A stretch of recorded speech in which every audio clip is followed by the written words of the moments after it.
Director Dr. Zhang Yihua, distinguished guests, good morning. Hello. My name is Chen Yanhong. My name is Wang Xiaomei.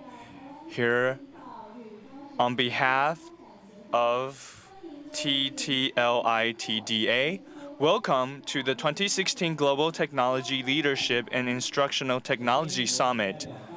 First, on behalf of Director Zhang, I would like to welcome our friends from Bulgaria, Malaysia, Jordan, Hong Kong, Beijing, Shanghai, Shenzhen, Sichuan, Henan, Fujian, Zhejiang, Jiangsu, Shanxi, Heilongjiang, and all over Taiwan.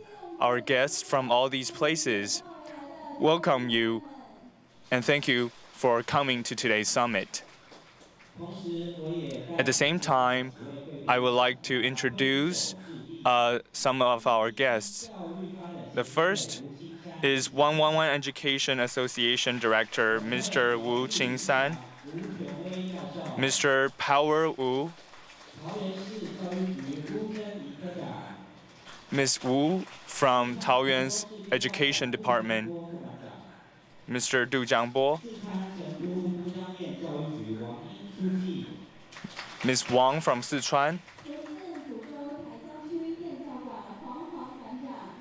Mr. Huang from Fujian,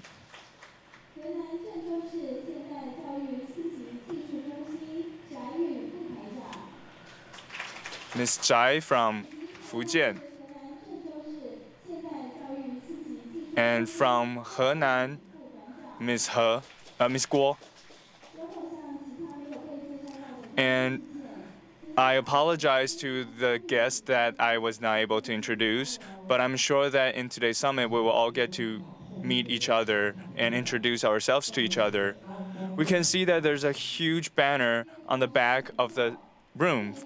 And yes, it chronicles all the different major events throughout the years since 2012 all the way to this year, 2016. Technology is now a very integral part of learning and education. And we hope that through today's summit and today's interaction, we can provide a platform for everyone here to exchange their ideas and their experiences. Yes, so to facilitate more exchange, we have also introduced the idea of a World Cafe. So you can use your smartphones or your tablets to interact with the speakers today. So please, if you could, you can take out your cell phone and install the app. And later you can also vote via the app. And I would like to kindly remind you, if you want to win today's prizes, IRAS, you have to interact with our speaker today. You can even win an iPhone 7 if you participate in today's event. And to encourage everyone to participate, I would also like to remind you that when the speaker's time is almost up, we will play the music of a cuckoo bird to remind you that the time is up. So now let's run it through once and see how that works. Please play the music. Yes, so when we hear that, everyone should applaud and thank the speaker on the stage. So here I would like to announce the start and commencement of the 2016 Global Technology Leadership and Instructional Technology Summit. So here I would like to welcome today's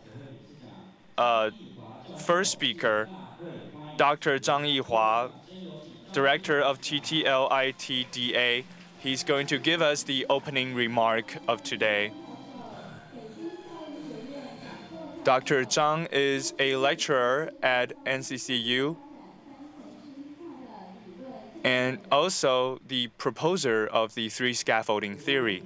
Ladies and gentlemen, on behalf of the Taiwan Technology Leadership and Instructional Technology Association, I would like to welcome all of you coming from within Taiwan, China, Hong Kong, Malaysia, Jordan, and Bulgaria to the Summit of 2016 Global Technology Leadership and Instructional Technology. The purpose of this summit is to provide a platform to communicate and exchange technology leadership practice for school principals, as well as facilitate teachers' professional development on instructional technology.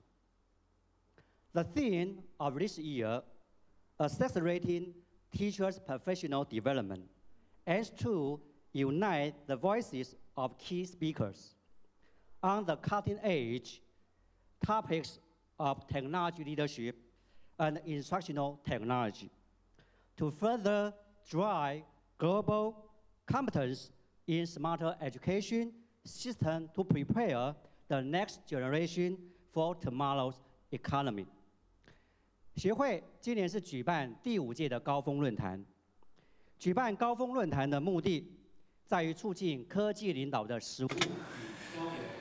Today's summit is the 5th summit, and the aim or the purpose of today's summit is to help and facilitate teaching through technology.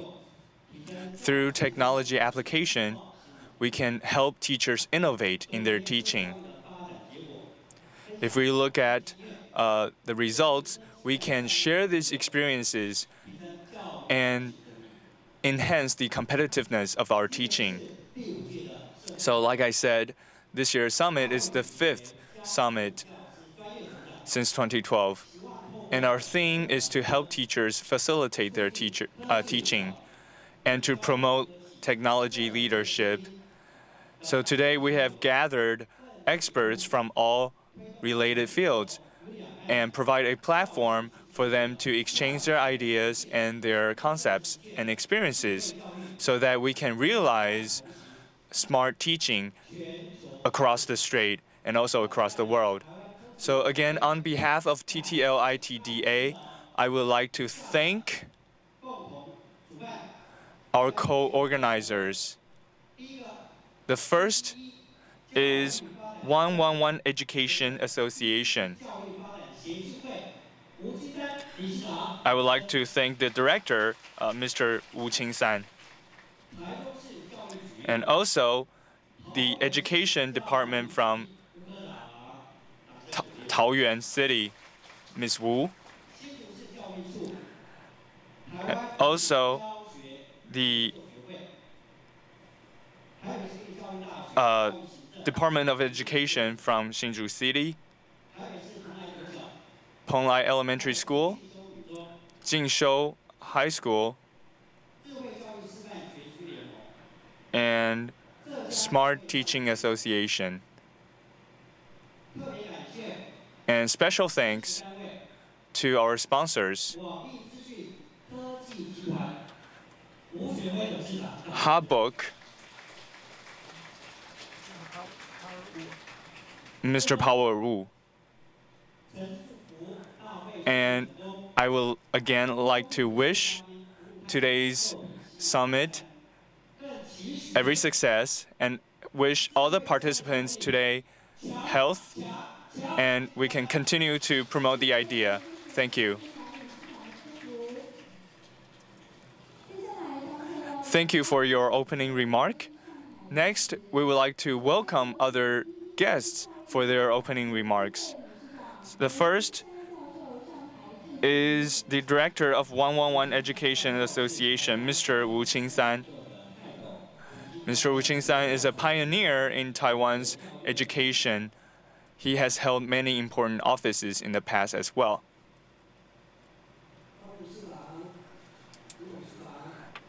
Mr. Zhang, Mr. Wu, distinguished guests, friends, good morning.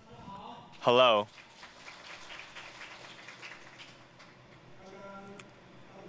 We just heard from Mr. Zhang that we should promote the idea of smart teaching. But I think it's already very excellent. This year,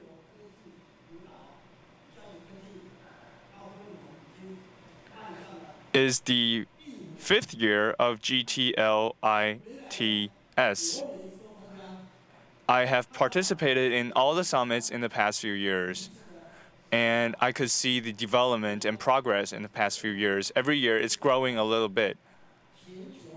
So this year, we can see that we are already getting attention from all around the world. I have been studying research and researching education for quite a few years, and I believe that there are three major drivers that change our world. The first is education. The second is technology. And the third driver is creativity. So there are three drivers that drives our society forward. So at the summit today, we combine all three drivers to be our theme. Education can make our society better. Education can enlighten us. However, to make education more effective, we must rely on technology. Technology can make education, can make teaching more effective and allow students to learn better. That is what we are focusing right now, and that's what we're also trying to achieve through our policies. So through today's summit, I'm sure that it's going to help in terms of facilitating innovation and fostering creativity in our kids. So today's summit is very, very meaningful and very important. Our government is implementing a new curriculum next year. And they're adding a new subject of study, and they're going to focus on technology. So undeniably, technology is going to be a trend in the future. Recently, I've seen also some studies and some key competencies studies, and one of them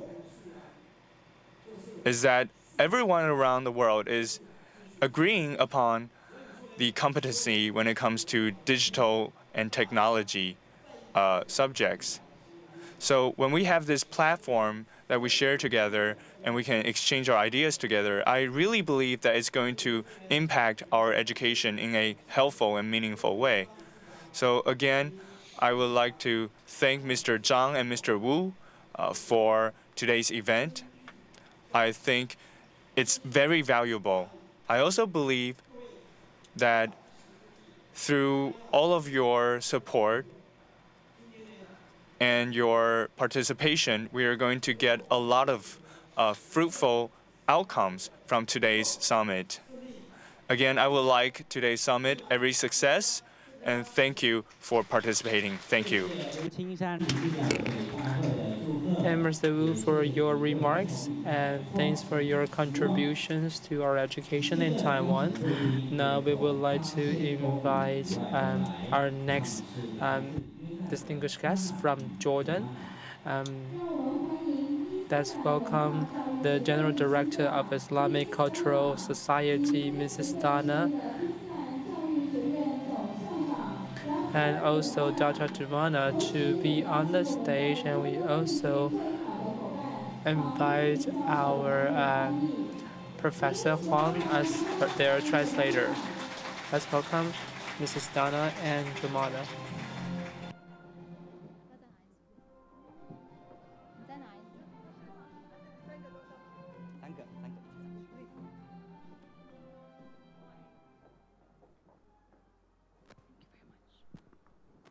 Good morning, everybody.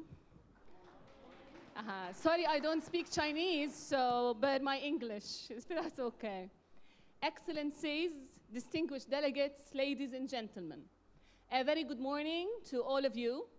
It gives me a great pleasure to stand here today at this annual conference in your lovely country with my colleagues from Jordan, Modern System Schools, Islamic Educational College, and Islamic Cultural Society, as well our vendor from Jordan, Huang's, represented by Dr. Lilin.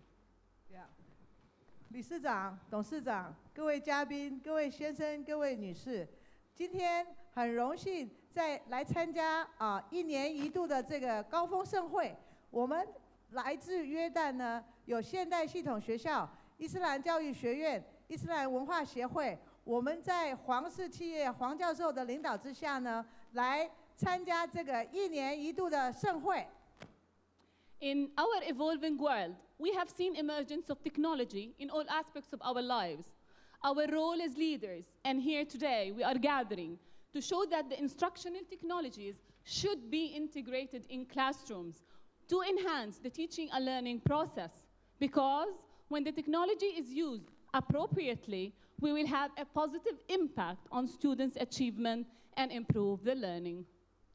在当下的生活里、社会里，学习跟教育呢，这个是最重要的课题。那我们呢是怎么样、如何把正面的能量、正面的这个指导带给我们所有的学生、学校同仁，这是最重要的。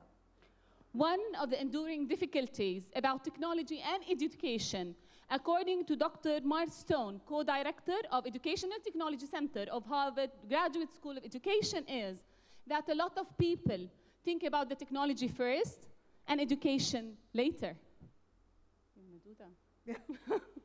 在哈佛大学的这个学者里面呢，告诉我们，这个教育呢跟科技是一体的，但是呢，教育比较重要的是怎么去带领这个科技来引导这个教育。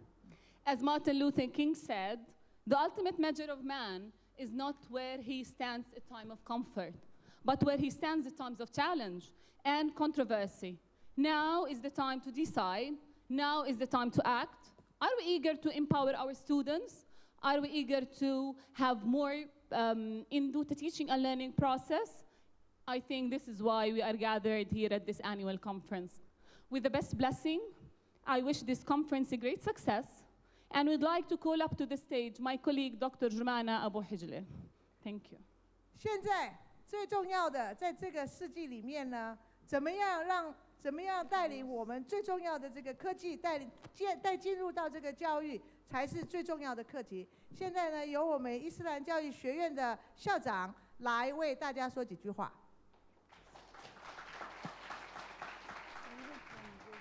Good morning, Chairman Yu Hao, President Wao, distinguished guests, ladies and gentlemen. In current 21st century, as all of us know, technology is connecting our lives tightly. We, the educators who lead and guide our youth of tomorrow future, shall provide an appropriate teaching and learning smarter system in our institutions. The more technology advances, the more benefits providing students at every educational level. 大家早。理事长、董事长、各位嘉宾、各位先生、各位女士，在21世纪里面呢，就像我们大家都知道的，科技是紧紧的联系着我们周遭的生活、日常生活。Clearly to say, if we want to remain competitive in an increasingly interconnected world, we shall enhance the education with the smarter teaching and learning systems to enrich and empower students' future developments. 我们身为教育者，我们怎么样来引导我们的年轻子弟，为了明天的将来，还有呢，怎么样来提供一个非常完整的科技教育学习环境，在我们的学院里面，在我们的学府里面，更重要的这个高科技的更高科技的最重要的是什么能够带给学生，什么带给教育的程度，清楚的说，我们需要保持这个竞争性，在不断进步的社会里面呢，世界里面，我们必须要让我们的教育随时跟着智慧教育、智慧团队去让我们的学生更加强、更有力量。It was noted at the IB International Baccalaureate Conference at Barcelona that I have attended last month that in 2 decades, 45% of the jobs will disappear, and the jobs will be virtual. The question is, are we preparing our youth for the upcoming digital world? Good to know. Yeah. Go. Good to know the smarter education technology across the Arab world is spreading in many countries such as Jordan, United Arab Emirates, Oman, Kingdom Saudi of Arabia, Qatar, Sudan, Palestine, Egypt, Kuwait, etc. It defines 4 main indicators of how ICT rates in education: infrastructure, gender, teacher preparedness, and policy. Proudly to say we are in the right tracks as TMSC team model Smarter Classroom have covered them directly and indirectly.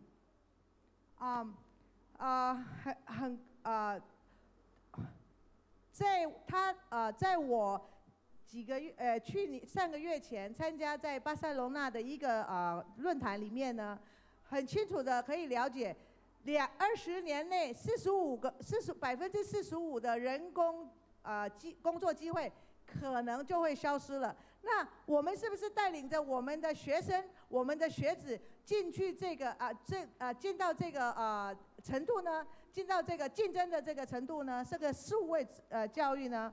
我们很高兴在中东呢，我们有智慧教室已经拓展到约旦、阿拉伯联合大公国、欧曼、沙地阿拉伯、卡达、苏丹、巴勒斯坦、埃及、科威特，这些呢都代表着智慧教育的成长。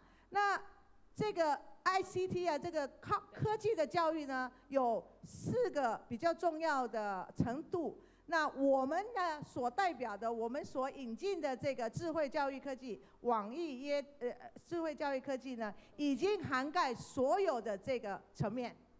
Today, we 2 Jordanian pioneer schools, Modern Systems School and Islamic Educational College, had built TMSC with the full supports of Hwang's and A-Class. We'll share our successful achievements in smart education to you and wish to learn the precious smarter education experiences from you too.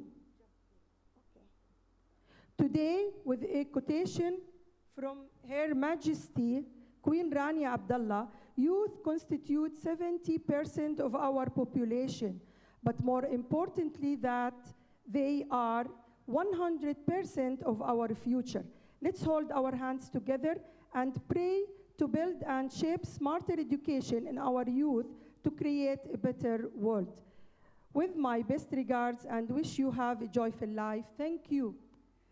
今天呢，我们代表我们约旦的2个先进学校，现代系统学校跟伊斯兰教育学院，仅代表所有约旦来参加这个盛会。我们已经在网易科技的领导下呢，支援下，在黄氏科技的领导下支援下呢，已经完全迈向这个智慧教育。那今天我非常谢谢我们的皇后呢，告诉我们这个70%是年轻人，但是100%呢是最重要，他们是我们人生的全部。在此呢，代表所有约旦来的成员，祝福大家身体健康，万事如意。谢谢。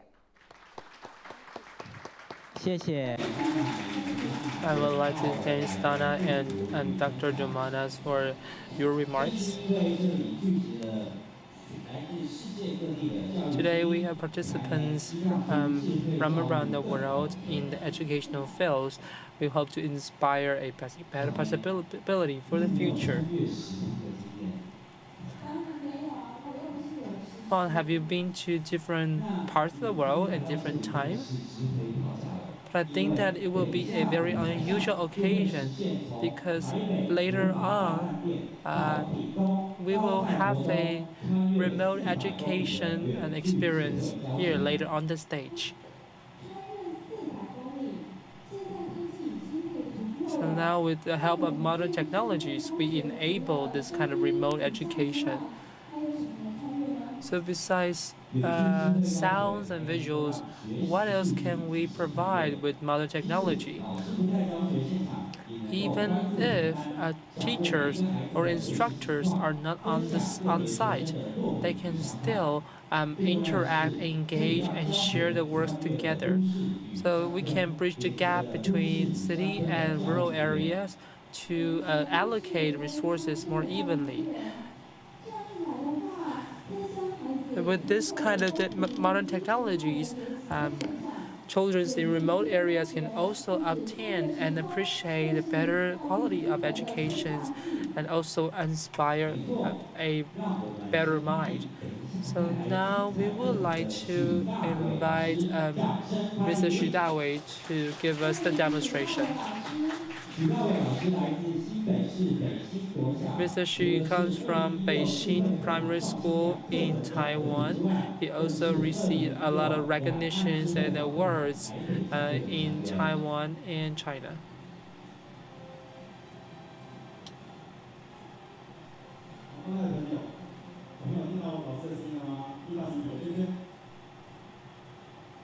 Have you heard my voice?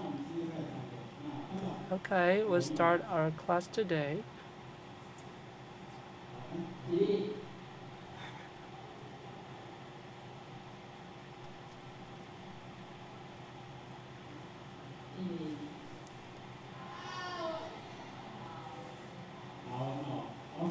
Thank you. Take your seat.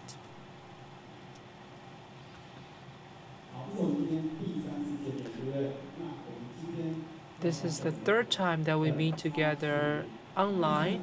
So today I'll give you a math lessons.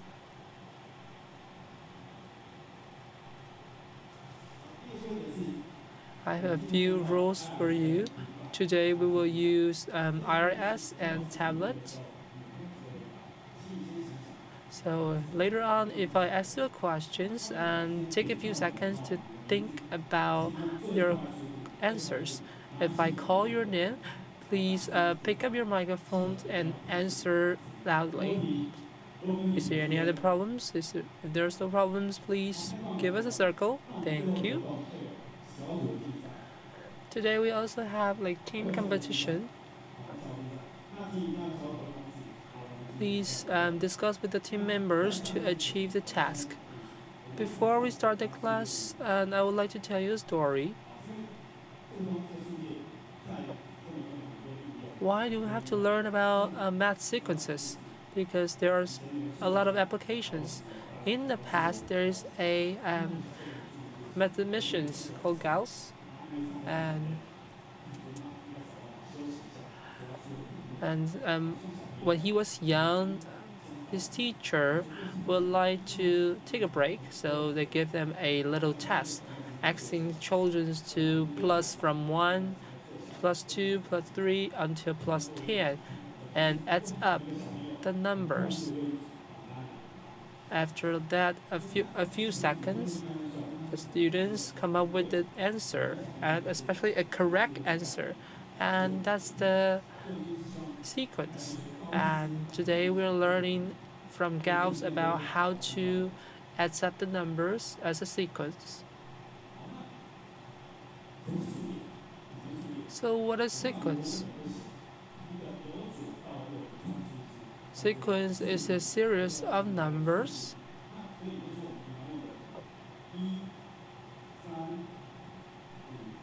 for example from 1, 3, 5, 7, and they are sequences, or 1, 2, 3, 4, they're all sequences. Yesterday I saw the lottery numbers, and it comes from 10, 3, 2, 8, 15, and 3. So for these series of numbers, are they sequences? Take a few seconds and think about it. Are they sequences? 再讲一次哦，10、8、3。So these are the lottery numbers. Do you think that they are sequences? Please discuss with your team members for this series of numbers. Are they sequences?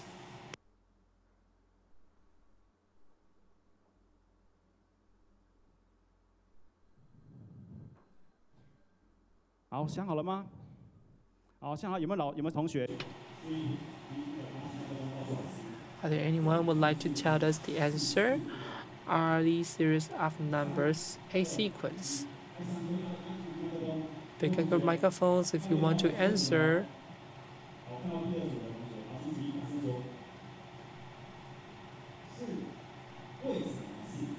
Why is this a sequence?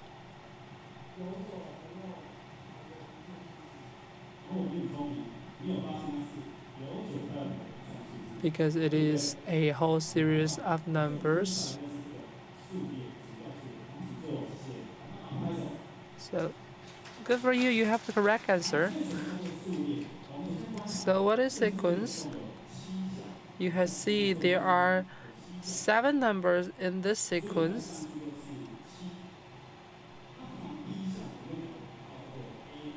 Normally we'll give the first number as A1 and A2 ends in consequences. So what kind of symbol would you use? So for example, student number 12, for the fourth number, what kind of symbol would you use to represent this number? A4, that's the correct answer indeed.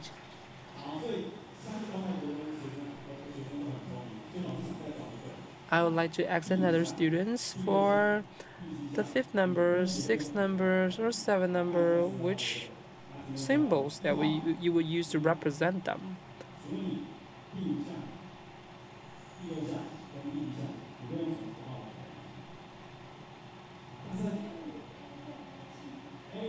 Exactly, you should use A5, A6, and A7 to represent these numbers. So this is a sequence. So you can use all these symbols to represent these numbers. We normally say that the first one, we will also name the first one and the last one. So you can know which one is in front of the numbers and which one is after the numbers. These are the reason why you use the symbols to represent those numbers.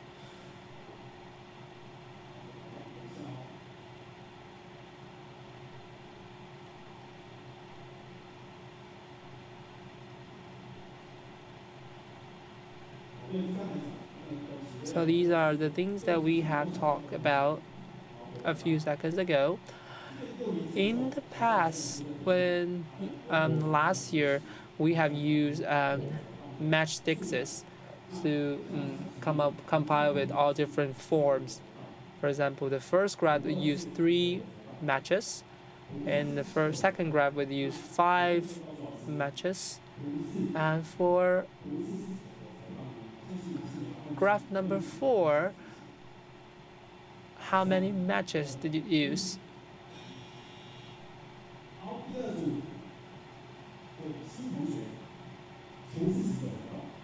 So how many matches did it use? 9 matches. Why do you have the number 9?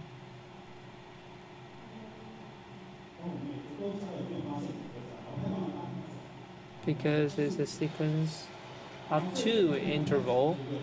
So this may be very simple and very easy to you. I hope that everyone can learn and understand this principle. So for example, if I have the next graph, how many matches will it use to form the new graph? Is it 5 matches, 11 matches, or 15 matches?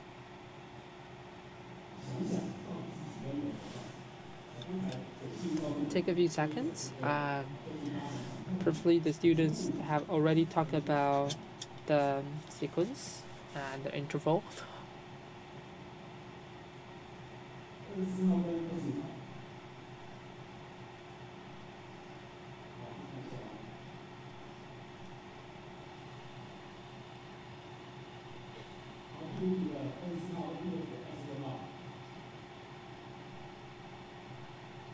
Have you all decided on your answer?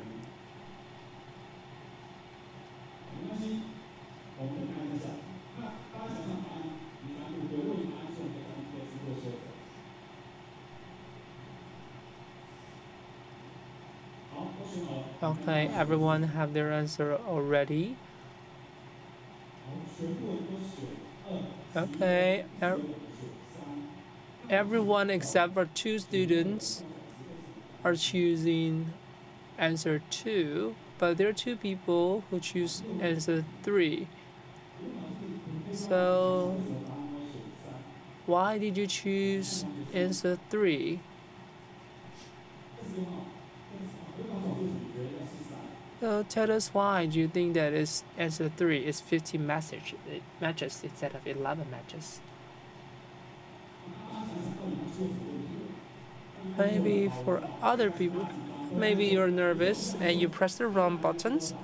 So actually the answer should be 11 matches.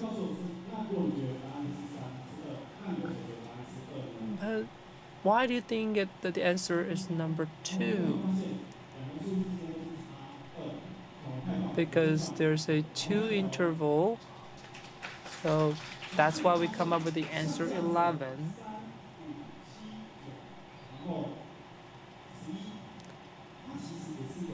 So this from 3 to 5, 7, 9, and 11, this is also a sequence and with an interval of 2. So these are sequences with certain rules. As we mentioned before, in this sequence, there's an interval of 2 between all each numbers, and we call it as the arithmetic sequence.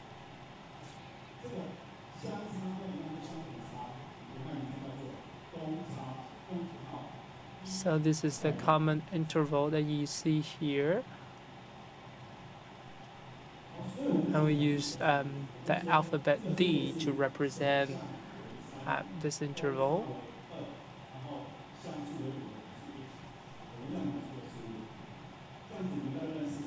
So this is how we would describe a sequence with a regular interval. Next, I would like to invite everyone in the classroom. Today, I have another series of numbers from 1, 5, 9, 13, 17 until 33, and which one is A1? Which one is the first number? 我叫做首项，好，这是第一个项，对不对？ So which one is the first numbers? The first number should be maybe the smallest or the largest. So just look at this whole series of numbers. What is the first number of the sequence?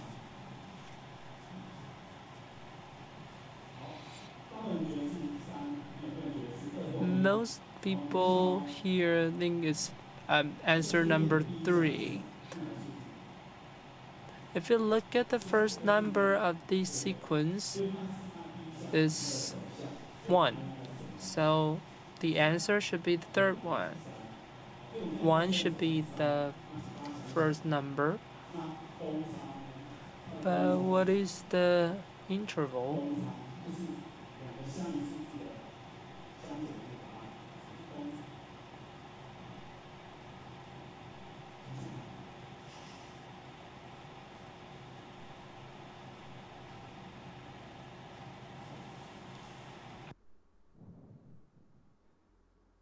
好，第一组5号，公差是什么？好，都选完了，我们看看大家有没有发现公差。So everyone understand the interval is 4. If you know the first number is 1 and the interval is 4, the last question is also a very easy question. So how many numbers do we have in this sequence? “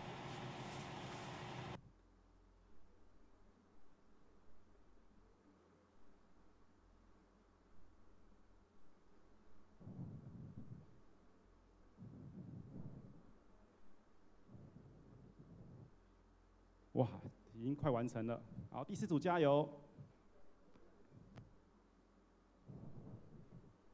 好，我们看大家选的答案是什么。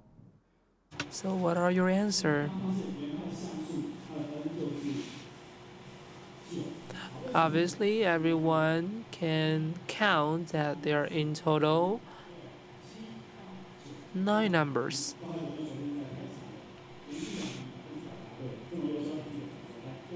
So thank you for giving us the correct answers. You should give yourself a round of applause. So in this sequence, you have 1 as the first number, and with the interval of 4, and with 9 numbers in this sequence. We're trying to use these rules to come up with new things. For example, in math textbook, this is a very common questions in the textbook. From 1 to 9 to 17, they would ask you what is the 20th numbers in this sequence. And you can see that all the numbers in front have an interval of 4. So you can see from this sequence that the first number is 1 with the interval of 4. So these are the rules. So the second number would be 1 plus 1 times 4. And you can see from these rules and then see and count all the numbers in subsequence.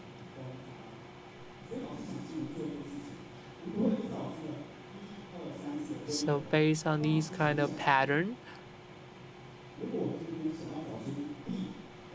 if I want to know what is the 20th number in this sequence, or the 2016 number in this sequence, please use this pattern to count and calculate the numbers that we need. Please write down the numbers on your tablets and send to me. Thank you. 好，所以请你小组讨论一下，到底。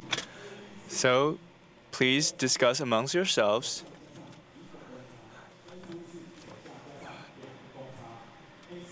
We can see that A1 is 1, A2 is 1 plus 1 unit of the interval, A3 is 1 plus 2 units of the interval. So please find what A20 is, A2016 is, and please write down a formula or an equation for this sequence. So please write down what you think is the correct answer on your tablet and send your answer to me.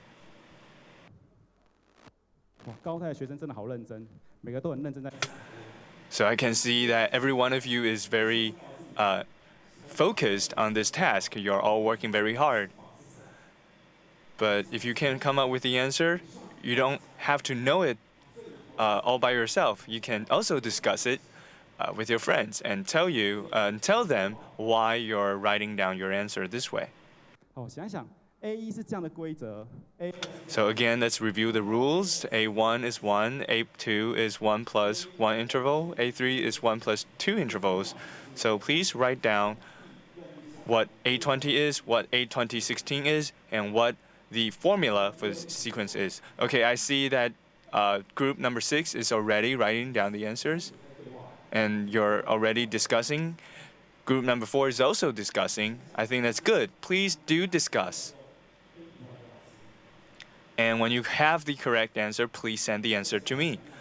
Please remember to write down your answer on the tablet.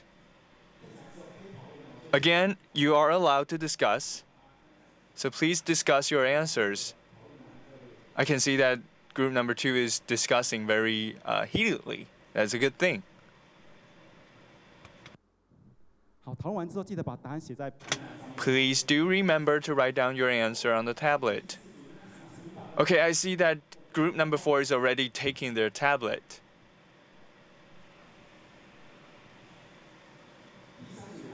Group number 3 is also reaching for their tablet.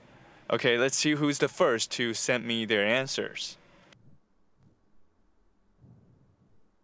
感觉第一组 I can see that group number 1 is thinking very intensely. I can see that you're thinking. That's good. Group number 6 is also discussing. 好，加油！ Okay, let's go. What's A20? What's A2016? And what's the formula? 哇，第三组感觉很激。 I can see that group number 3 is working very hard and you're discussing very heatedly.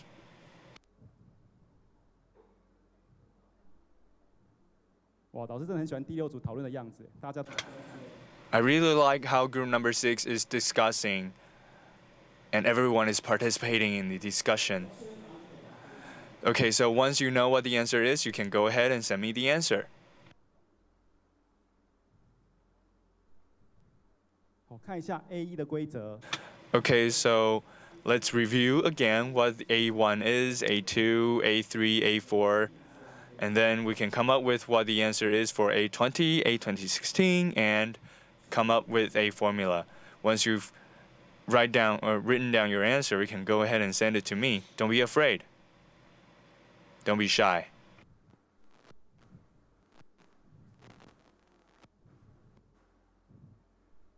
好，感觉第二组答案快出来了。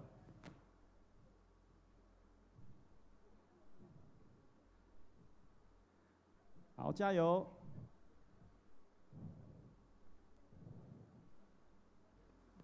哦，有一组上来，第五组已经。 Okay, I can see that group number 5 has already sent me their answers. So they are the first to complete this task. Who will be the second? Okay, I can see that it's group number 2. Group number 3?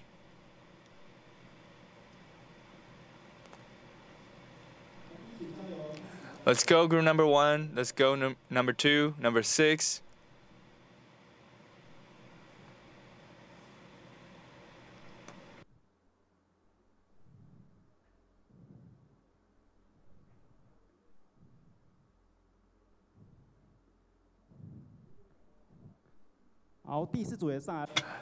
Okay, group number 4 is complete. Let's go group number 1 and 6. 好，答案陆陆续续已经传上来了。 Okay, good. I'm seeing the answers coming in. Now we can, once you've all turned in your answers, we can look at what your answers are.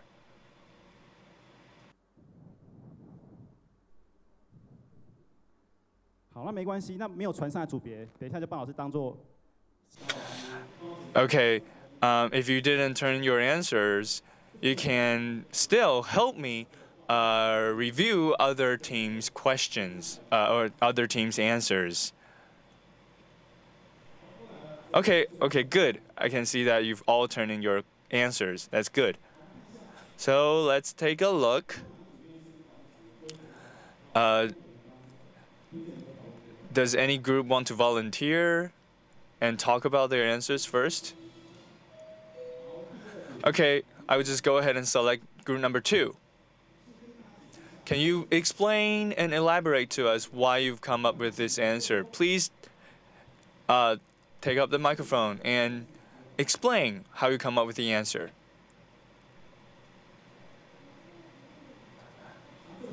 Oh, okay, that's not your answer. I'm sorry, I apologize.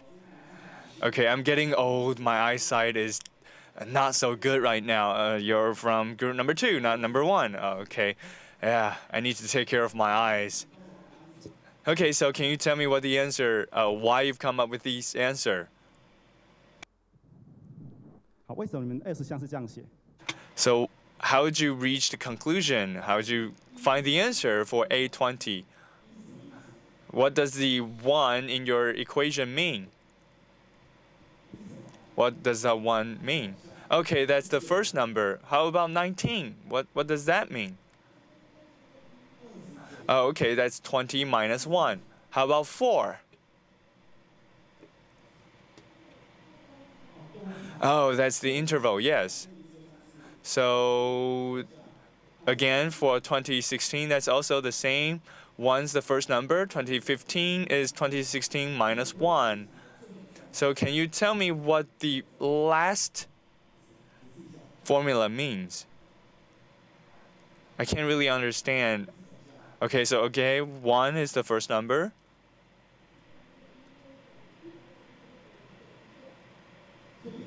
So what does 100 minus 1 mean? Why do you use the number 100? 为什么你会选100呢？100代表 What does 100 mean?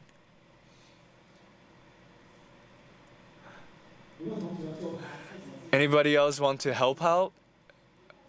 Want to help out here? Oh, so 100 is the 100th number. So yes, that's good. So I will ask someone else to explain his or her answer. Okay, group number 3. Okay, I won't make the same mistake again. Let me find group number 3. Okay. Can you explain to me what your answer means? Okay, so again, it's the same as the last answer, but I would also like to ask why you pick number 100 as the formula. Oh, it's just an example. Oh, okay, so you're just coming up with an example. You use 100 because you hope that you can get 100 on your test, right? Okay, that's good, that's good. 然后再找最后一组就好了。 Okay, let's find one last group. Okay, group number 5. Okay, right here. They're the first to turn in their answers, actually. So I would like to ask how you come up with the number 29.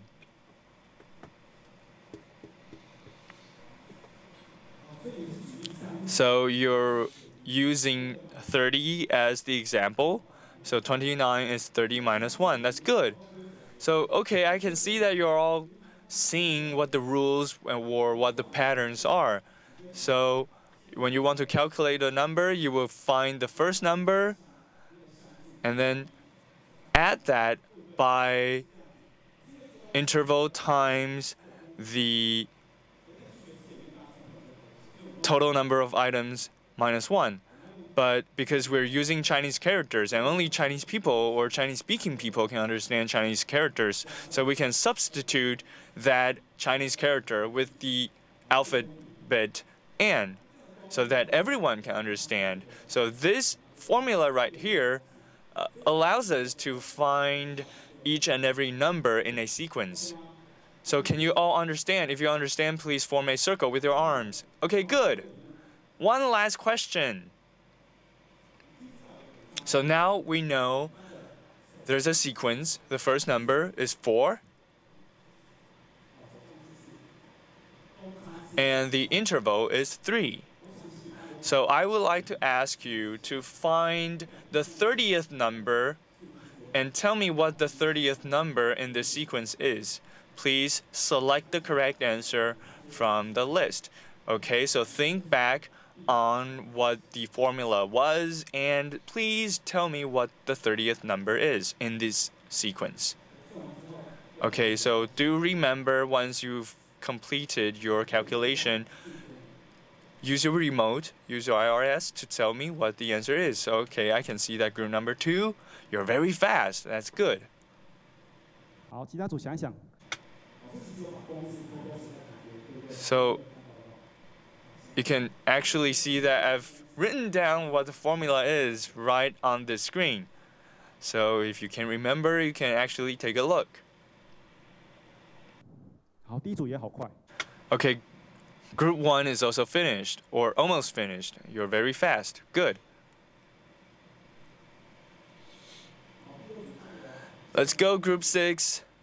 Do remember, please remember to use your remote.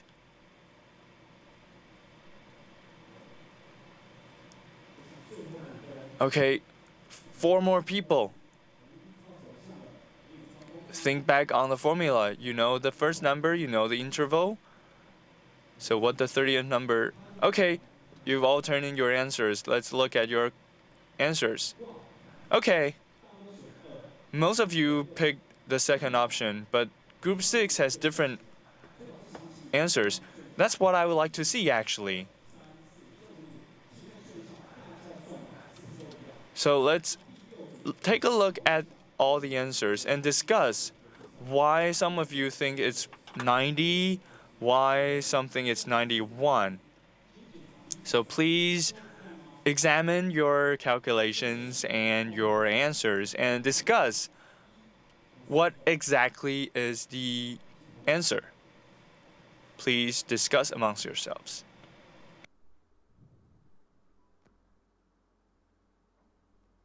到底是90还是？ So is it 90 or 91? 再偷偷告诉你们哦， Again, there's a formula right here. You can refer to the formula if you need help.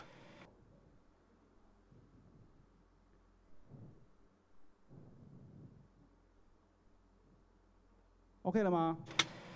All right? It shouldn't take that long, right?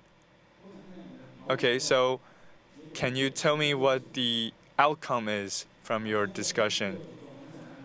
So let's take a look at group number 6. Again, let's take up our remote. Let's pick again what the answer is for this question and see if we can come up with different answers.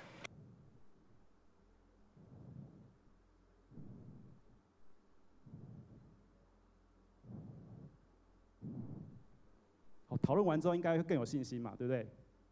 Okay, I'm sure that you're more confident in your answers after the discussion, right? OK 了哈。好，第二组加油。 Come on, let's go, group number 2. All right, let's take a look. Okay, we can see something miraculous because after the discussion, we've all come up and reached the same answer.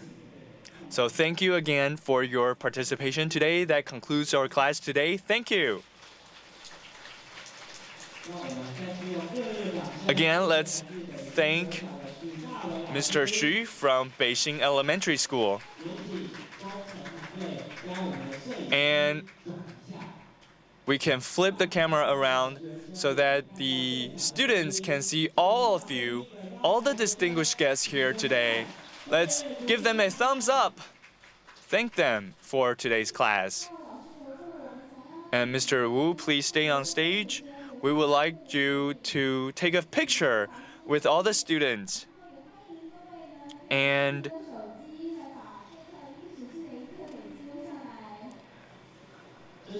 we can record this momentous moment. So thank you, Mr. Xu. So we are teaching through time and space. Let's wait for the students.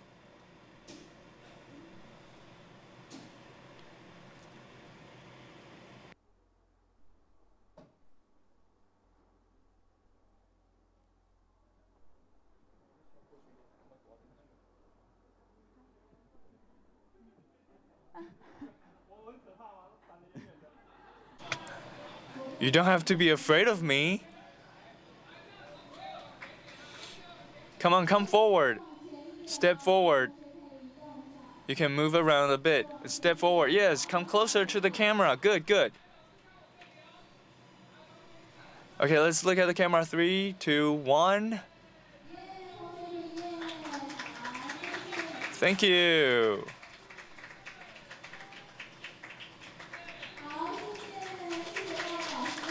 Thank you, Mr. Xu and students from Gaotai Junior High School.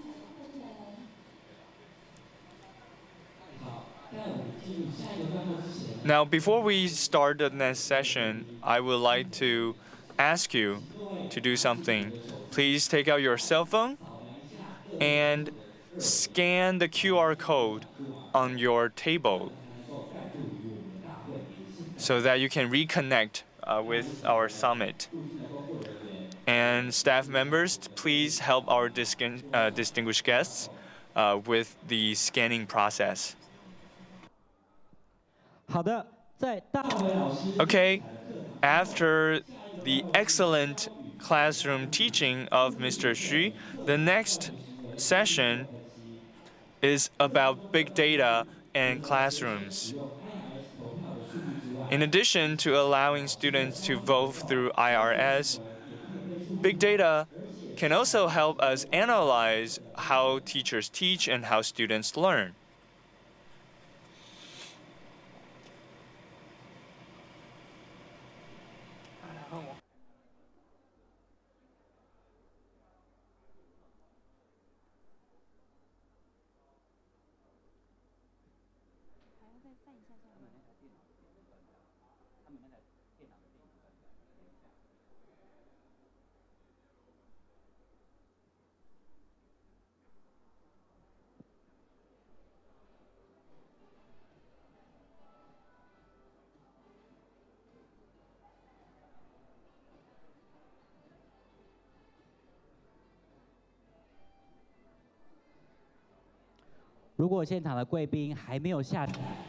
If you haven't downloaded our applications, please reach out to our staff because you have to be connected to enter the lucky draw for maybe you'll be the lucky iPhone winners. So you are encouraged to download the application and get online and then download the app. Thank you.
Due to the temporary failure of our cloud platform, please use your smartphone and then scan our QR code again, so later on you can connect and engage with our next speaker. Thank you very much.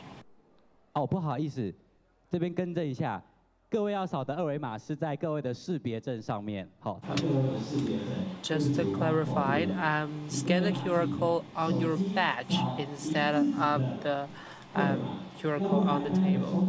Please scan the QR code on your badge. Thank you very much.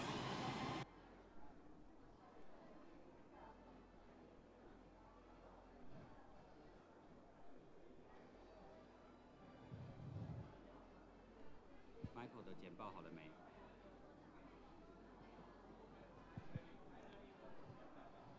好的，那么现在呢，我们有请下面这一段的主讲人， Now we would like to move into class evaluation. We would like to invite Professor Power Wu to give us a class evaluation.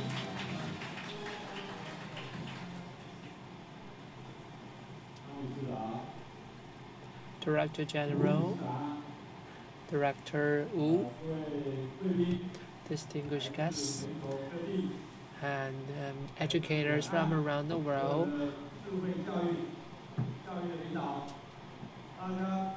Good morning, everyone.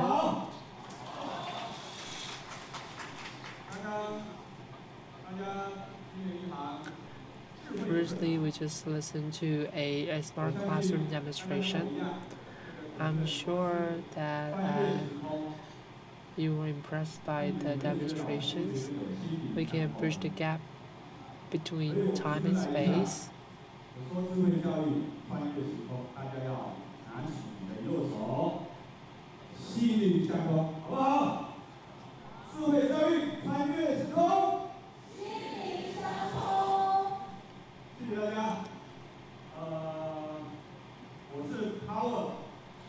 I'm Professor Power Wu.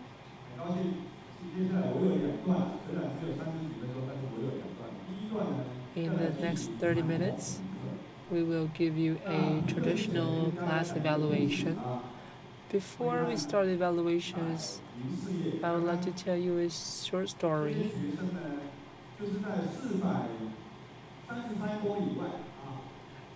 These students were actually located 400 kilometers away from us, and they actually come from the same hometown as me. So I used to study in the rural area, but now modern technology bridged the gap, especially the geographical distance between us and them. So everyone can be connected no matter where you are in the world now. So teachers can reach out to students, ideally to students around the world.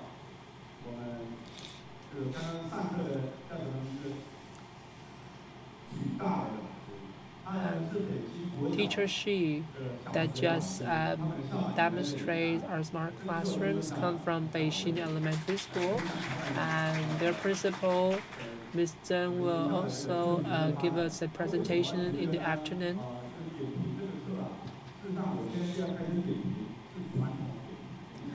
Now I'll show you the traditional evaluation first before demonstrating technology evaluation. The previous demonstrations have included all the elements that we require for smart education. We have several principles in smart classroom.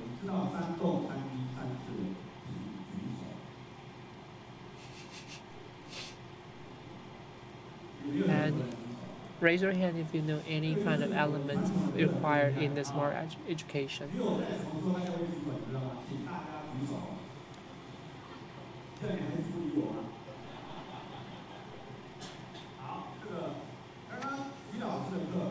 In the previous demonstration, it's very lively and it's proactive and it's engaging as well. Even if students are located 400 kilometers away, they can still engage with each other.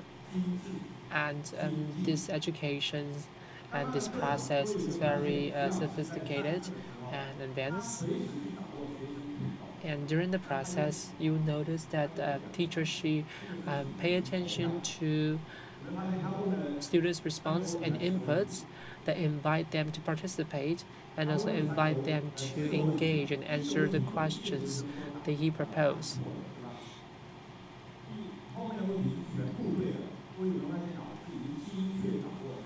So with these systems, teachers can precisely understand if students learn the new things that they teach today, and they can use it in a very efficient way and in a very smart way and precise way. And also, during the process, teachers can also improve and enhance their teaching pedagogy and their methods along the way. And we need to offer material to students in the proper way that they need and they require.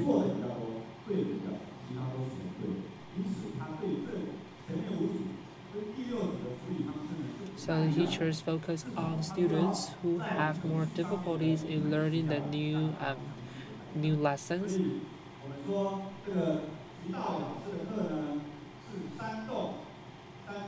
So all the demonstrations have meet the requirements for smart education.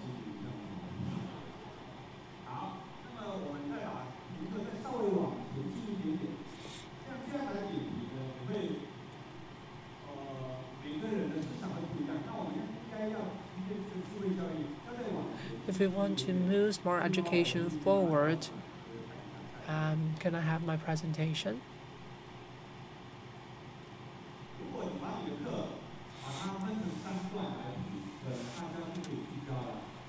Traditionally, we will evaluate the class material.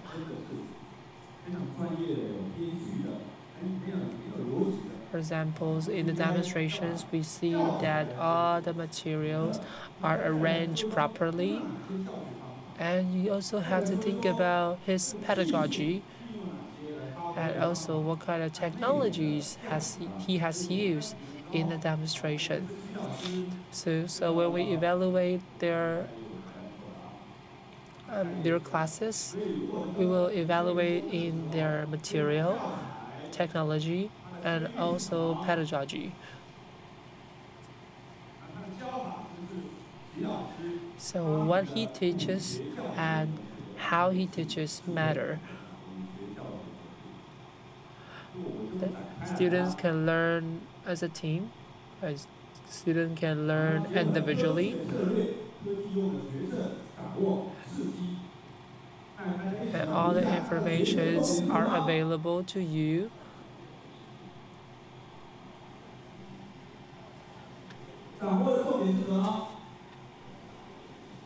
So here they will have several key points that will inspire students to learn, inspire students to think, and everyone, especially the teachers, can understand the progress of the lessons and whether all the students understand the new lesson.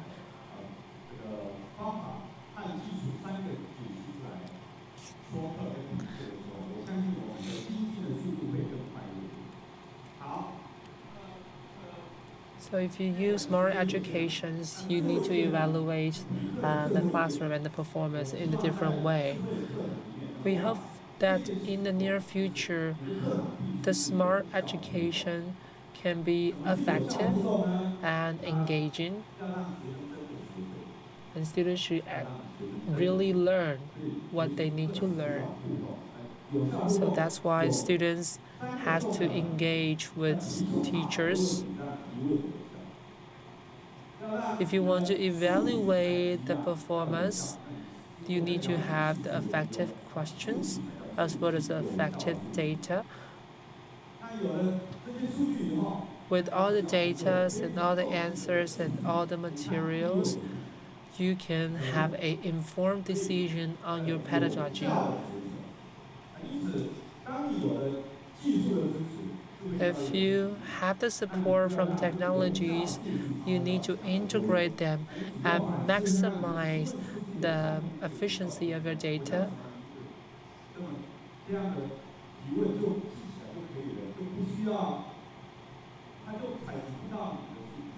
You need to aggregate effective data with effective questions to make effective decisions and informed decisions. And that's how you can effectively engage with students and technology. We have accumulated many years of experiences, and this is how we try to achieve in future with our technologies as well.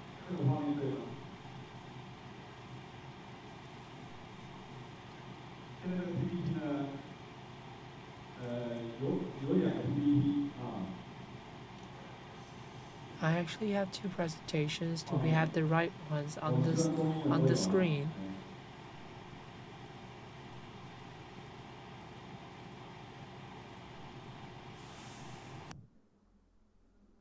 这两个是不一样的，是不是？在这边是中文，好，那么就用英文了。那是不是两个交换一下？因为等一下会视频会在这里啊。Later on, the video should be on the main screen. Can we modify it?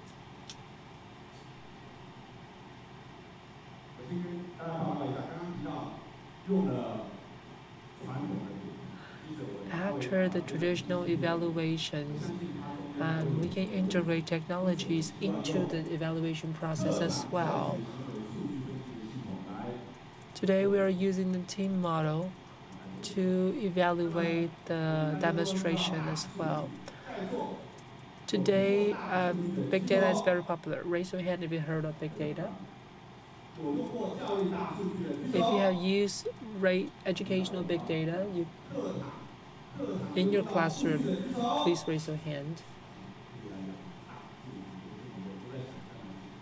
Big data is something everyone has been talking about. It creates a lot of buzz. And in the future of smart classroom, big data is important. But how do you gather data from the classroom? And what does it look like? If you think about educational big data, what is the big data? And how do you generate those big data? Everyone have different imaginations and ideas. So everyone's thinking about it every single day.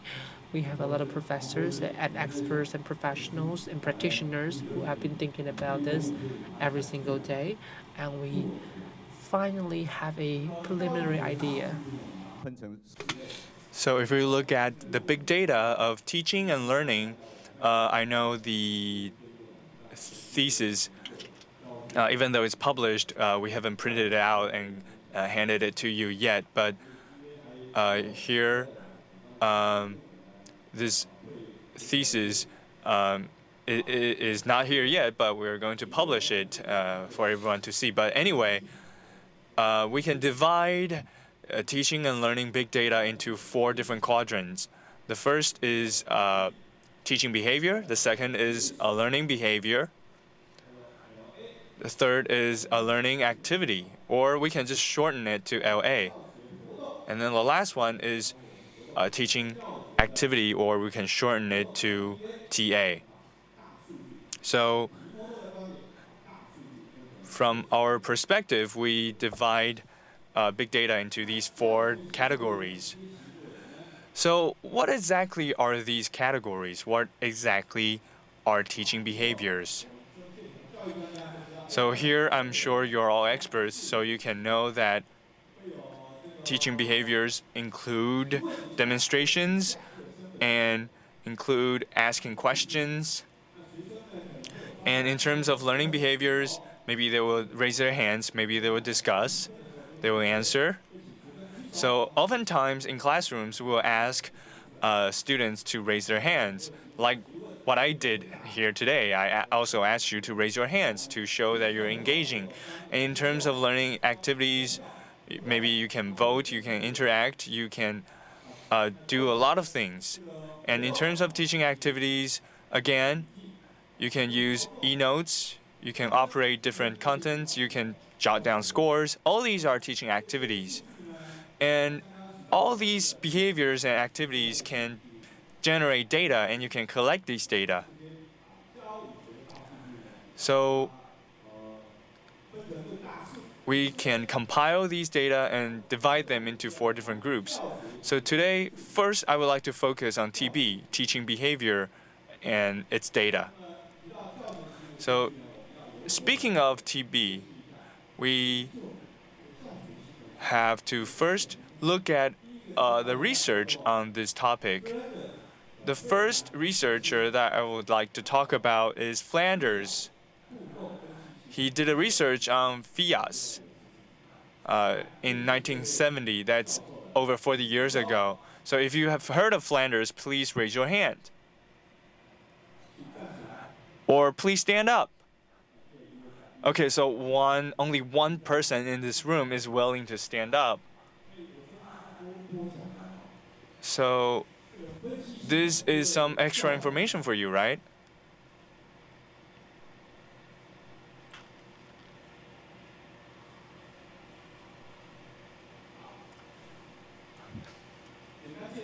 So I would just like to introduce it very briefly. So Flanders divided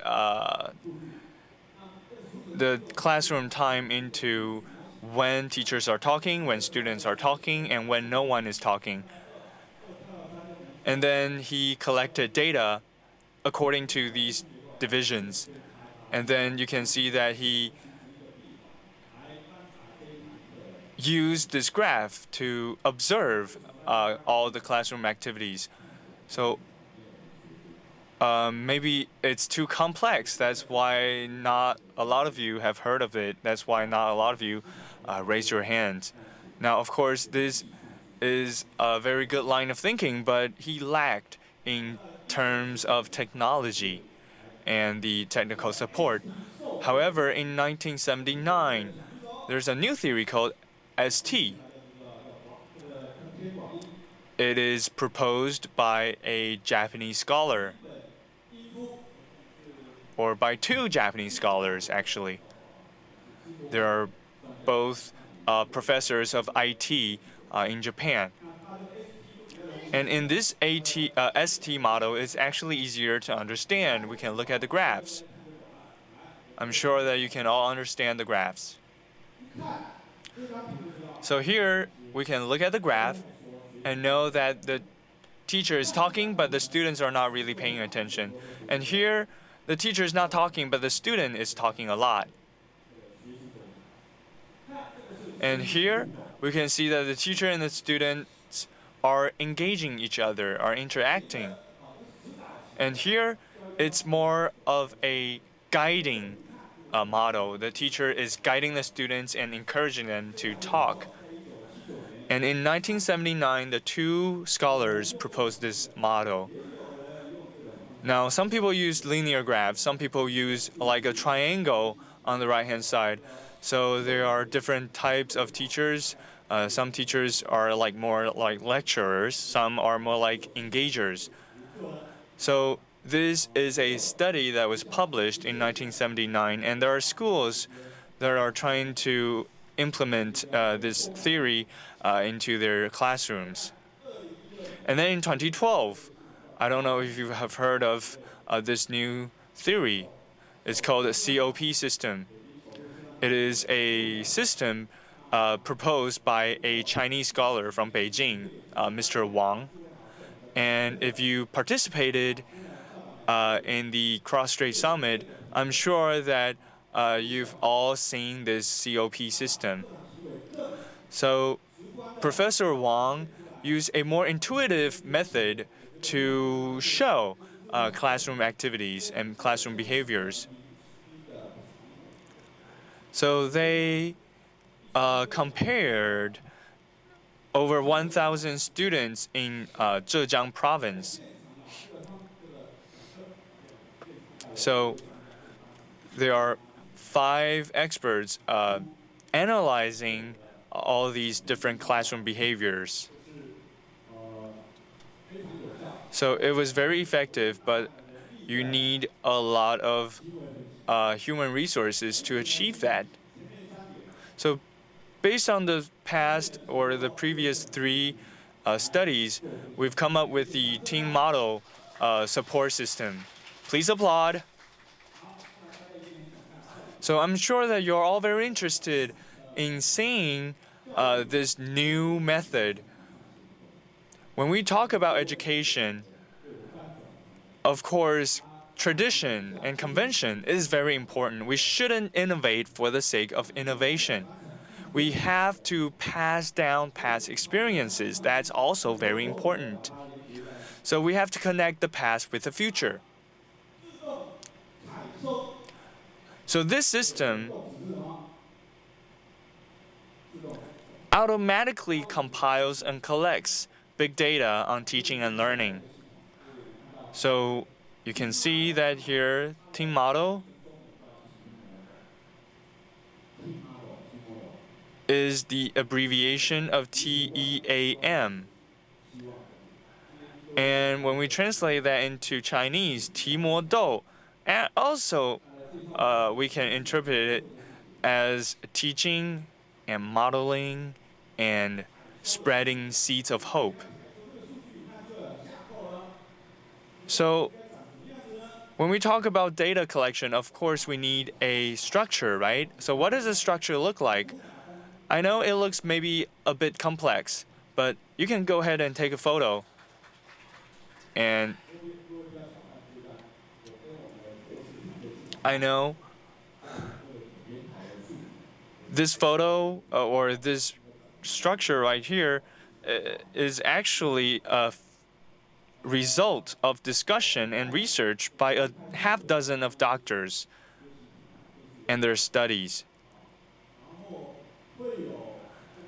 So here we can see that there's a system at the school level, there's a system at the district level, and then there's a model or a cloud that uses an AI engine. Of course, I know there are maybe some of you who are competitors here, so I won't reveal to you what the proprietary secrets are. So I know that a lot of you are actually researching AI or all these neural networks.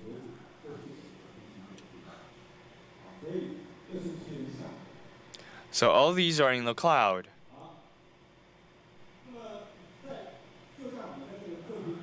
So like we're sitting here in this room,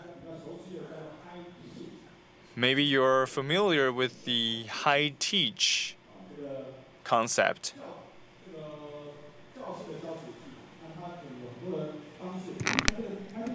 So when we talk about high teach,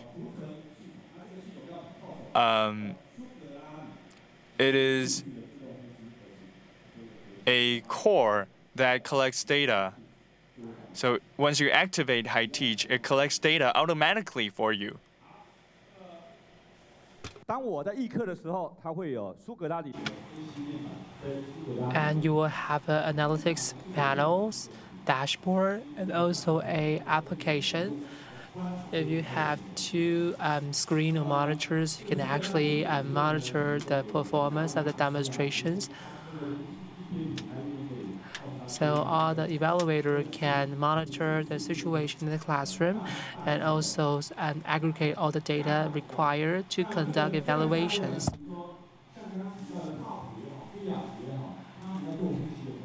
If you want to conduct analysis, all these foundation and infrastructure can be used to support your efforts. So all the experts and evaluators can only need to use about 30% of their time and effort compared to the past. Today we can introduce to you 6 different kind of data. First of all, you have this slide of data that focus on how students and teachers engage with each other. And you have another set of data that is about effective engagement. show you a graph or a report regarding to how effective the students and teachers engage together. The third set of data is about tools and behaviors. For example, like voting, team discussions, team response. If you have 100 teachers in the school, you can evaluate each and every teachers and how they use these tools to engage with students and interact with students effectively. The fourth set of data is about tools and applications.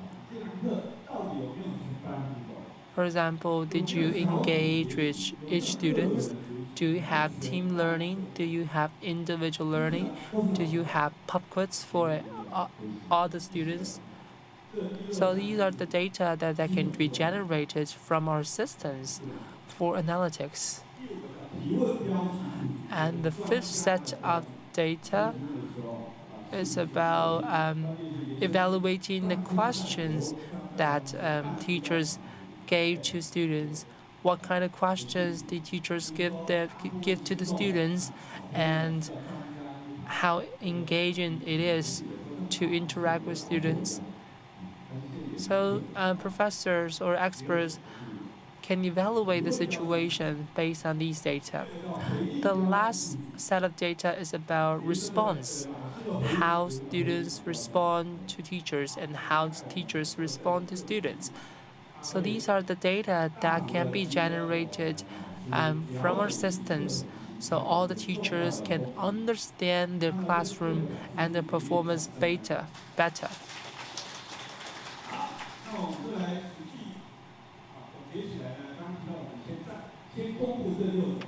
So these are the 6 data that we can generate in our system.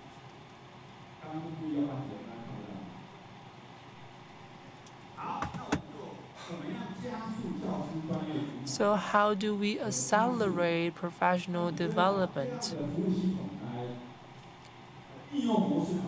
You need to develop different application scenarios, and we have developed 3 different scenarios so far. The first scenario is the autonomous scenario, that teachers will autonomously evaluate themselves and then develop a better curriculum or better pedagogy in the long term. This is autonomous model or autonomous scenario. The second scenario is the consultation scenario, that teachers can refer to computer data. The third scenario is a group discussion scenario, so you can discuss with every teachers and all the teachers in your school district, so everyone can contribute and participate in the discussions to develop a better pedagogy as well as a better teaching model. In the first scenario, as we have mentioned before, there are several different support systems. You can collect those data as you teach with the systems, and after class you can aggregate, download, and process those data for insights. I'll show you a short video. While you are in class, you won't see any analytics here on the site. Everything is done from the back end. So this is a language class.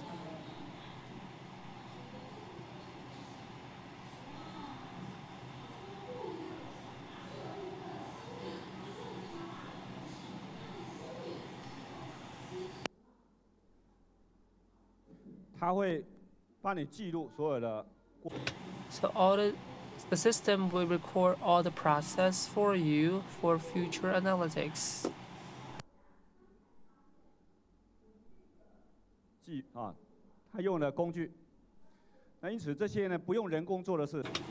So all the things will be done automatically by computers. You don't have to do it manually.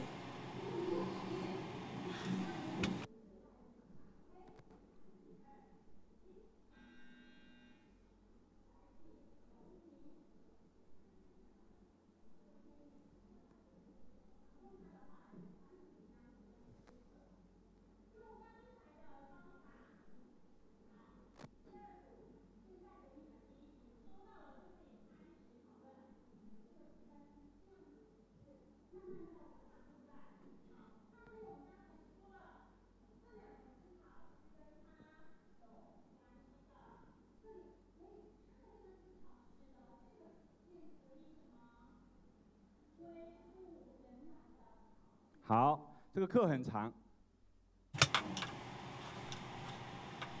It's a long video clip, so I will show you everything. So after class, what kind of data can we generate? So these are all generated automatically. You can see how they use the tools, how they engage with each other, and how they apply tools in different situations. If you have a report like this after each class, then teachers can autonomously evaluate themselves and improve the situation. I think my time is almost up. I have 5 more minutes. The second model or second scenario, as I mentioned before, is the consultation model. It's more complicated than the previous one.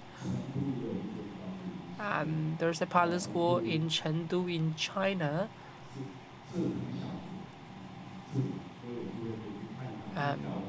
Later on, this primary school of Wisteria will give us a presentation as well. So in your classroom, they will have 2 panels. As you conduct your class, then you will have data generated on these screens. All the teachers will download their applications on their smartphone. If experts or those evaluators think these data are ineffective or important, they can mark it on their application. Professor Liang is here. We'll use his classroom as an example. So this is a short clip about how they teach. This is a more complicated dashboard. I'll show you what this dashboard is about. While they're having a class, all the data, all the graphs will be shown on the screen.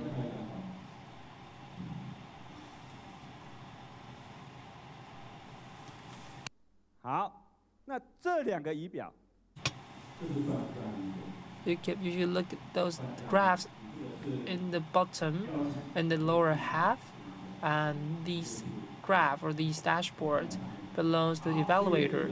They can mark all the process all the time.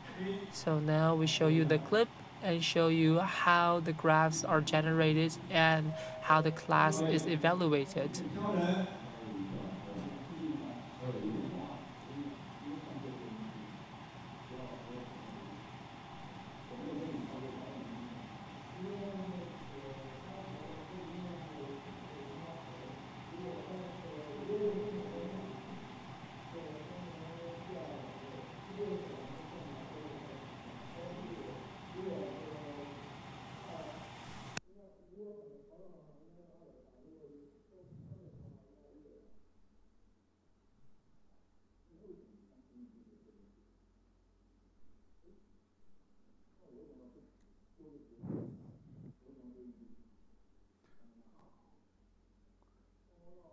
好，这个时候提问。那老师呢，可以 So while the teachers is giving the class, all the expert evaluator can leave their marks on their applications on the lower half.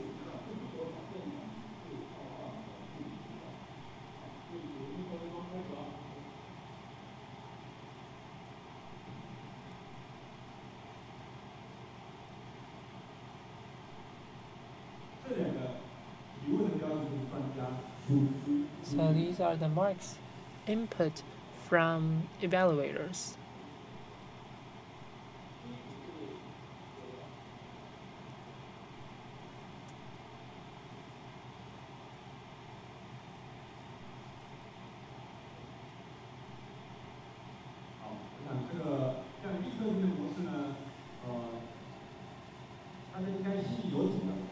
So this is the consultation scenario. I'll cut short the clip to save my time.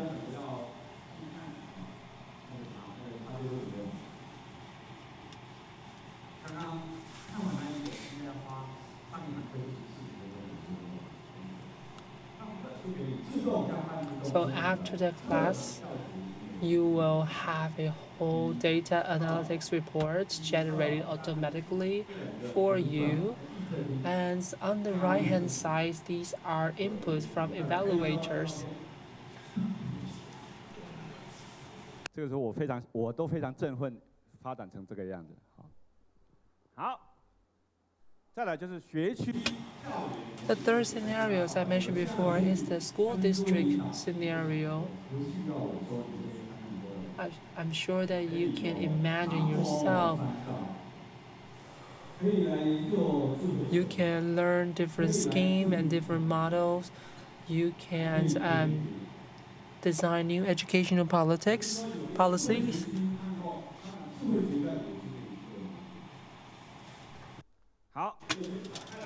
Okay, so I won't go into too much detail.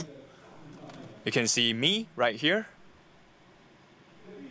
I believe that having a good teacher, it is, someone here once said that having a good teacher is a fortune of a kid.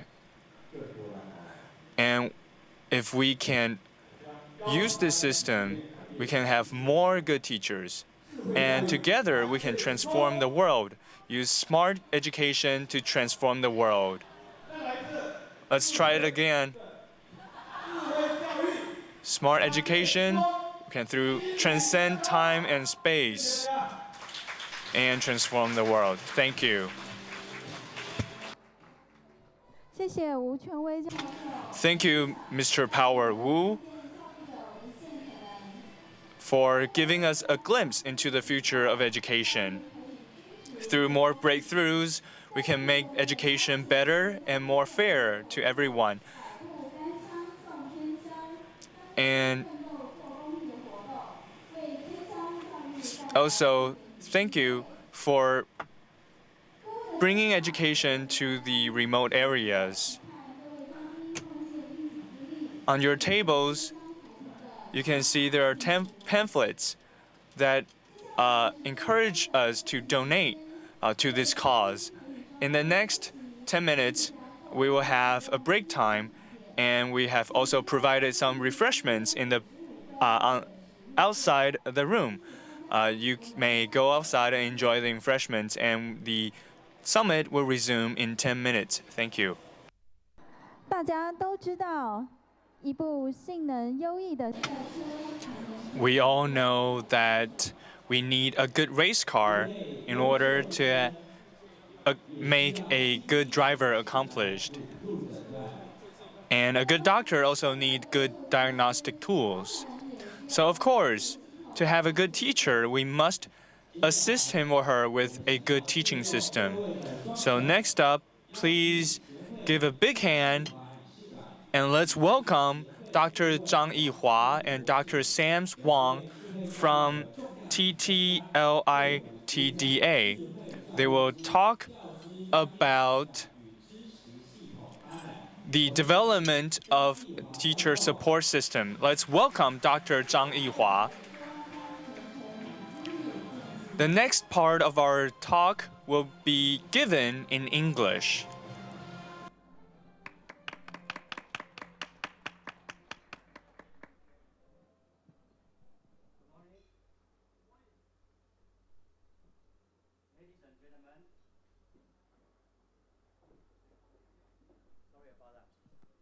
It's a great opportunity and it's a great honor for me to have this opportunity to speak to you today about teachers' professional growth and the development of support system.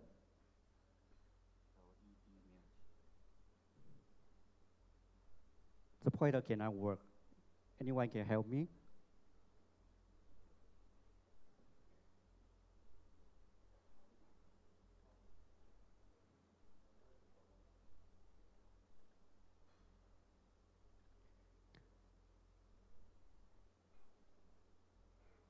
Okay, good.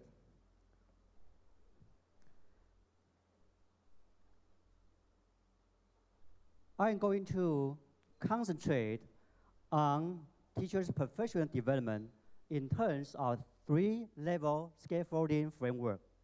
And my partner, Dr. Seth Wang, wave your hand, will examine the support system for teachers' professional development of a smarter school. My presentation will be in two parts. Firstly, I'm going to analyze the three-level scaffolding framework. Then I'm going to examine the cases of risks, TAP, and DEAR for teachers' professional development. As you can see, Professor Paul Wu and I have published a new book entitled Teachers' Professional Development based on Smarter Education, Vision, and Cases. For more information, please refer to the annual handbook of Smarter Education on page 115. I'm going to move on to the three-level scaffolding framework. As you can see in this framework represents that teachers can use smarter classroom to accelerate their PD and systemic change. Basically, the three-level scaffolding framework includes three levels. First is smarter teacher. The second level is smarter model. And the third level is smarter lecture. As you can see in the first level, in order to be smarter teachers, teachers at the first level scaffolding should effectively use the RICS process. I will give you more information about the RICS process. RICS means reflect. Teachers have to be reflective, have to reflect their teaching practice. Inquire. Teachers have to do action research. The third component is collaboration. The fourth component is share.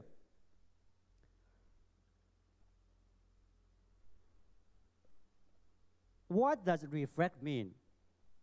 Reflect means teachers require time for reflection about what? How technology can transform teaching and learning. Establish a vision of how the use of technology can enhance instruction. That's the first component about reflection, reflect. The second component, or we can say the second process is require. What does require mean?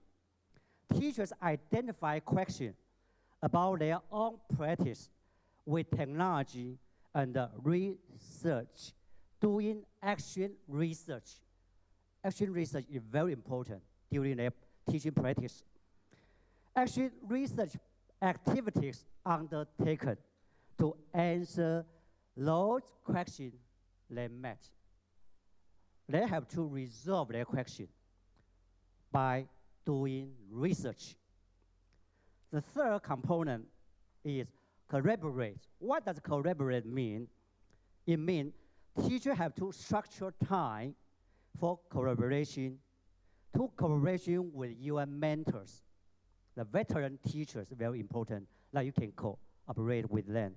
Learning circle, learning communities, and even collaboration with your students. The last component, we call it share. What does share mean? Arrange for an authentic audience with which teacher participants can share their learning, providing an impetus to change for teachers, giving them reason to engage, sharing with one another the results of authentic texts, also extend the learning. Let's move on to this case. I will spend most of my time on this case because it's very, very important. We call Islamic Education College case of RICS.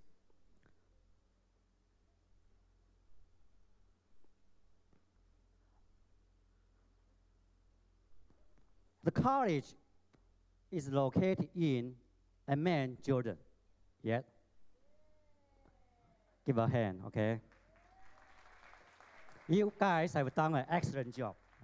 Dr. Says Wang told me a lot about your story. He's a nice person.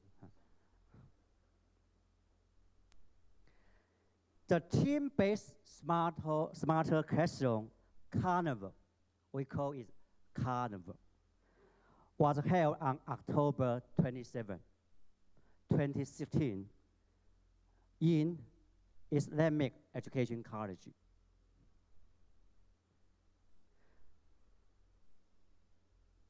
Please look at these photos. The teachers demonstrated their smarter class teaching with smarter classroom support system. You guys have to remember the carnival is a team-based competition. Team-based competition. What does that mean?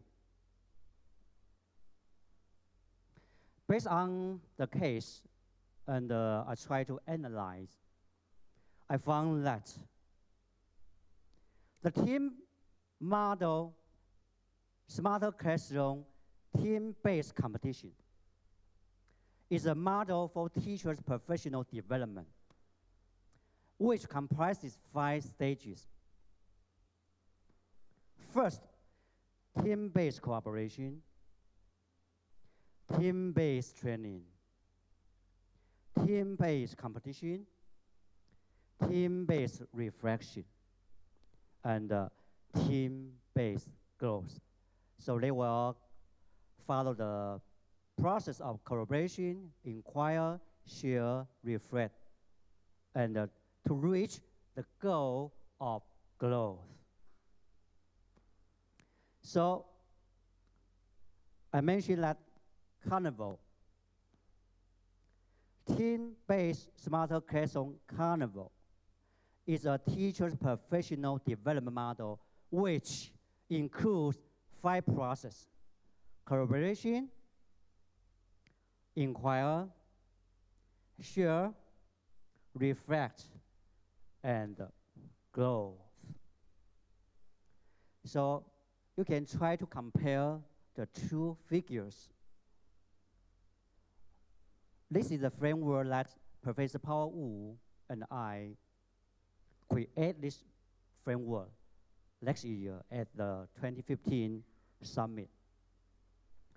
I tried to analyze and compare the two figures. This is personal base for personal base.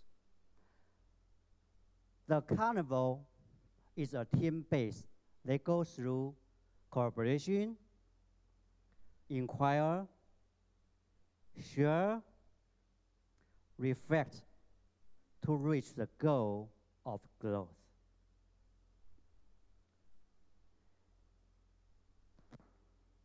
I would like to look at the second level of the three-level scaffolding framework.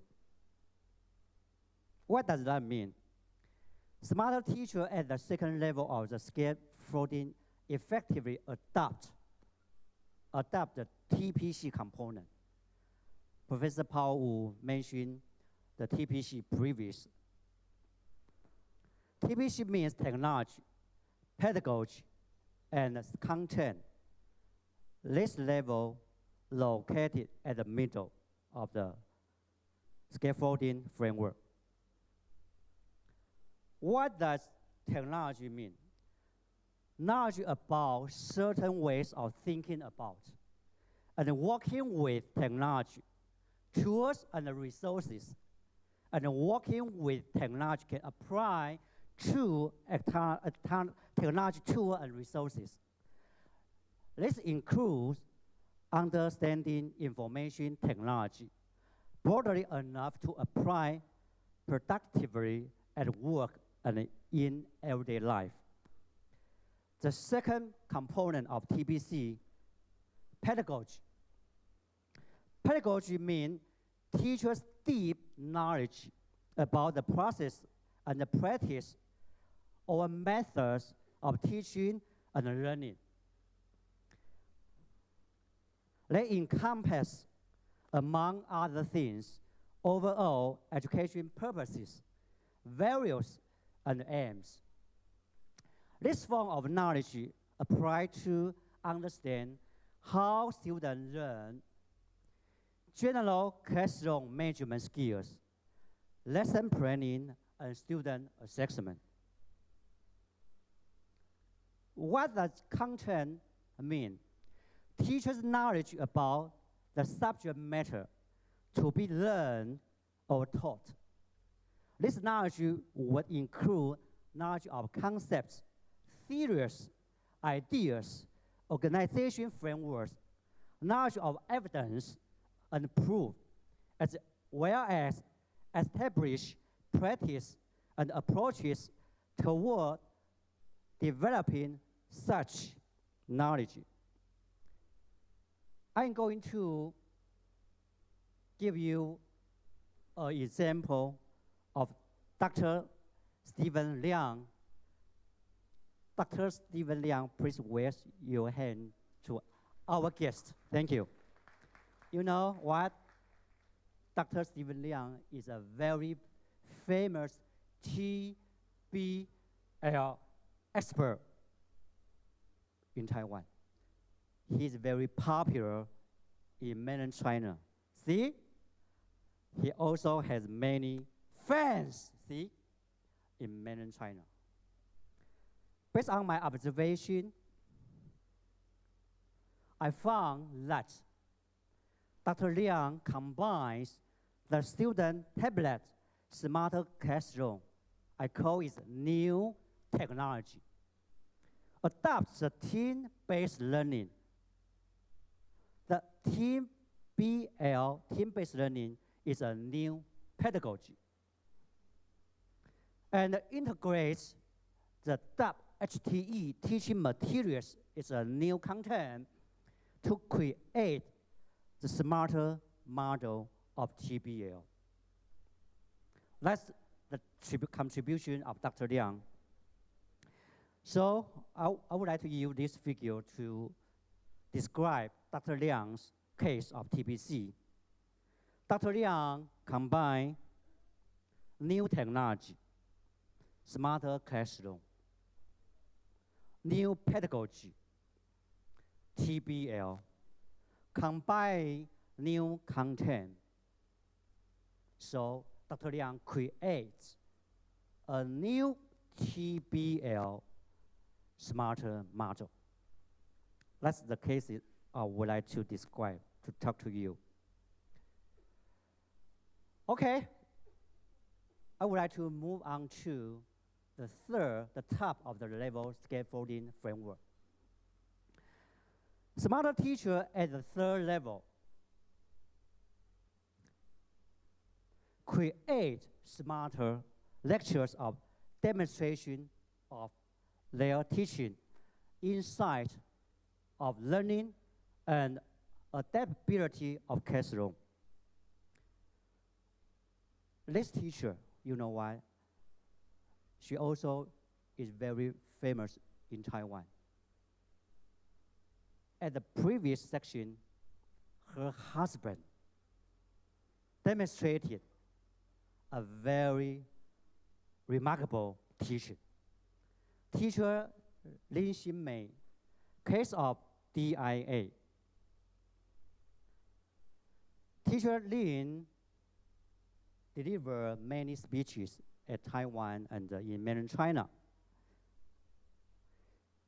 Teacher Lin Xinmei used the smarter classroom to show the demonstration of teaching between the teachers and the students, analyze the IRS results and conduct analysis to understand the insight of learning of students, and integrates the delivered function of support system to implement the adaptability of lecture in order to create smarter lecture.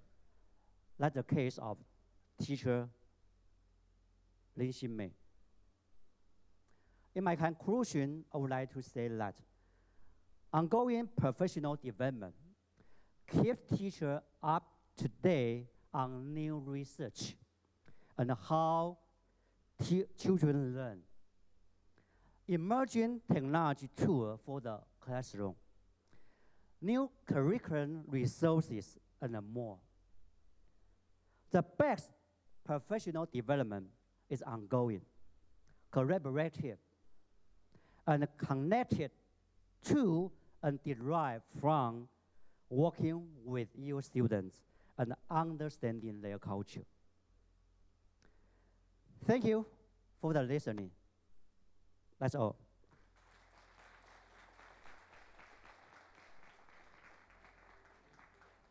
So, Dr. Shen Wang, it's your turn to present your support system of a smarter school. Good luck. Thank you.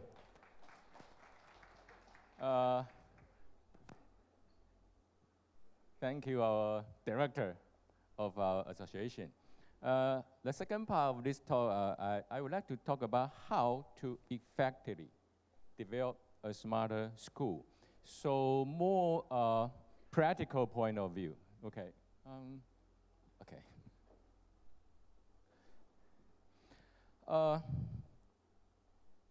Benjamin Bloom, one of the most prestigious educators in 20th century, he said education must be increasingly concerned about the fullest development of all children and youth. And it will be the responsibility for the schools to seek learning conditions which will enable each individual to reach the highest level of learning possible. And the other very famous educator from 21st century, most people call him the global minister of education, Sir Ken Robinson. He said, the whole point of education is to get people to learn. There's only one thing education need to do. And the role of a teacher is to facilitate learning, not teaching, not talking. And the real role of leadership for principals in education is climate control, creating a climate of possibility. From this, I think there are three pillars for smarter education, three pillars. In the center, in the middle, is about pedagogy and the theory. And the second pillar is supporting system. And the third one is teacher professional development. Today, I'm not going to talk about pedagogy and theory because I think everyone knows about many theories, many pedagogies. I'm talking about the supporting system and teacher professional development and their relationship. Most principles, I made a lot of people, okay, many people think we need teacher training, but I think we need more than training. We need professional development, not simply training. What we do about on the teacher professional training, we work on open class, workshop, contest, and submit. The first one is open class. Every time I go to a new school, I will encourage the principal to have open classes. No matter they implement their system, for example, 1 week or 1 month, I always encourage them as quick as you can. Open class for maybe inside school teachers and maybe for teachers from outside. And the second step, I think it's very important is for teachers to do hands-on workshop. For example, the last August, I invite two expert teachers from Taiwan to Fuzhou to have a workshop. There are, I think, 200 teachers attend in their summer vacation. Ms. Wang guide teachers how to implement her own golden triangle theory in her class. And the second day, Ms. Lin to guide teachers how to efficiently implement team-based learning in their classroom. And we also do this kind of job in Jordan. Yeah. The third step is to have not only open class, but open class online. Okay. This is from Shanghang #1 high school. Please open this website. I asked the school every week, live broadcast, 1 live class online, every Wednesday, 10 a.m. online. So now we have, I think 6 or 7, we have list. Okay. Okay, here we have different subjects in different grades. So every week, teacher can watch online, no matter you are in Fujian, in China, in Taiwan, or in Jordan. Okay, you can watch the live class online. Why do I do this?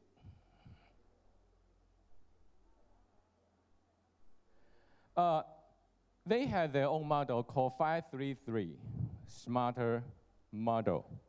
Their own, developed by the Shanghang #1 school. I just simply describe what is 533.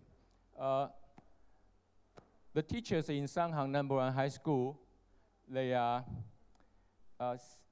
separate a whole teaching process into 5 steps.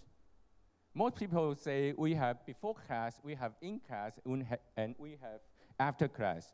But in class, they separate into 2 different steps. Beginning of the class, during the class, and the end of the class, before ending of the class. In the step, they have different points the teachers has to concern about.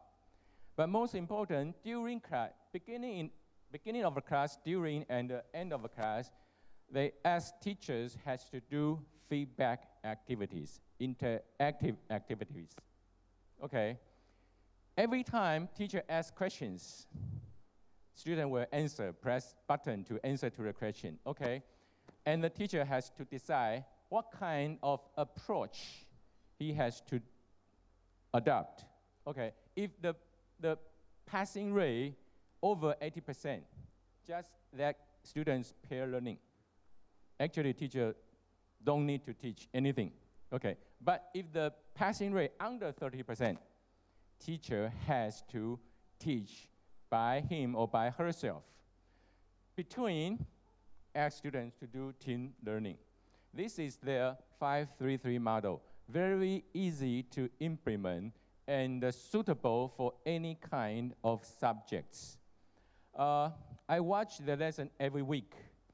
I want to show you two examples. This is from a physics class, high school physics class. It's very good. The teacher asks students to tune the value of resistance on the meter, and teacher will watch the value of a volt, and then take picture. Every time, adjust a new value and take a picture the value. After get 8 or 7 value, and teacher can use this value to draw the curve on the board. Every student can see very clearly, very practical values. And the second is a mathematics class. The teacher asks students to solve a math problem. Okay, every student solve the problem, they will get their final answer, no matter is right or wrong. And the teacher asks student, tell me, randomly pick up student, tell me what is your final answer. Those answers are from students, not from teacher himself. Okay, and that student to vote. You think which one is correct, and he get the stack graph. After 4 questions, the teacher asks students to discuss, to have team discussion. Okay, every question, why your answer is this and why you choose that.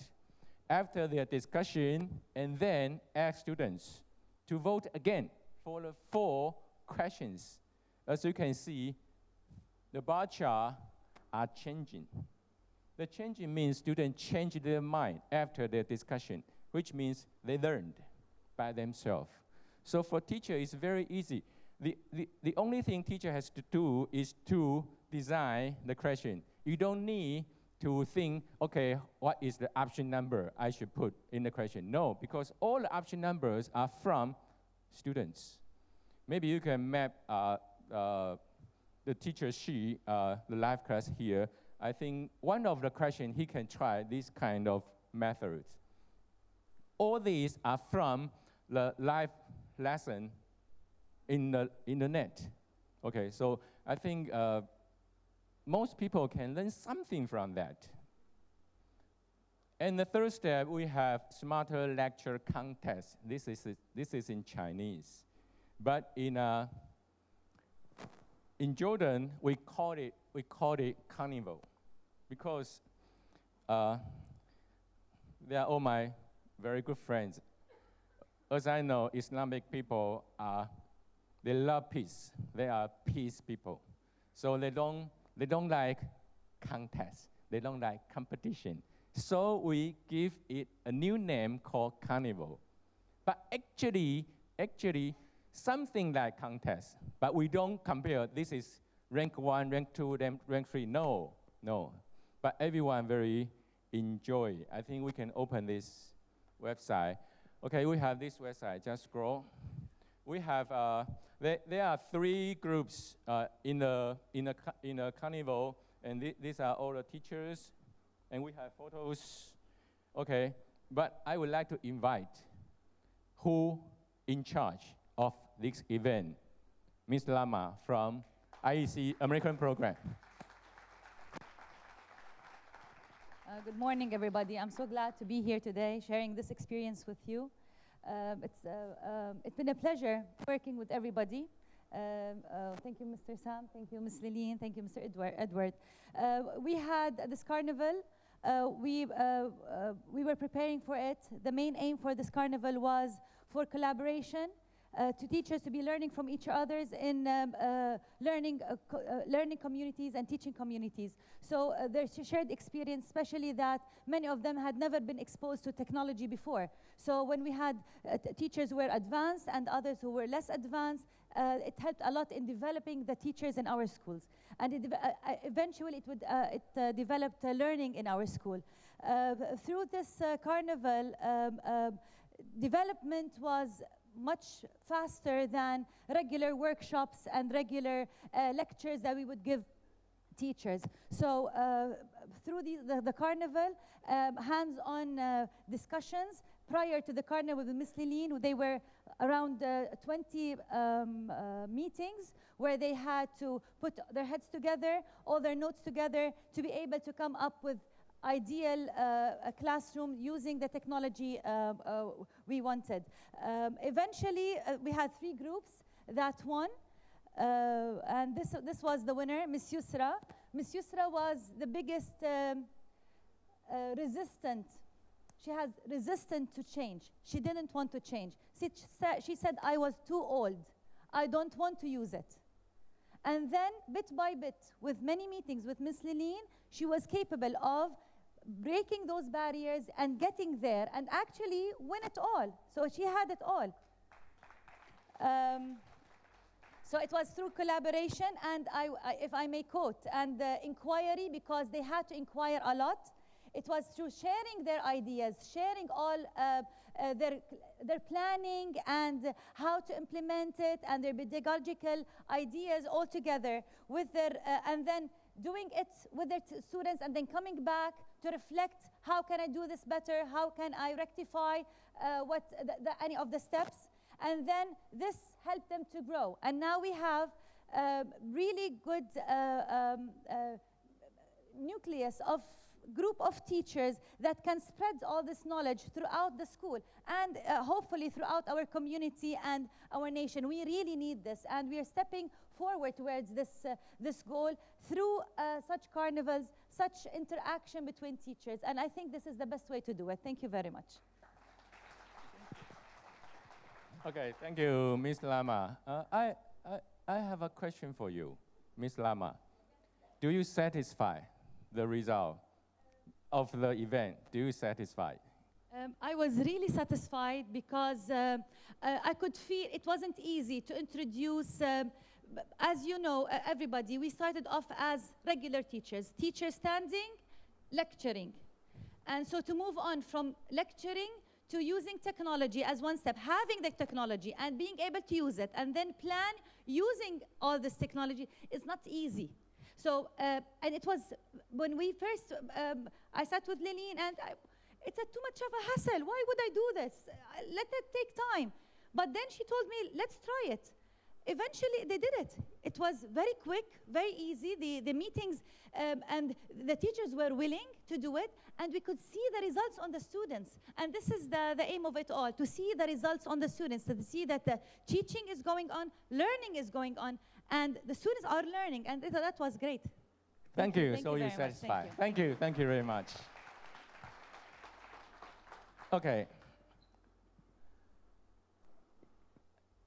And the 4th step is the global summit here. Every year we hold a global summit. Why do we do this? Because we want to build up a platform to invite people from different countries with different cultural background to share their experiences, how they think of technology in education. And every year we invite distinguished guests from all over the world. And the second is about a supporting system. Of course, everyone knows our team model smarter classroom. I think you are very familiar with this, but I want to show you a very short clip about a team-based learning. It happened in Bulgaria.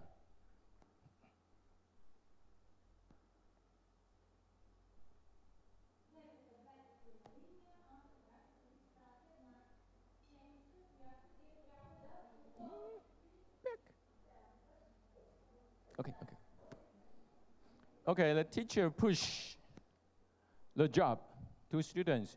As you can see, because there is only one tablet, so the students, they will talk, they will work together naturally. You don't need to ask them to do that. Okay? I think, okay, this is okay, fine. So if you change the environment, the way of teaching will be changed. Okay. Team model, smarter classroom, most people think it's only in-class supporting system, but actually now we are not only in-class. We create the O2O education model. O2O, I think most people know, it's talking about e-commerce. E-commerce, O2O in e-commerce is to online to offline. You purchase online, you get your things offline. But in education, the O2O model should be bidirectional. The two-way O2O. The one way is from classroom to the cloud. Okay, I think everybody is very familiar with this. This is offline to online. But how about online to offline? We are talking about free classroom. We ask students to watch videos at home before the class, okay? So this is bidirectional. With the cloud service, I would like to introduce the case from Hong Kong Student Ed Society Primary School. The teacher is our deputy principal from Hong Kong Student Ed Society, Mr. Lee. Every class, after his teaching, he uploads the e-notes to the cloud. Every student, when they're back home, just open their app, turn on their tablet. They can watch, they can read. They can read the e-note again at home. And if there are questions, the student can see his performance comparing with the whole class. And if the question is more enough, then the student can get the diagnosis report, her own or his own diagnosis report. Actually, teacher doesn't need to do anything more. You just teach in a class, and then student will get all this stuff. Okay, in the end, I want to summarize. I want to talk about how do I look upon what I'm doing. You know, this morning I put on my coat. I just find, my God, I have eye mask in my coat pocket. Actually, my job is traveling. I'm traveling a lot. I'm traveling to everywhere to watch teachers teaching.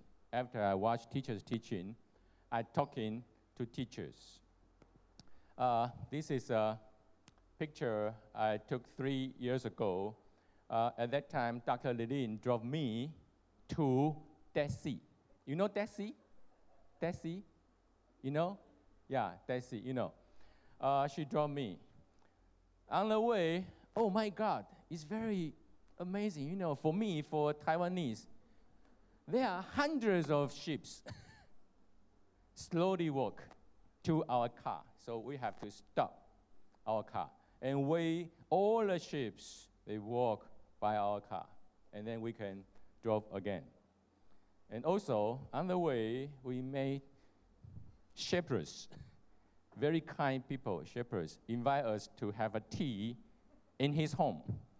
So it's very funny for me, but it's also very exalted. For example, 1 month ago, I, with my colleague Edward and Dr. Lilin, we flew from Taiwan to Oman.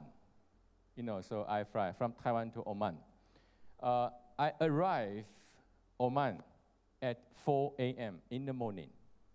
And we have an event in the morning. And then 7 p.m., I flew away. I never sleep in Oman.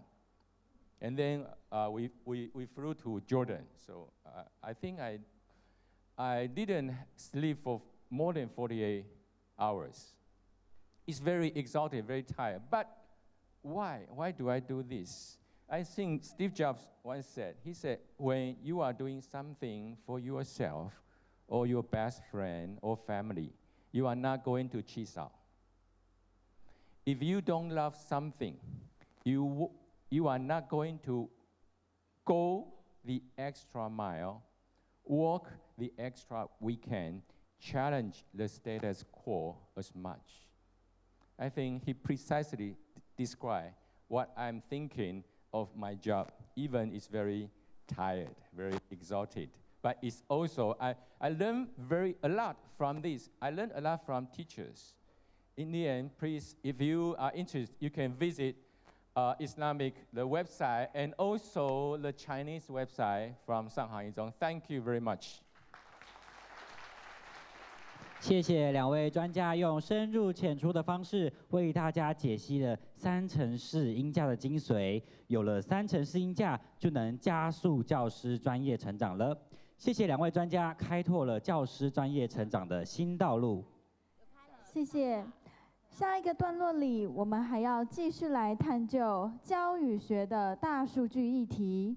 没错，在前面一段，吴教授已经跟我们分享了教学大数据的探勘。不过，课堂的主角是学生，学习才是课堂的核心，所以我们当然也要邀请专家来谈一谈学习行为与学习数据的分析喽。让我们欢迎协会顾问、教学与学习的专家梁仁凯博士为我们主讲学习行为与智慧学习竞赛数据分析。大家掌声欢迎。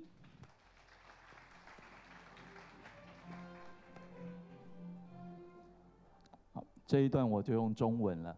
好，非常高兴跟大家这里见面。我刚刚已经被点过2次名，所以呢，点名2次我要减2分钟，然后可以把这个时间赶快的移交到下一段。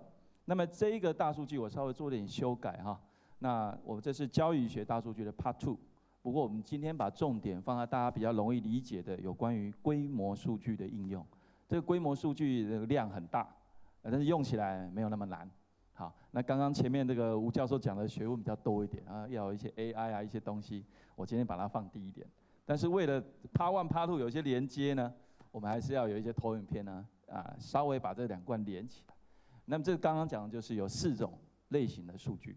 那么等一下我要讲的数据大部分会着重在学习活动数据这一类。好，我从学习活动数据开始带。那回到我们课堂，第一个，课堂有很多的学习数据，我们知道课堂可以采集很多东西。那我们大概把它分成2种。那一种就是自动化的，就是刚刚吴教授讲的这种哦，这个系统很厉害，学生只要按了什么，老师做了什么，我们就帮他记。但是这个还是有分2种哦。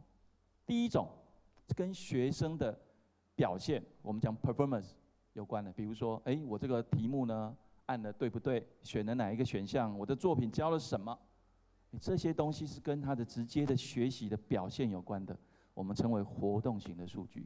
这个我们现在的 Team Model 智慧教室的 High Teach， 大家每天都在用。另外一种数据我们比较少见，叫侧写型的。什么叫侧写呢？就是在旁边看，用行为的角度切入。比如说，举个例子，你有没有发现说，我说我们在这个按这个 IRS 的时候，有些孩子特别的慢，有些孩子特别的快。那这个表示2种状态。第一种，他可能比较会，他就按得特别快；比较不会，就按特别慢。那大家有没有想过另外一种？一定遇过，有的孩子呢，他就是要引起你的注意，他就按特别慢，他一定要时间到的时候才把它按下去。这时候我们从另外一个角度来看这件事情，这是学习行为，有一些我们可以切入的点去看。所以把这些东西整合起来，我们就认为它是一种侧写型的数据。你有没有经常参与抢答？你有没有经常参与抢权啊？你的按钮的速度怎么样啊？你回答的东西是不是都是与时俱进啊 ？Can you speak English? No translation? No translation. May I? Okay, I try my best. OK 的，可以吗？反正我有中文投影片，但是我没有练习过英文，讲不好，不能怪我。Okay, the second is the teacher manual. What means teacher manual data input? First, we can. 有了哈，我可以讲中文哈。好，谢谢。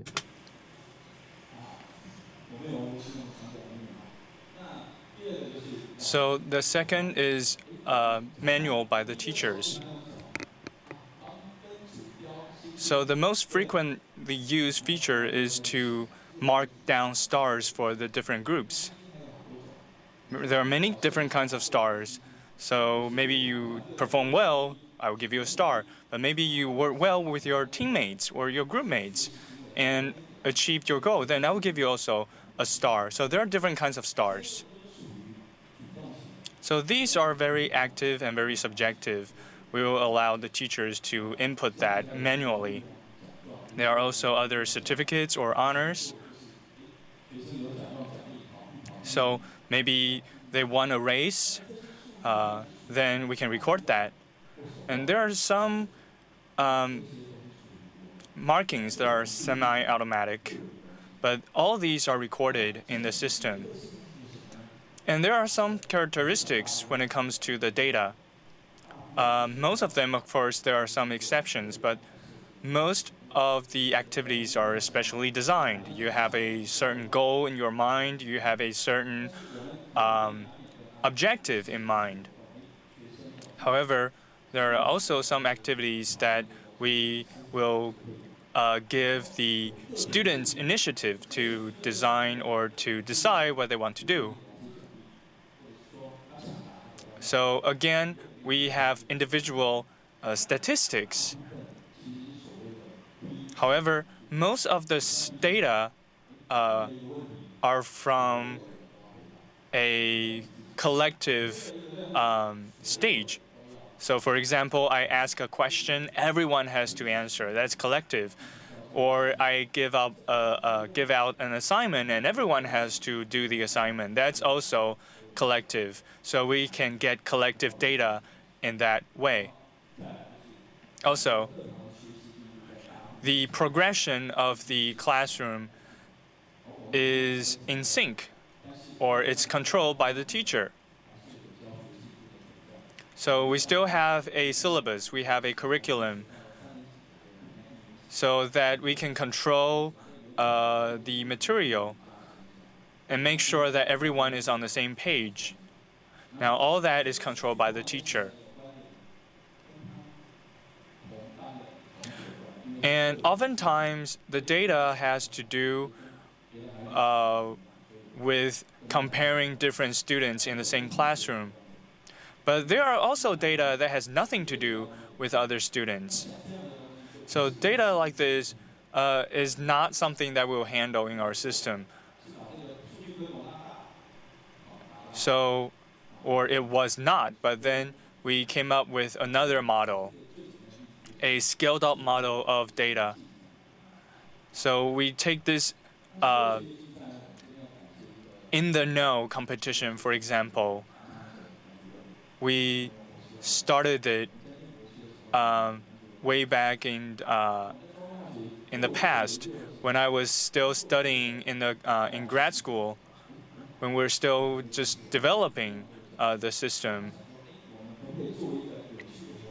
We were brainstorming and trying to come up with an activity so as to encourage the students to learn better.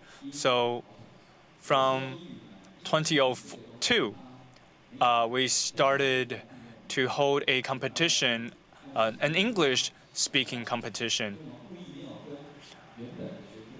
So the competition is actually not attached, or it's not connected to our classroom teachings, because we want it to be an encouragement rather than something that is an extra burden that you have to teach in the classroom.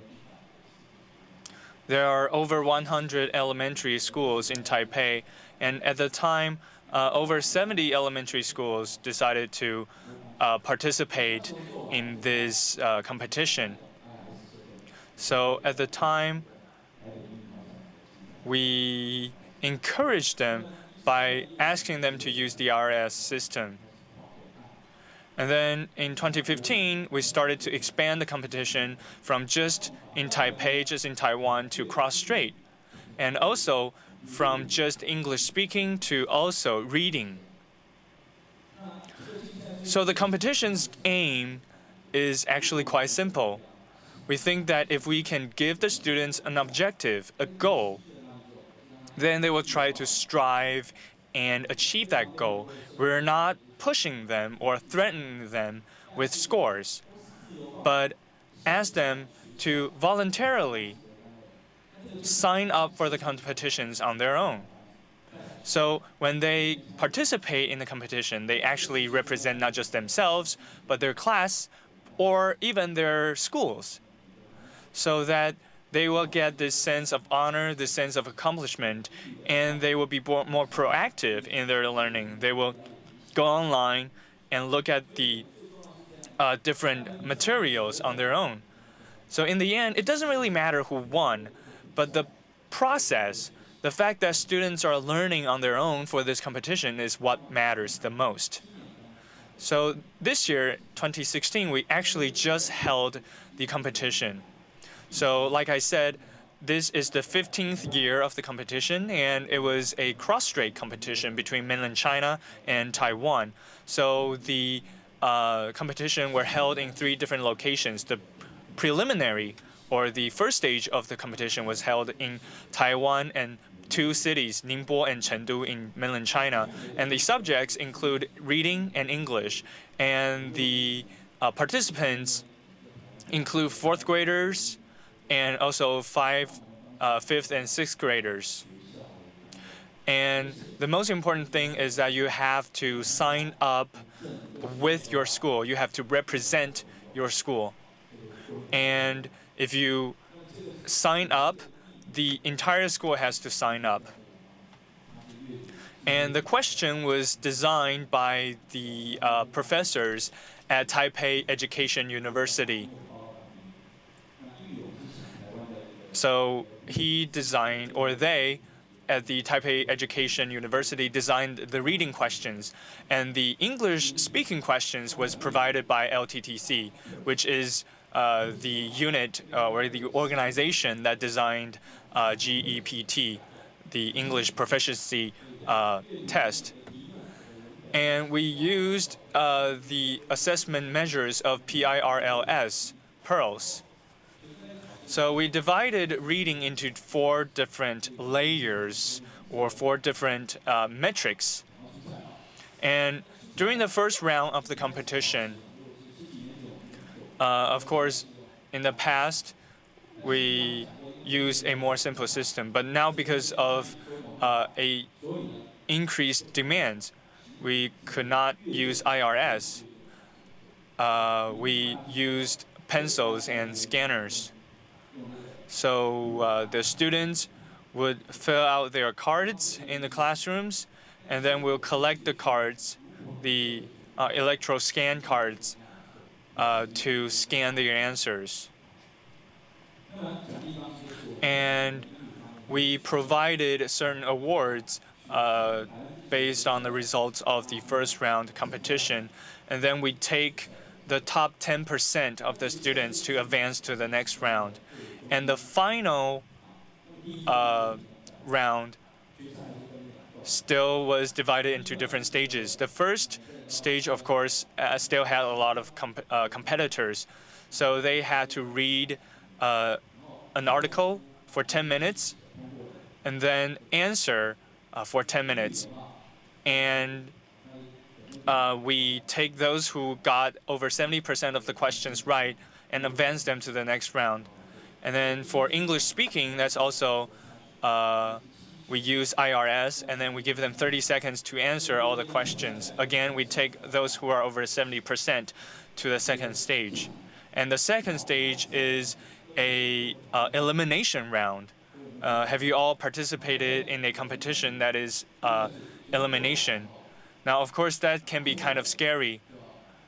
Sometimes, for example, if you ask everyone to stand up and answer questions, if you get a question wrong, you have to sit down and you're eliminated. So it's very, very intense, actually. So we can look at the pictures. So that was the 14th year of the competition. So we can see that they are using IRS system in their classrooms. And that was the first stage of the final round.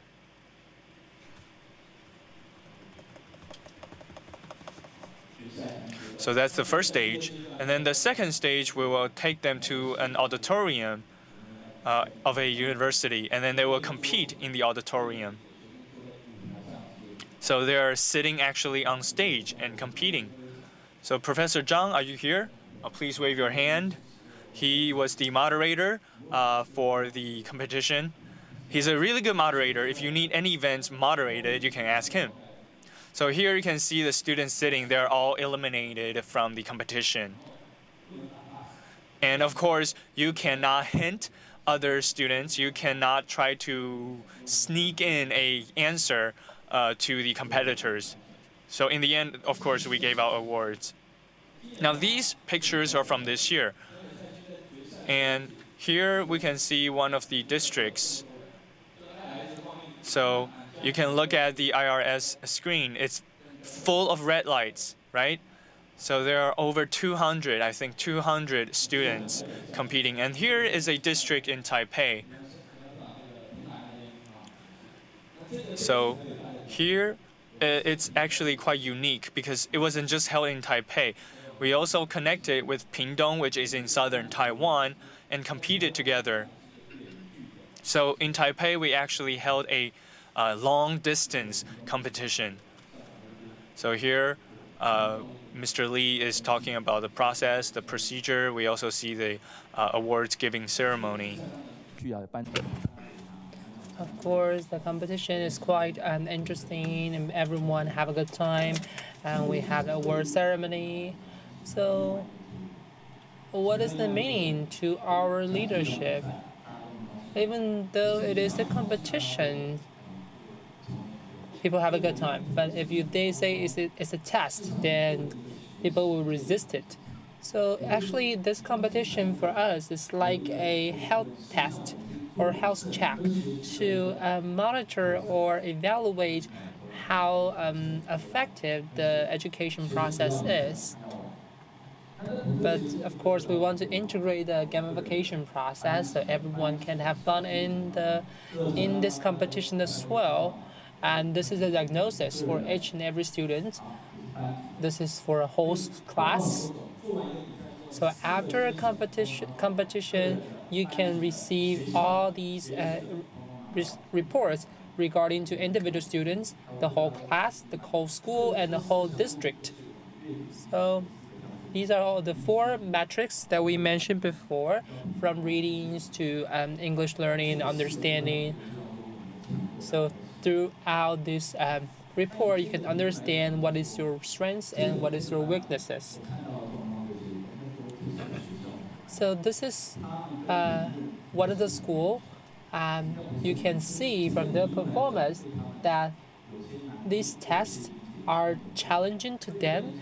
So you can see many of the students are performing less than ideal.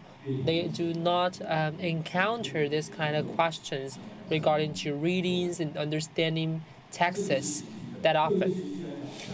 You can see this is a report for the whole district. Each number on the x-axis is actually represent a school. So you can see, you can compare each schools, and you can compare from their previous performances and also compare between schools. You can look at their internal differences and also their competition between different schools.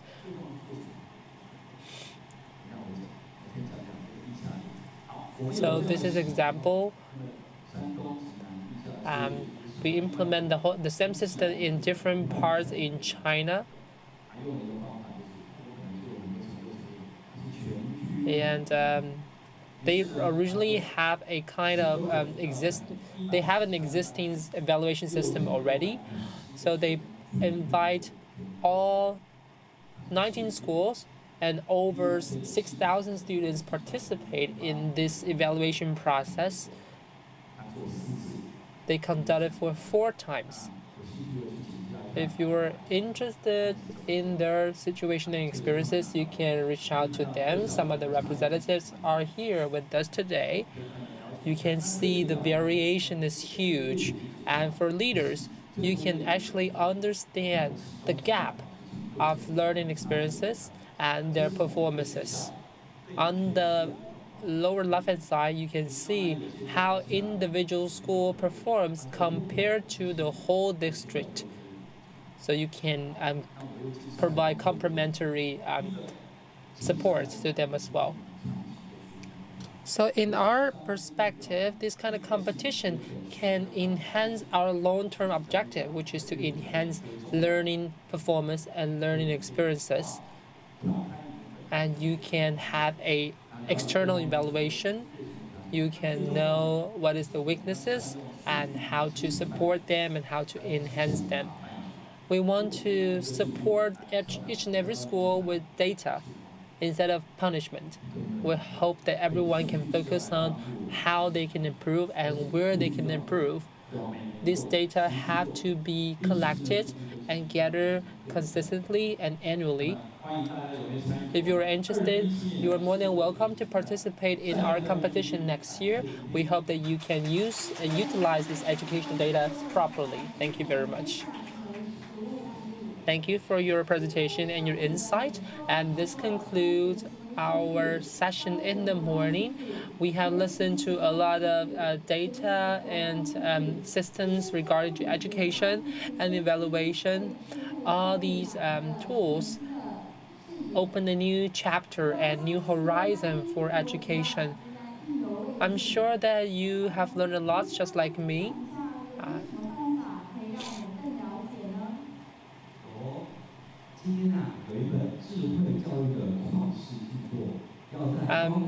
Today, for all the Chinese readers, we are going to publish a new book regarding to big data and smart educations and professional developments for the local readers.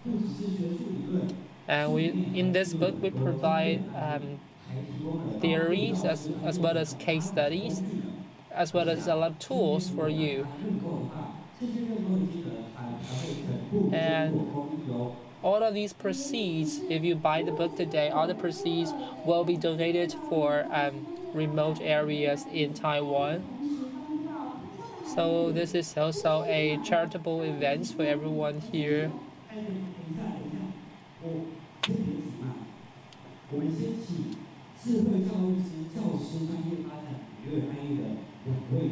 So here I would like to invite our authors of this book to share with us what is included in the book. So let's welcome Professor Zhang and Professor Wu.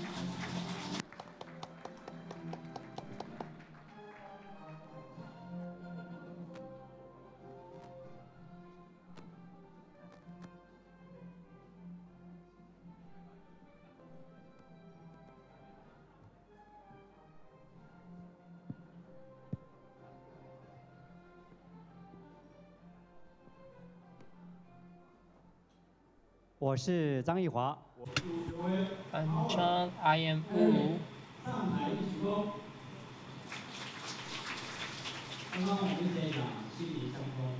We've been talking about connectivity, and smart education. We hope that these technologies can help us to bridge a gap between time and space. We hope that these technologies will be an enabler to many of you here. If you were interested, we have written this book and published it recently.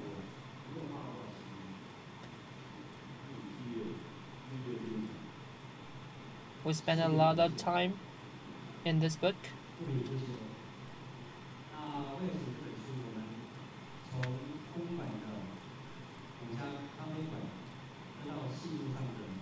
We've discussed for a long time for this book. We visit different places in Taiwan and in China.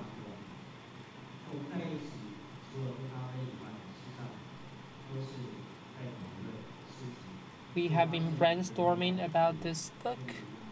You can see my hair is thinning as well, just like Professor Wu. So what's included in this book? Power, can you tell us about it? In order to accelerate professional development for teachers, it is important to combine theory and practices. So we focus on students, we emphasize on modern technologies, on how to build a smart model, smart classroom, and a smart education. All these theories are put into practices in different parts of China and Taiwan. So when teachers develop their professional skills, they can have a comprehensive structures, and they will have a whole set of tools to help them achieve their goals and objectives when they design their their education curriculum as well as pedagogy. You can also refer to many of these theories and examples in this book. And this will also help the school leaders to create a smart education systems and an environment that enable this whole process. We hope that we can accelerate this whole process as soon as possible.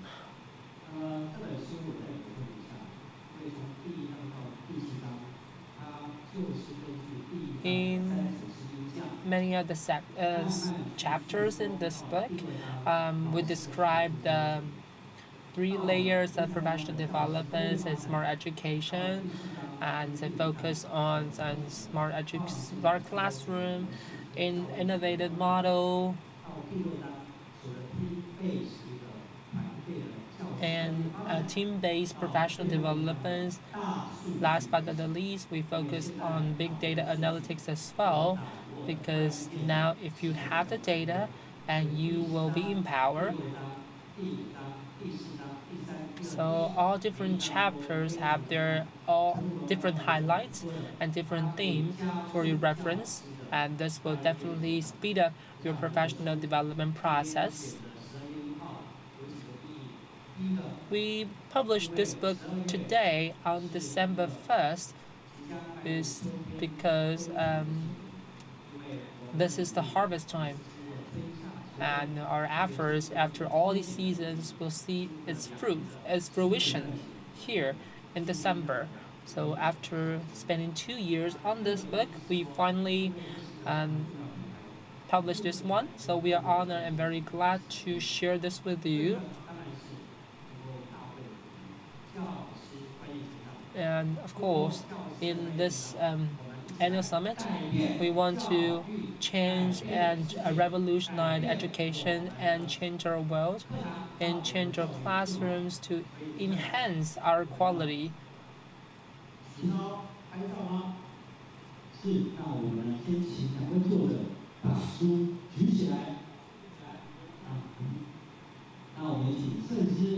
So here we'd like to take a photos. We invite photographers to take a photo for our authors. Thank you.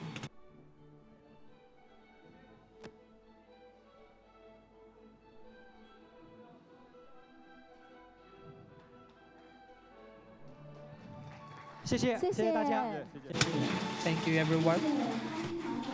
Thank you, our authors, for introducing this book.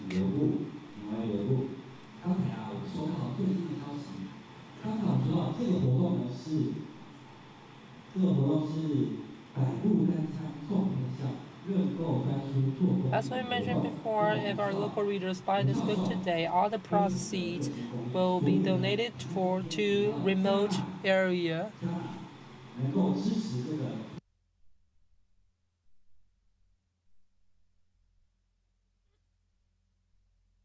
And our Professor Chang will also like to support the 111 Education Association, and we would like to donate this book to the association. Let's welcome Director General Fang.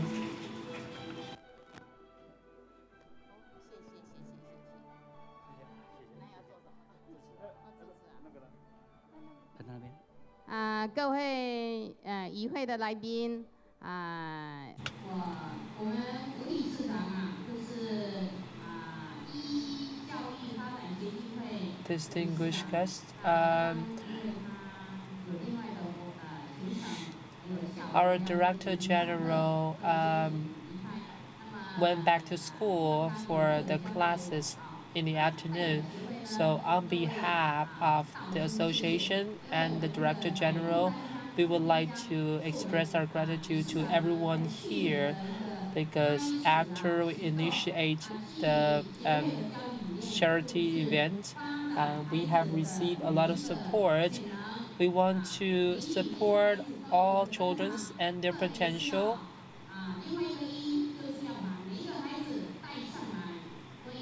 We hope to support every child in our country.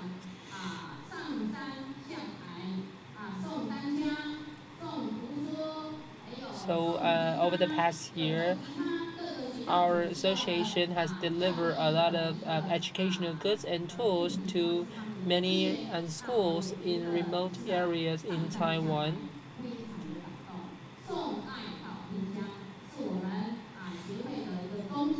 And we always want to support those people in the remote areas. As we know, there's a digital gap and also a development gap between urban and rural areas. So we don't want to overlook that trend and we want to minimize the gap. I am very honored that everyone here are willing to participate and donate to our event. Thank you very much.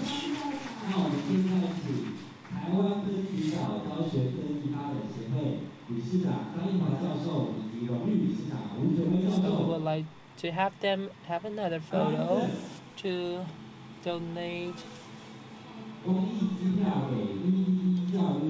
180,000 NT dollars to the association.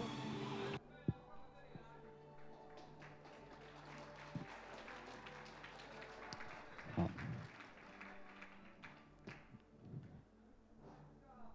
我们台湾这边说单枪其实就是各位所熟知的投影机、投影仪，所以呢，我们协会呢也想支持把这样的科技送到我们的偏乡。各位再来掌声鼓励。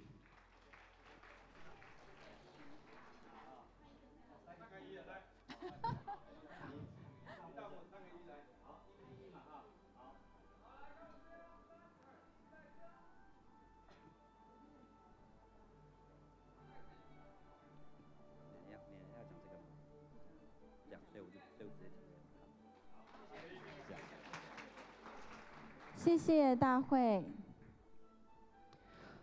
哇，今天早上实在是太精彩了，不知不觉已经到了午餐的时间了。So it's about lunchtime. Today we have prepared lunch for everyone here, so you can enjoy it here. So our lunch will be delivered to your table very soon, so please clear up your table. And later on, we will have another lucky draw. 4 lucky winners will bring the support system back home.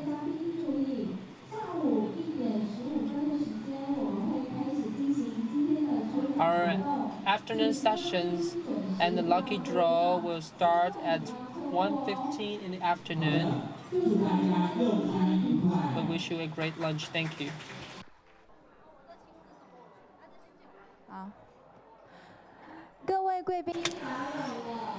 Ladies and gentlemen, we're about to start an activity, which is to make a sentence. So please make sure with me whether there's a board like this on your table. If not, we would ask our staff members to send one directly to your table. So table number 6. Okay. 好，谢谢。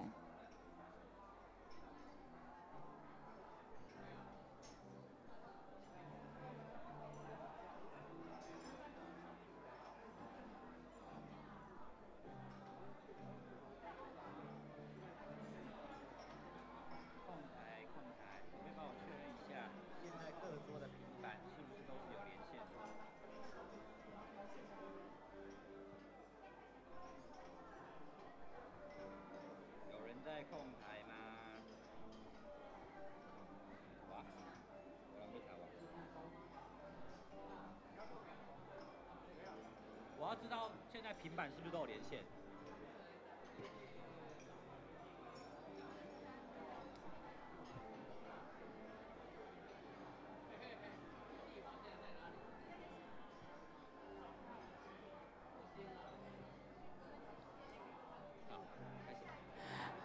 好的，各位。All right. Our prize drawing is going to begin.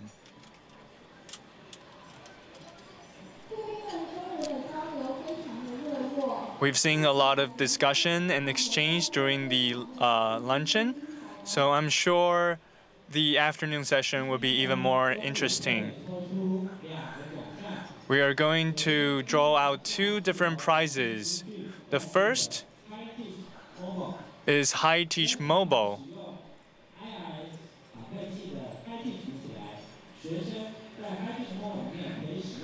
High Teach Mobile allows students to use cell phones and tablets to interact with their teachers in a more diverse and dynamic way. Actually, the system that we're using right here today is High Teach Mobile. So without further ado, please randomly draw out a lucky winner. .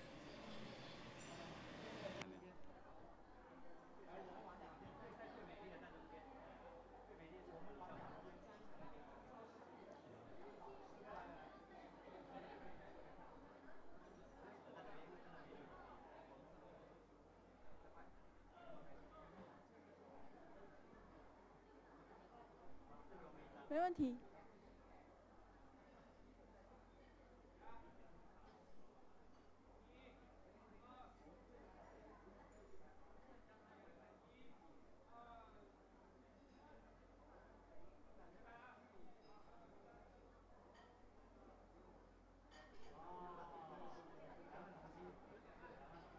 你再说一次情况台挑。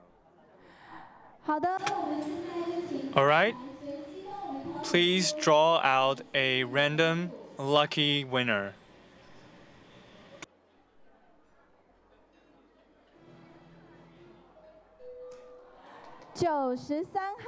Number 93. Principal Ms. Chen Lijuan, please come onto the stage. Congratulations. Now please select the second lucky winner.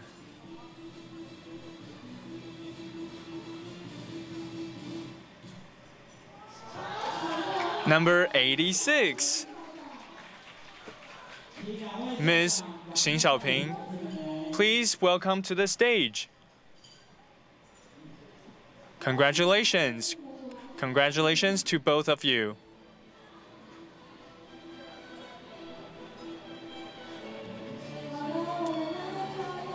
So yes, we have the 2 lucky winners, and please give your acceptance speech. Just one simple sentence. I want to say, it's my lucky day. Thank you. 好，谢谢大。Thank you. And I would like to say that smart teaching empowers our students. So now let's welcome Professor Power Wu to give out the prizes to these 2 lucky winners.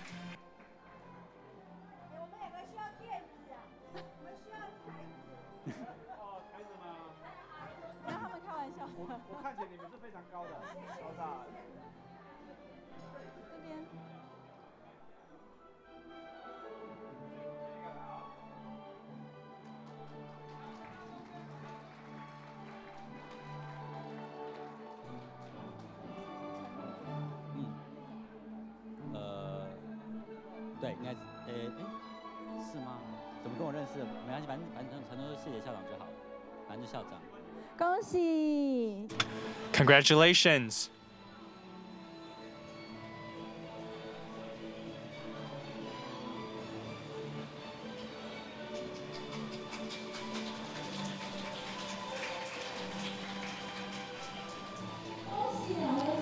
Congratulations to both lucky winners, and also Thank you, Professor Wu, and thanks to the organizers for providing the gifts, the prizes. Next up, we have the Make a Sentence activity. Please use one sentence to describe how you feel and what you think about smart education. So, for example, we believe that smart education is a way to enrich all of the children. So during the morning session, the speakers talked about their thoughts on smart education. So we believe that we can have more discussions in the afternoon. And the rules for this activity is as follows. First, we have to gather all the members at the table. You have to write it down fast and write down a complete sentence. And every single one of the members of your table have to be present in order to win the prize. So please, the representatives at each table have to lead the discussion, and you have to take a picture with your tablet and upload the picture. Let's see who can do it the fastest. C new 开9个。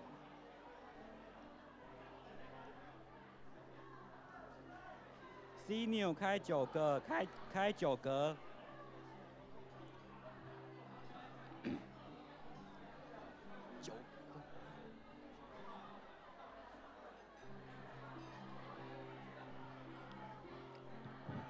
已经有第一组上来了。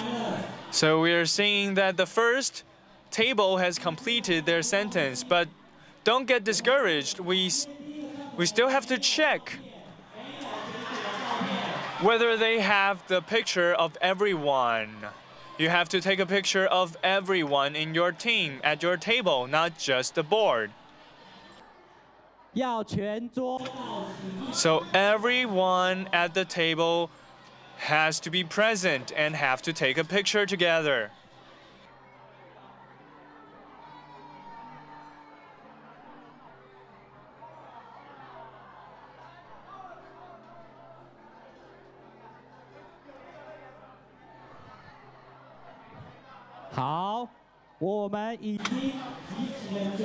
Okay, so we have collected all 9 photos that are allowed at this stage. So let's take a look at all the pictures one by one. Let's look at the first picture.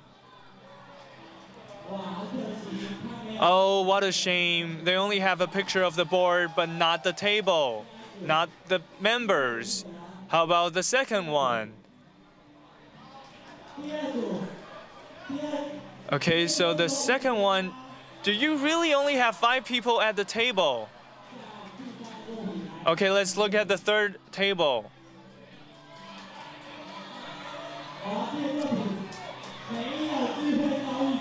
Well, they have the members, but they don't have the cardboard. How about the fourth one? I think it qualifies, right? It looks good. What table is it? All right, I would like to welcome everyone from table 10 onto the stage. Please bring your sentence with you. Congratulations. You're the lucky winner of this event. 来，请第10桌。不要。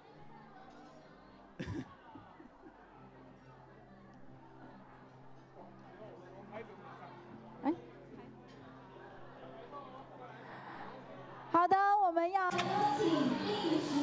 Okay, so we've welcomed and invited everyone from table 10 onto the stage. So please say out loud what your sentence is.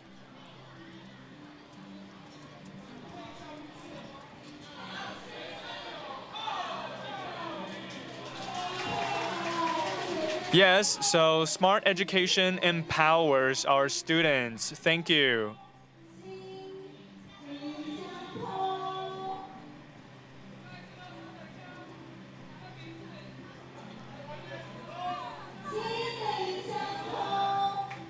Our hearts are connected through time and space.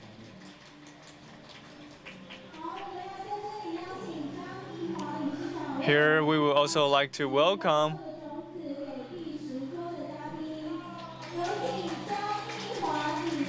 Director Zhang to present the prize.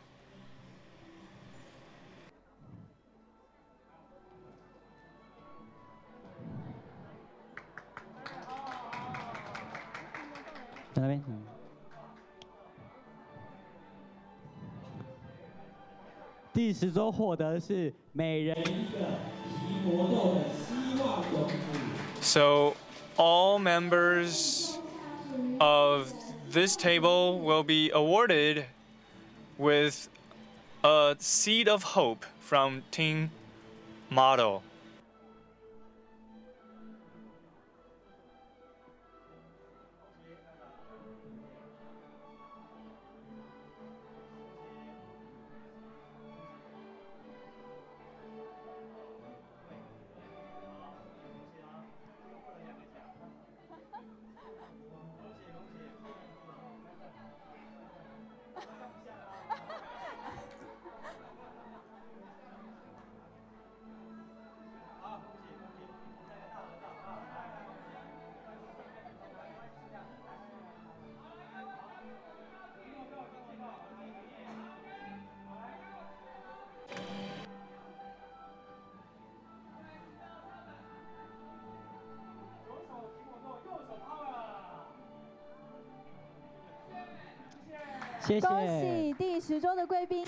Congratulations to Table 10 and thank you, Director Zhang.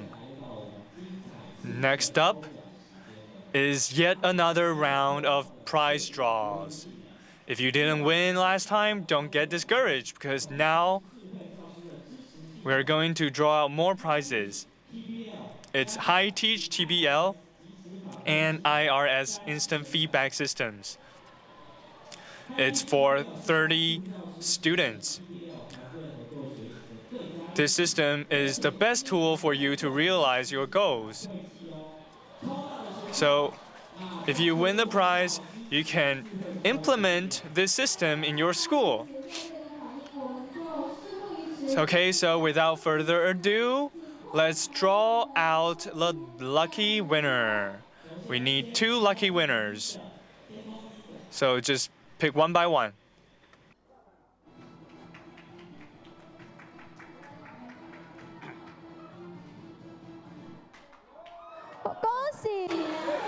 Congratulations to number 208.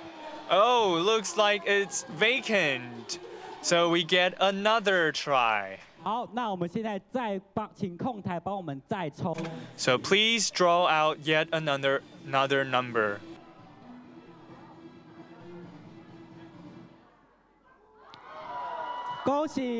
Congratulations to 159. Wang Chao, Miss Wang. Now let's draw out the second lucky winner of this round. 对。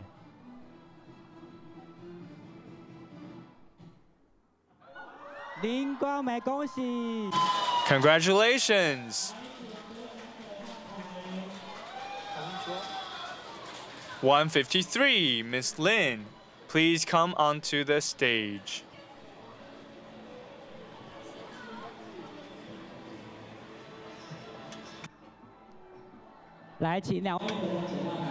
Please come onto the stage. Again, please briefly describe how you're feeling right now. I think smart classrooms really changes me, and it's going to make the lives of all teachers and students more wonderful. Yes, I'm very happy to be here today. I would like to thank my instructor, Professor Zhang, for giving me this chance to be here and winning this system for my school. And I would like to use this system and bring more wonderful experiences to each and every student of our school. Now let's welcome Professor Power Wu to present the prizes.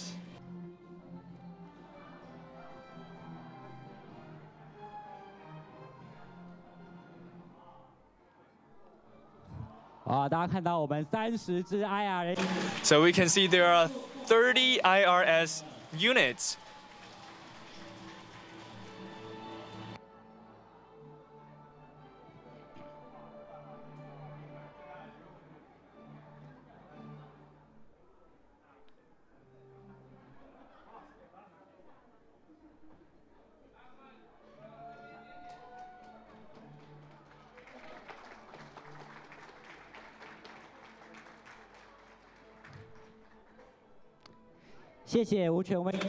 Thank you, Power Wu.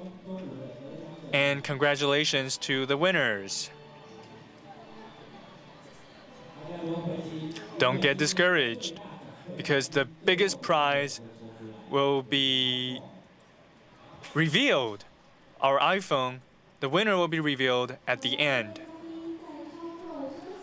Okay, after our luncheon and the prize drawing event, the afternoon session is about to begin. The afternoon session is more interactive, and the presenters will have 15 minutes of time each to share with us their experiences and thoughts. And in each and every presentation, the speakers will try to interact with you, so you can use your cell phones to interact and to provide feedback. So first, let's welcome the moderator of this forum, Dr. Zhang Yihua, and the theme of this forum is Become Smarter Through Leadership. Let's welcome Dr. Zhang for his remarks.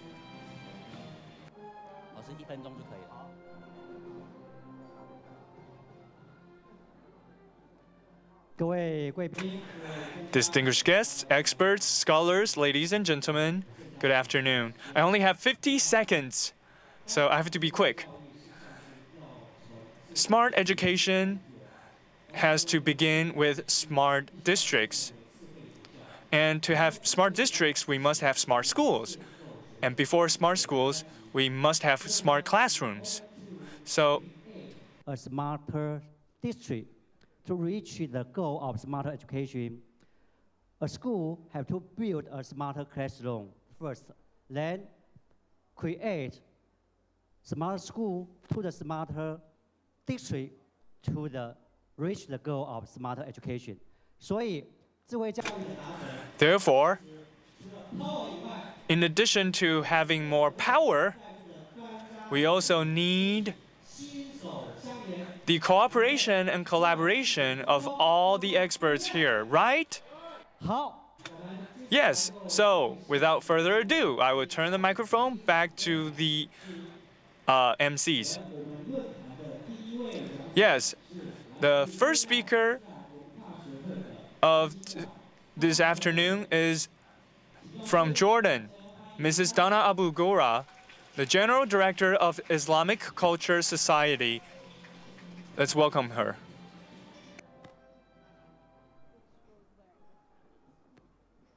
Good afternoon, everybody, and hello again. I've been here in the morning. My session is not going to be interactive, I'm sorry.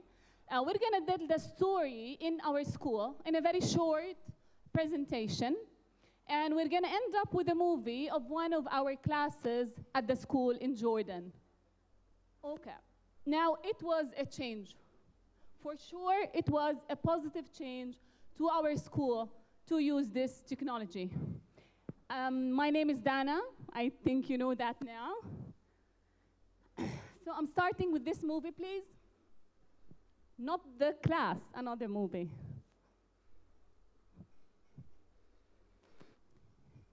Sound.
Don't you think that's one of the reasons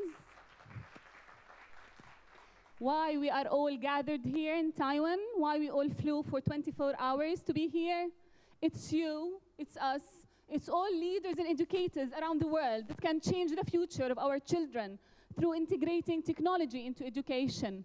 And that's what we believe here, I think. If you agree, just please raise your hand on that. Just a brief about our society. Our society is a non-for-profit organization that's been since 1944.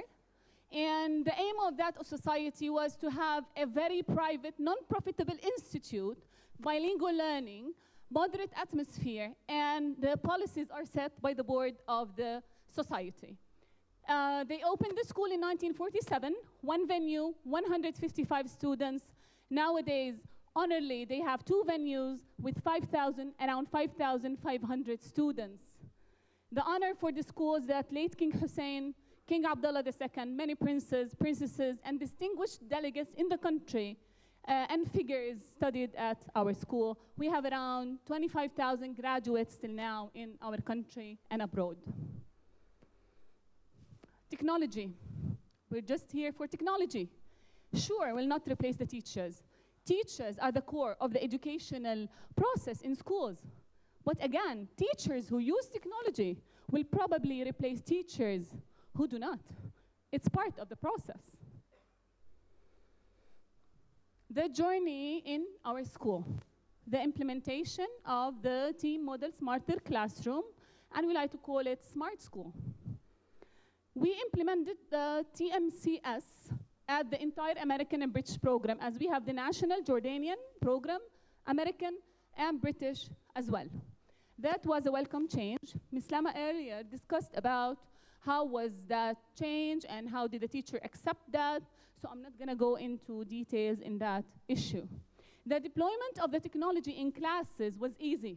At the end, the teachers were enjoying their process of teaching, and students were happy learning. Again, it's a user-friendly thing. IRS, document camera, the software itself, it's not complicated thing. It's just an easy, a friendly, user-friendly solution. And for sure, there was some planning, and the deployment was painless.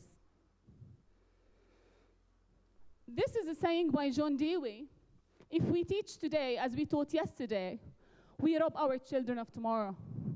And I think this is a total truth. Do we face challenges in embedding technology in education? Do you agree? Do we face challenges? Yes, all over. We do face challenges, and we are all responsible of that, and we need to figure out the right solutions to go over what we are facing in embedding this technology. According to researchers, some of those challenges are systematic, and some of those challenges as well is related to the technology itself. Or maybe it's again to how are we implementing the technology. We are all responsible. We all need to work together in order to overcome these challenges.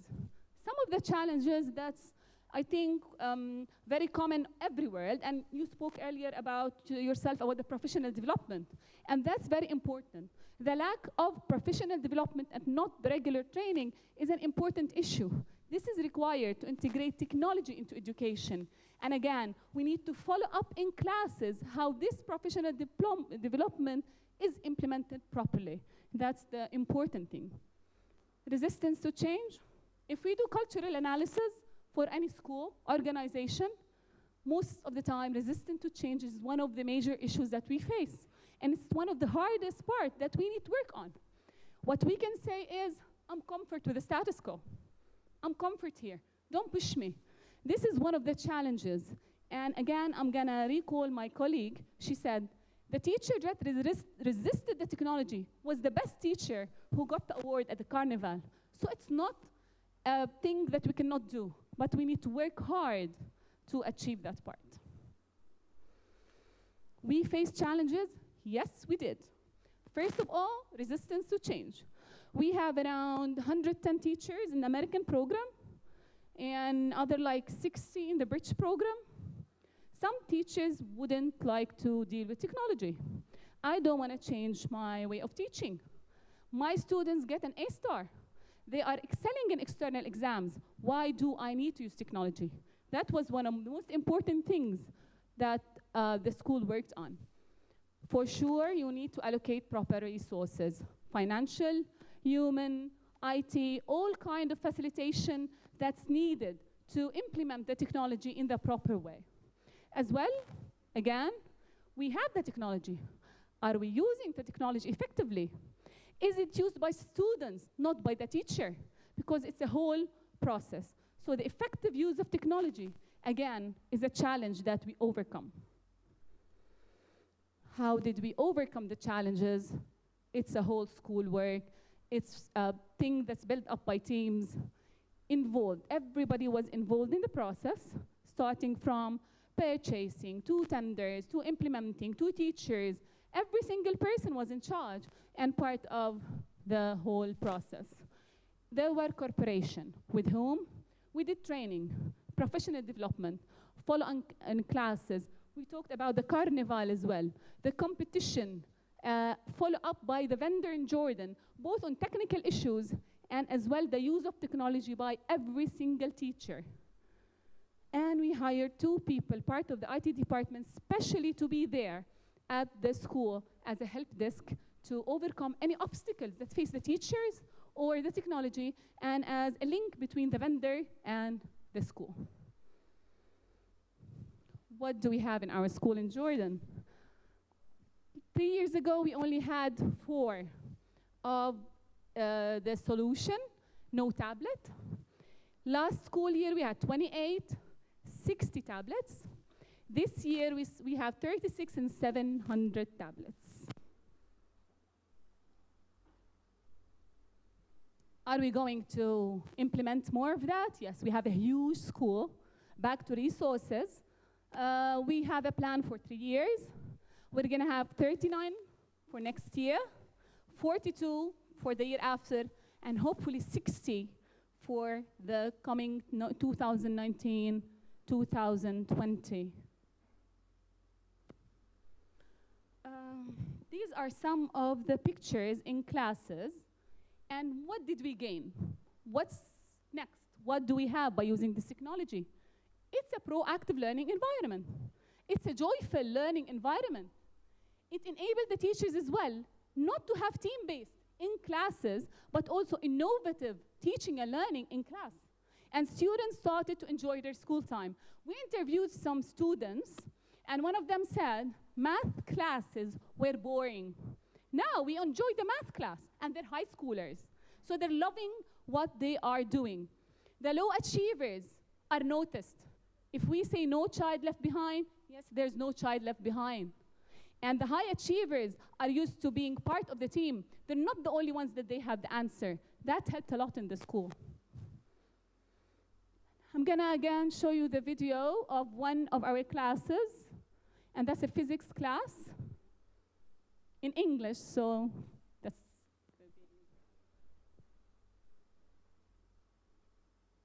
okay. Warm up means this is the event and the physics material that we already covered. Okay? So now on the start right there.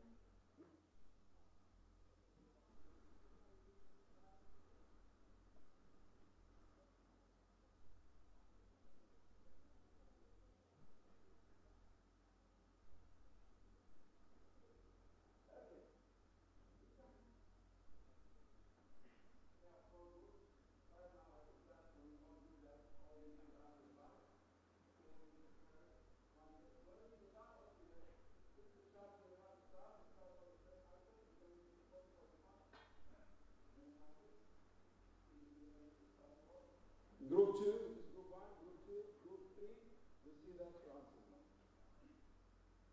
Oh. So all answers right. Thank you.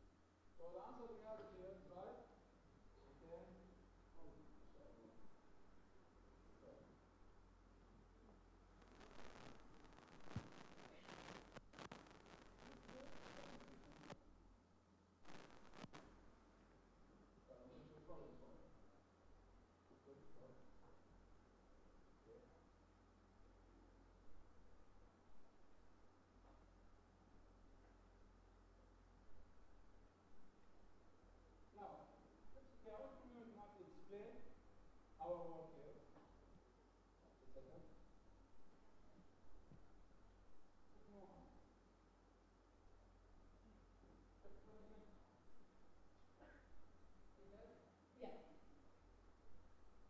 values in order to see the velocity and the change of momentum. So if we make the masses the same value, the masses into the same value.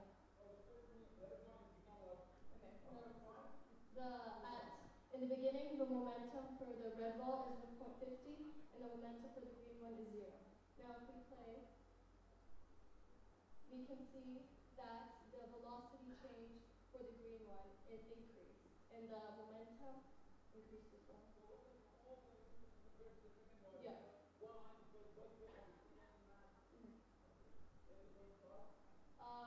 Just this went in one direction. Well, this one skipped. The velocity of the second ball. So instead of the second ball staying at rest, we could have it move towards the red ball as well. Reverse play. They will both change direction. Both of them,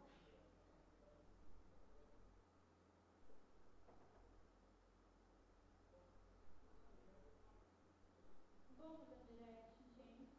So this one now has a positive velocity that increased, and this one has a negative velocity.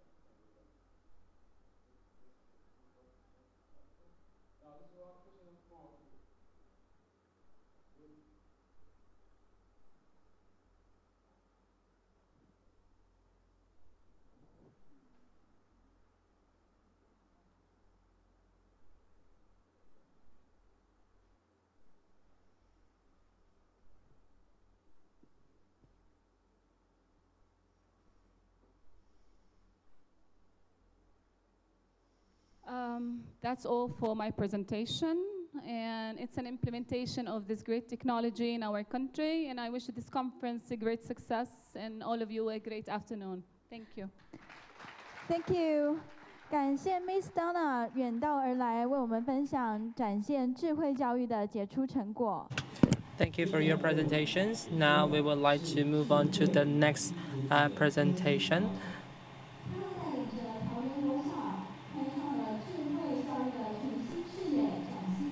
The next principal have bring the school to a smart campus and a smart education. So now let's welcome Principal Wu Yafen from the Taoyuan Primary School, and it is also the first smart primary school in Taoyuan County, in Taoyuan City, excuse me.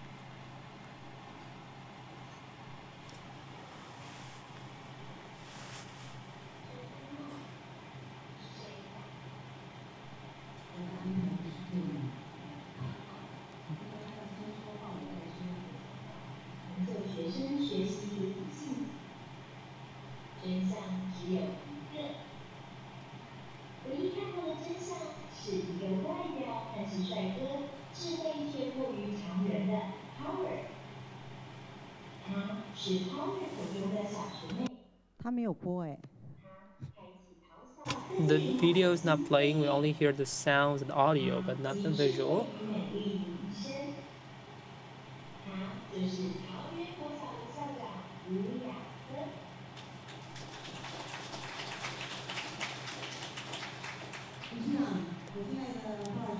Director General, all the professors, government officials, educators around the world, good afternoon.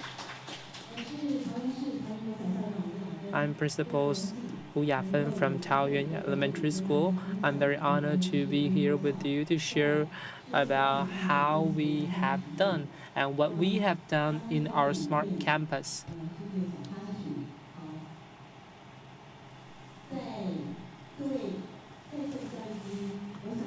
I'm sure that all the educators can relate to the following scenes.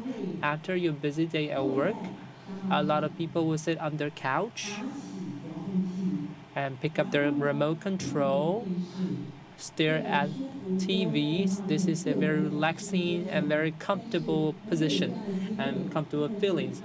But it's unusual, but it's definitely a treat for every one of us. Many people will describe it as the couch potato. While you are watching TV passively and you will switch channels again and again and again until the channel you would like to watch. Have you seen how our children switch channels? I've seen when they switch channels, they will switch like in a flip.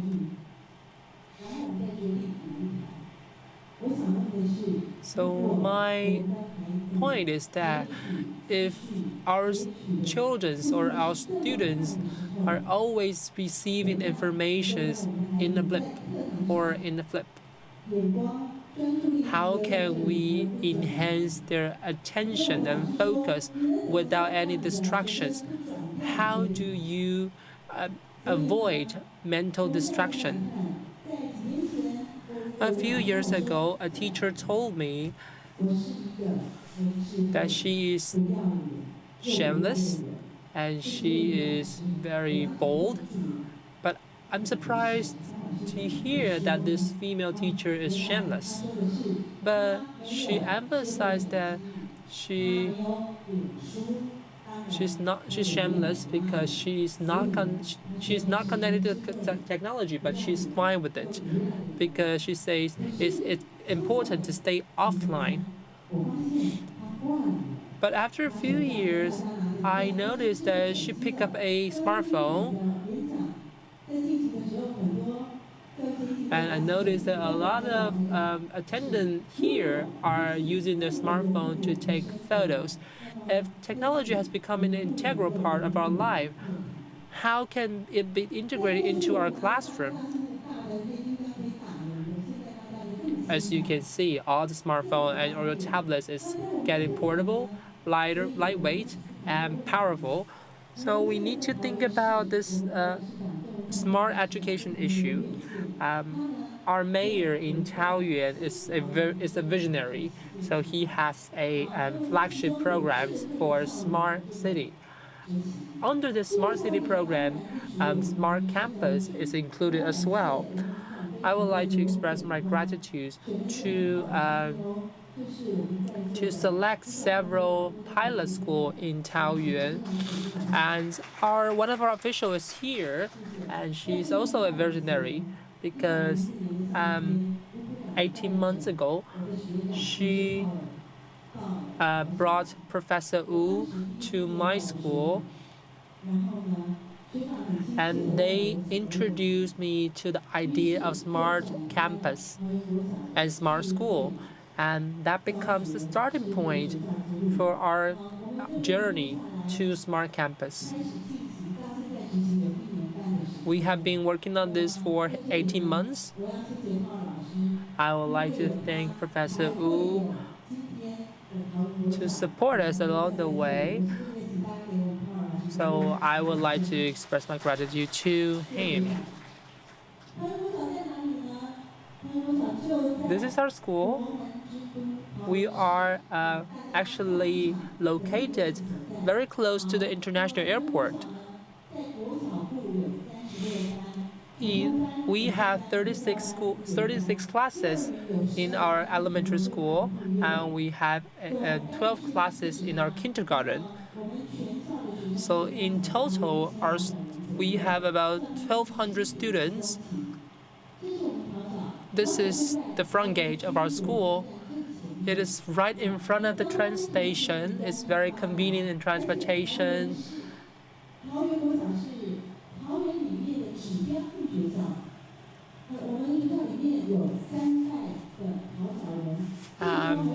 Many people have been living there all their lives. There are people who have been living there for generations. All their families members in the families actually studied in the same elementary school. And we are surrounded by commercial area. So a lot of people actually stay there for a long time.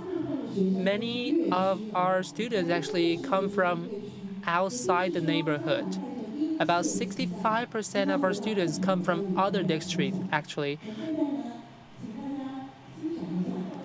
So I'll give you a short clips to introduce our school. This is the front gate. We have the wall around us. We make it very colorful. We have a lot of trees and animals in our campus. We have huge space to exercise. And a lot of playgrounds as well.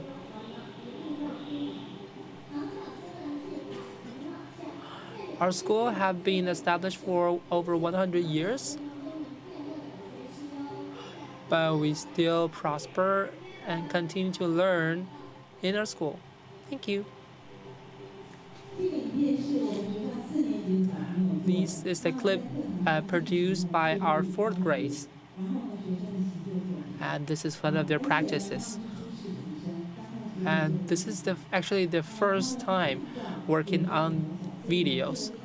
So this is a short clip to show you about our campus. In every classroom, we have a touch screen as big as this one. It's available in every single classroom. And every teacher has an iPad. And so we have about 200 tablets in our campus, in our school. So everyone in our school is participating in the smart campus and smart education. So this photo was taken on Christmas Day 2 years ago. At that time, our mayor and Professor Wu was there to launch the program. And our mayor also emphasized that we need to include more people in the near future to participate in smart school. And we are also on a lot of media coverage. When we emphasize our 5T, we actually highlight teaching, technology, transformation, and talent. These are all the elements in our vision. We focus on teacher-based learning. We focus on teaching, which are supported by technology. We transform our curriculum and pedagogy to train our talents. So these are our main ideas about our smart campus vision. We hope that these will become our critical and important objectives. We can invite them and inspire them in the process. Every time when we have team discussions, we focus on all these values. We cooperate with partners. We invite them to participate in activities.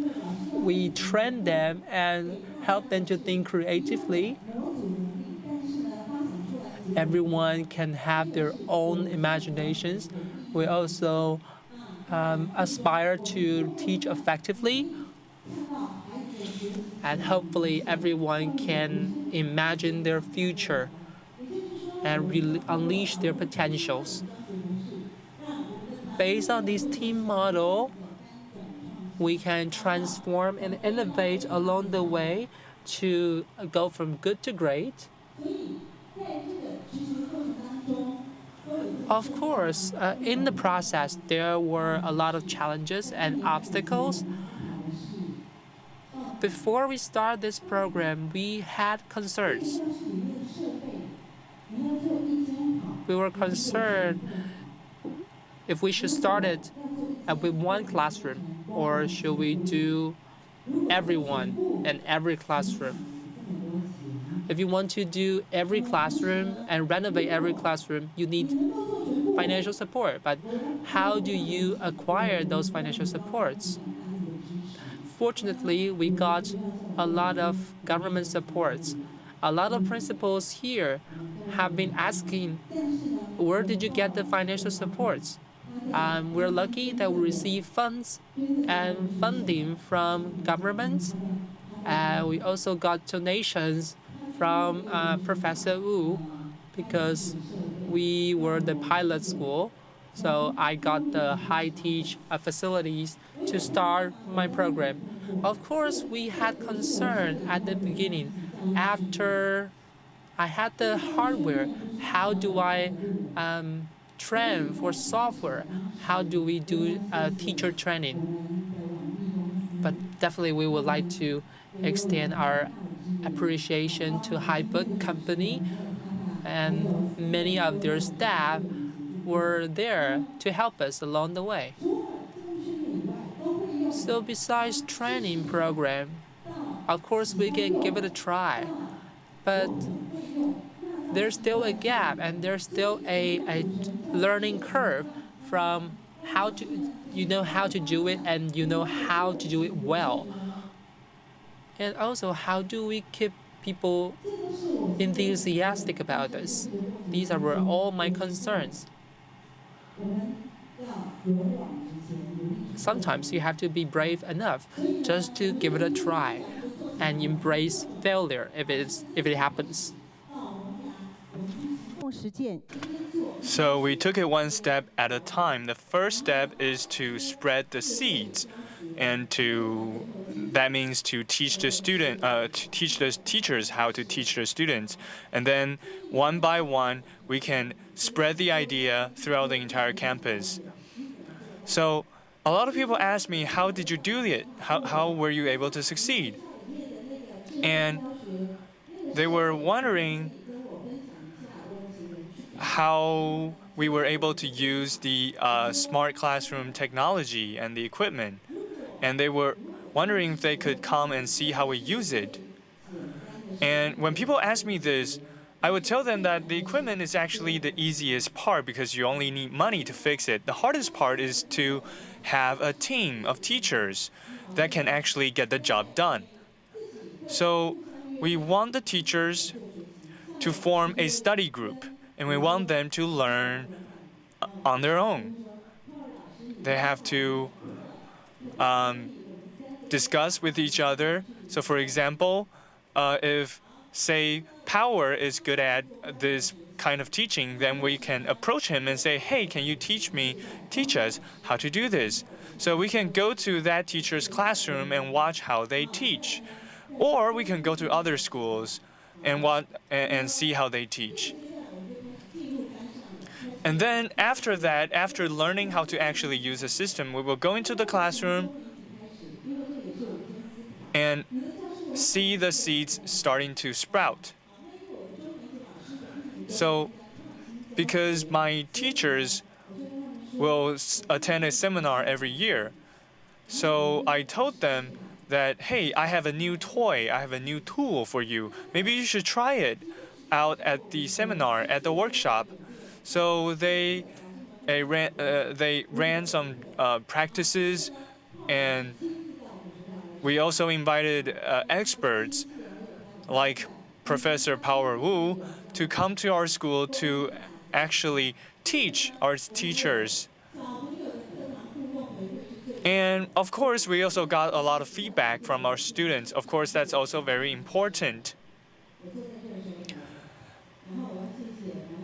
I have to thank today's organizers for giving me this opportunity, because actually I just received a video that I showed you earlier today, this morning. And the kids were all ecstatic that I chose their video. So I hope that you're all happy with what our kids did. And then after that, we have to develop smart teaching. So of course, we have to do it systematically. And what I mean by that is that we have to take it one step at a time. And then, of course, we have to make it the norm so that it's not just for math or science. You can also do it for arts and crafts or even music. And then we can spread it to all the different grades from first grade to all the way to sixth grade. And then we have to further advance our way of teaching. So again, we will go to other schools. We will organize workshops where you will even go overseas to see how other schools are doing. So here I would like to ask you a question. Smart tools are definitely changing our classrooms. So I would like to quiz you. What exactly has changed? The first option is that students are happier to learn. The second is that teachers are more smooth in their teaching. The third is that we can recruit and enroll more students. And then the fourth is that the student or the parents and the teachers can interact more conveniently. So which one do you think of the four options is the result that you would like to see with the IRS system? Which one do you think is the option? Okay, so who wants to answer? Okay, so raise your hand if you want to answer. Or, okay, take out your IRS system. Please answer. 哎，说到抢权，大家不敢抢权吗？还是我们还没有？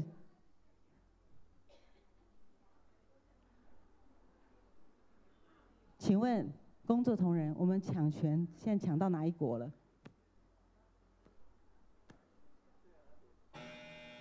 哦。Okay.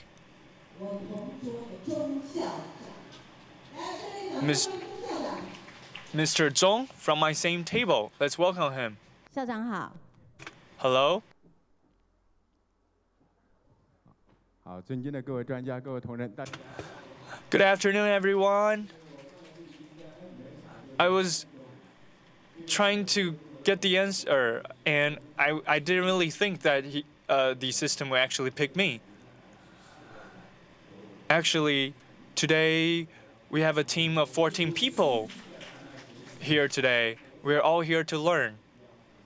So actually, of the four options, I want to pick all four of them. I want everything. 这个企图心非常强烈，主任回去。Yes, he's very ambitious. That's a good thing. Let's applaud.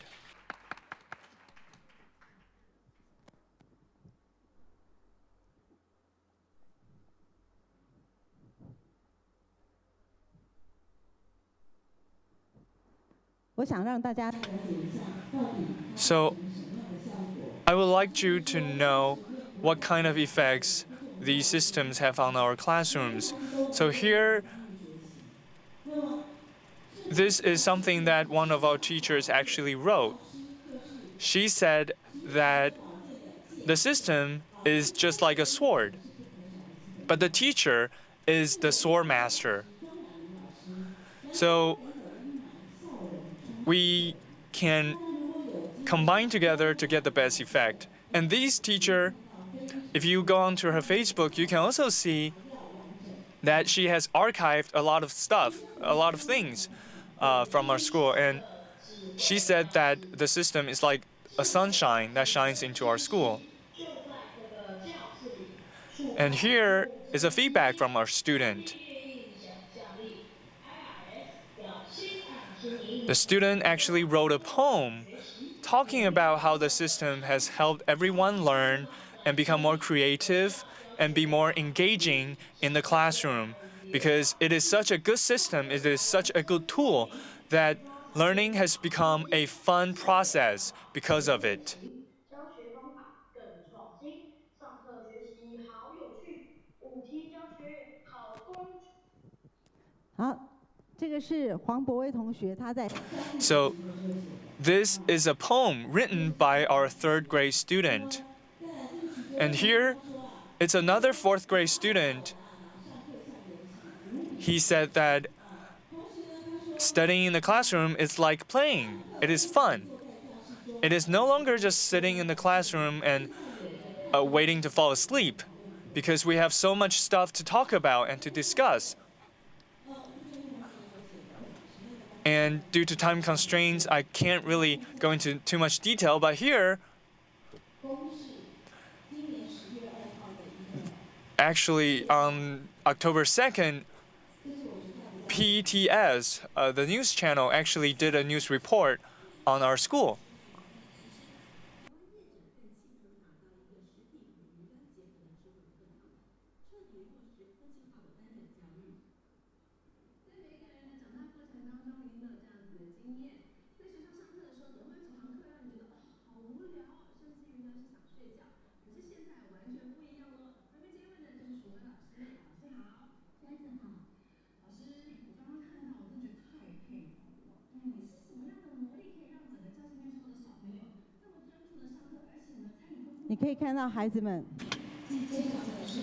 So we can see that the students are all engaging in the classrooms.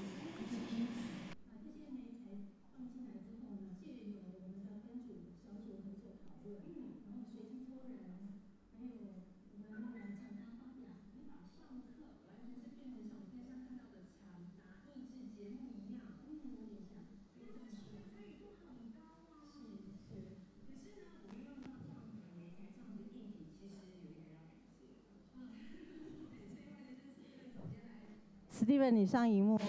Okay, Steven, you're on TV now.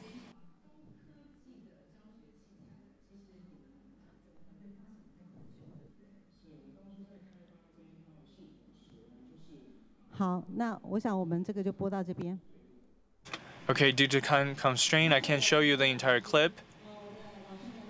But again, I would like to thank my team of teachers. I would like to thank our CEO, Mr. Lin. He's also a science doctor. Thanks to his help and organization, we are able to prosper. So our goal and our vision is to make a beautiful and also enriching campus, and we have to combine both technology and humanities. I believe that with love, everything is possible. Thank you. Thank you for your sharing. 燕红，你觉得当今社会最需要什么样的？ So, what kind of talents do we need right now? I believe that we need those who are capable. Now, of course, that includes a lot of different fields, maybe communication, maybe technology, and that is right. However, in addition to being capable, I think we also have to have a kind heart. We have to have both abilities and a kind heart in order to achieve true greatness, and that is true. I think when we talk about being capable and being kind-hearted, it reminds me of our next speaker. So let's welcome the principal of the Shanghai Business and Tourism School, Mr. Li Xiaohua. Good afternoon. I would like to thank the organizers for inviting me to Taipei to give you a presentation here this afternoon. I will give you a brief introduction of our school and how we have engaged in big data as well as smart classroom. Our school is located in the downtown Shanghai, beside the People's Plaza.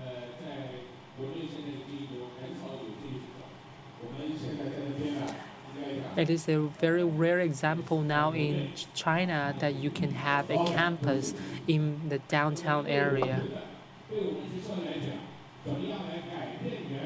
We hope to transform what we can do, and we want to utilize technologies to achieve our objective. We want to aggregate all different resources and learning curve to cross the boundaries that divides different disciplines and different sectors. And we hope that we can provide a interdisciplinary curriculums for our students and our future generations. We want to enhance our educational quality as well as our information technology. So now we would like to introduce briefly about our school through a clip.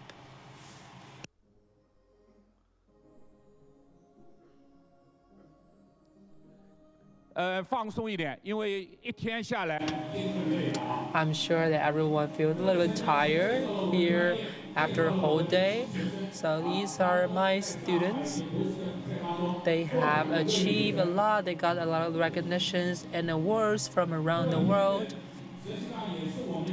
This clip is also some of our applications in using technology in our school as well.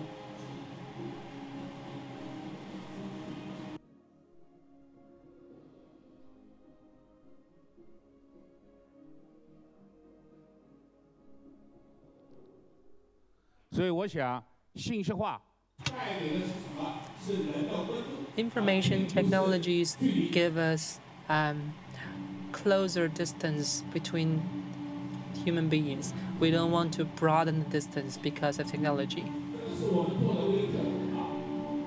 These are some of the classes.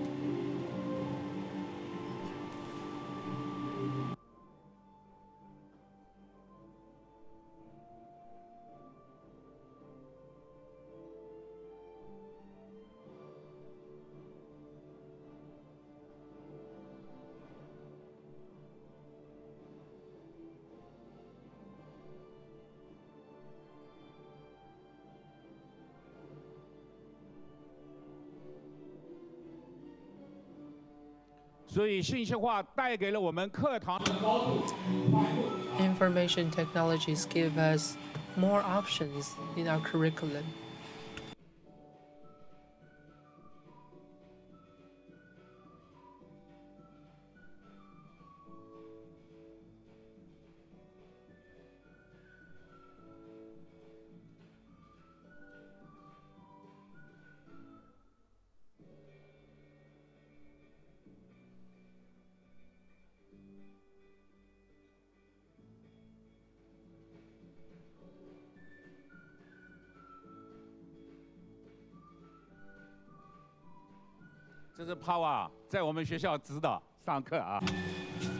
Professor Wu was in our school, and we collaborate with a French chef.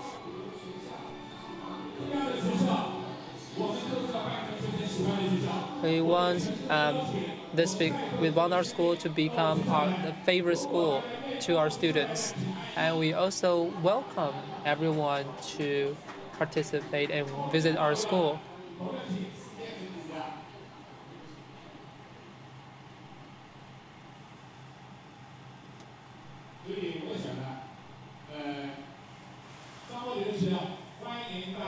We definitely welcome everyone to visit our school.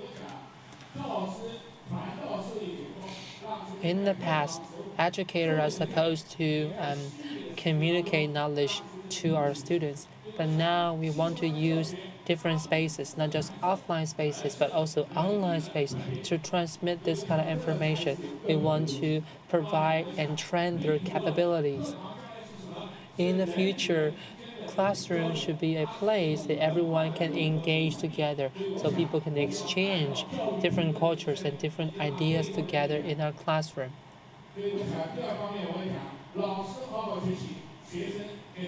Everyone has to learn now, not just students, but also teachers. Teacher has to know about big data and technology. Many of our experts have already mentioned about big data. I won't go into details.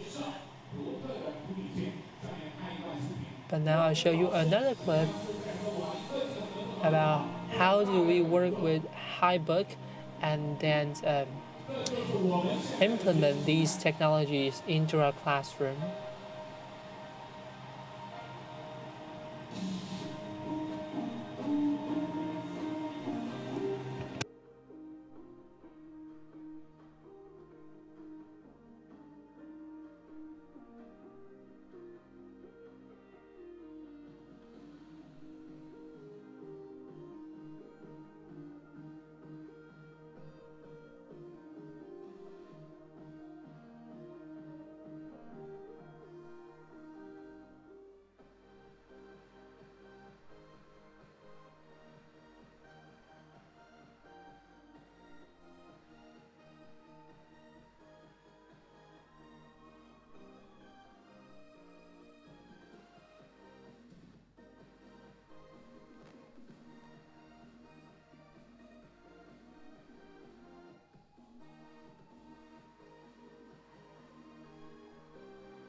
所以信息化现在是无。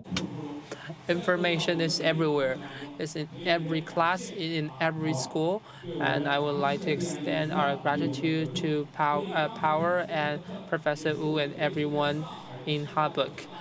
And that's why we got a lot of recognition in one of the local competitions in Shanghai.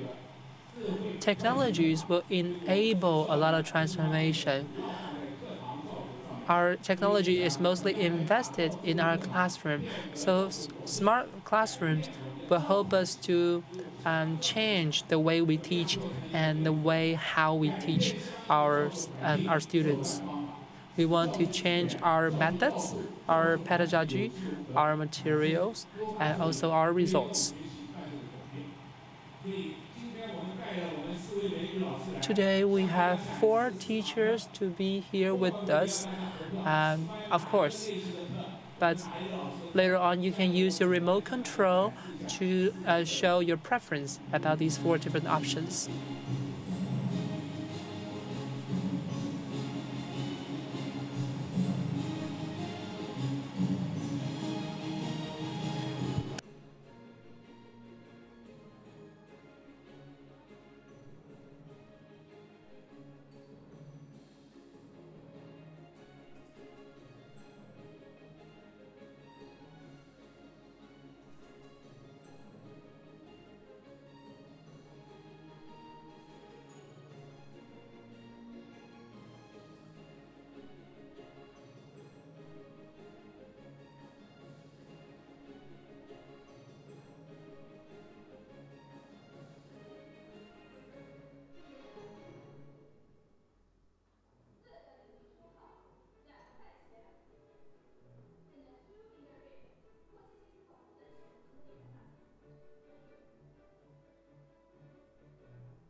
So you can see we have different material now. So everything is online and it's a virtual material.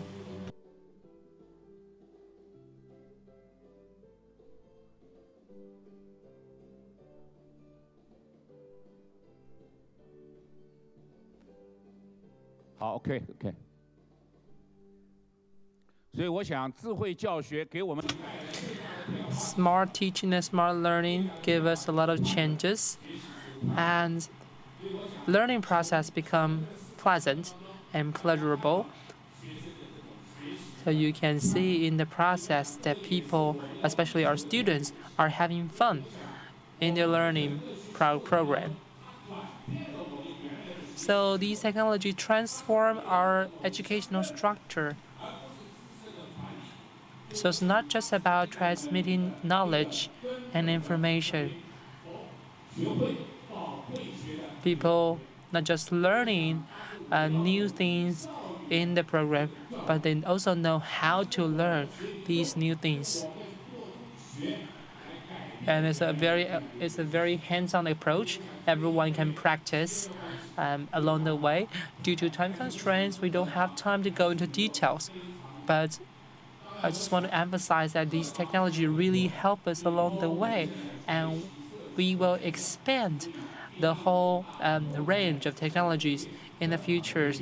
In the future, we'll have more integrated programs, and teachers' role will also modify in the future. We work with Professor Wu to conduct a new study, and all the learning is a student-centered process. We highlight how students can apply and implement what they have learned at school and implement in their life. And 2 days before I came to Taiwan, two of our programs was recognized by our central government. Thank you very much. Thank you, Principal Lin, for your presentation.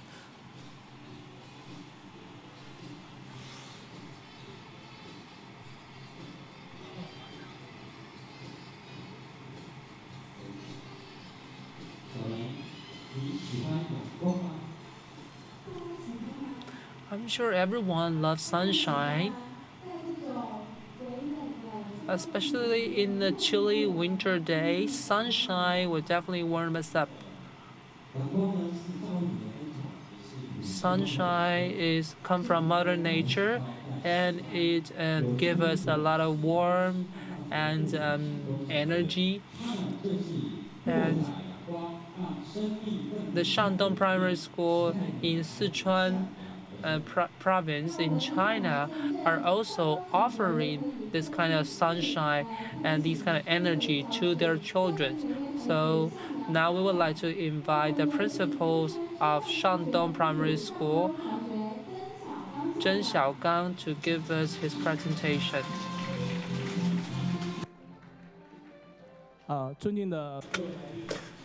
Distinguished guests, Director Zhang Power, ladies and gentlemen, good afternoon. I'm very honored to be here to have this opportunity to come to Taiwan and introduce and present my school to you and to share with you some of my thoughts. So first, allow me to briefly introduce my school. So in the morning, we said that education relies heavily on tradition. Our school is actually a new campus of an old school.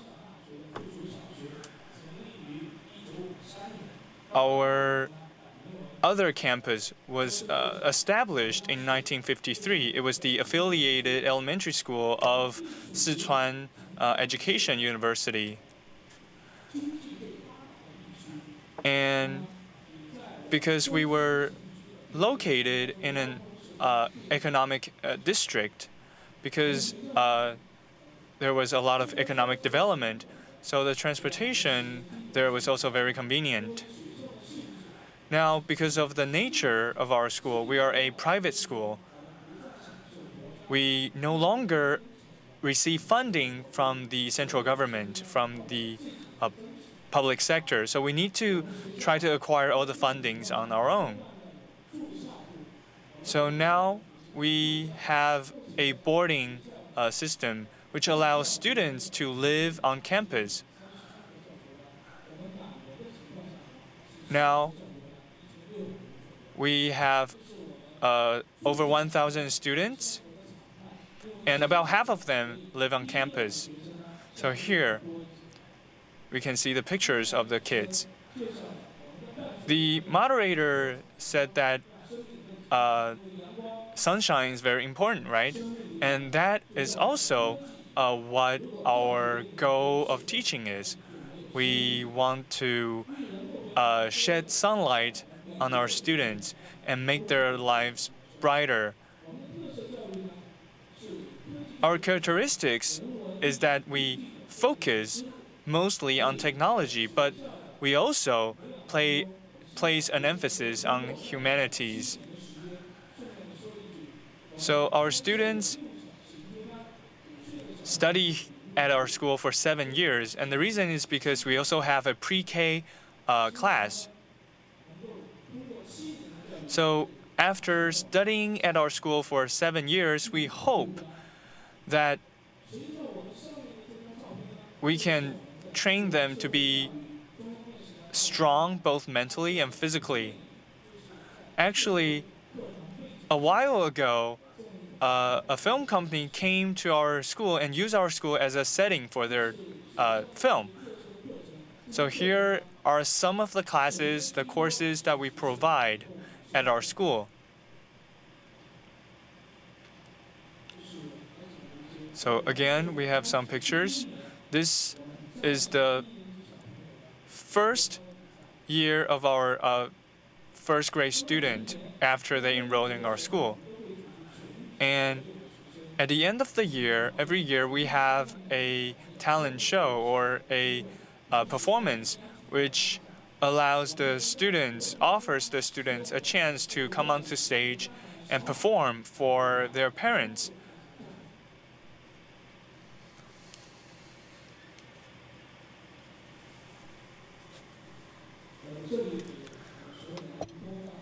So here, I would like to play a short video clip to introduce our school.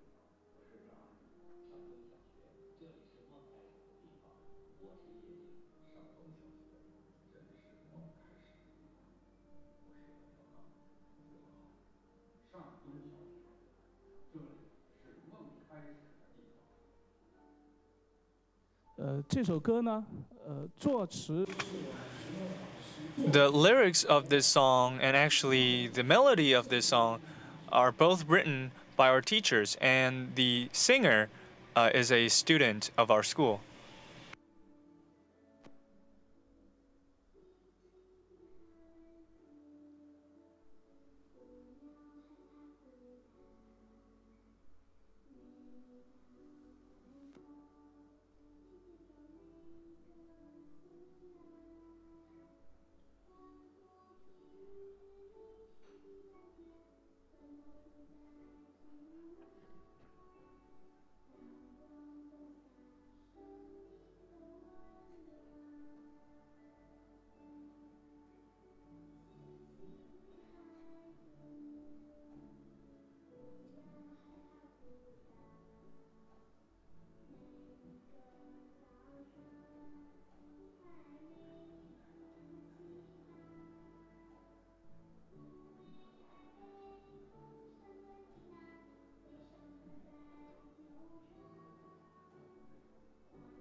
好，谢谢，可以了。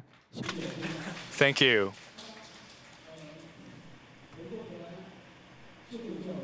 So, speaking of smart education, when I was making the slides, I was thinking at our school, we are always searching for a breakthrough. Maybe we are lucky. We are a relatively new school, but in 2014, at Sichuan, we actually had a seminar on smart teaching. And at the time, we attended the meeting. And I had a very special feeling because as a new school, it is relatively easy for us to install new equipment. So we were very lucky to have the support of Mr. Chen. Thank you. So we installed all the hardware like interactive classrooms, and all our teachers are equipped with a tablet. Now we're living in an age of Internet of Things, in the age of big data.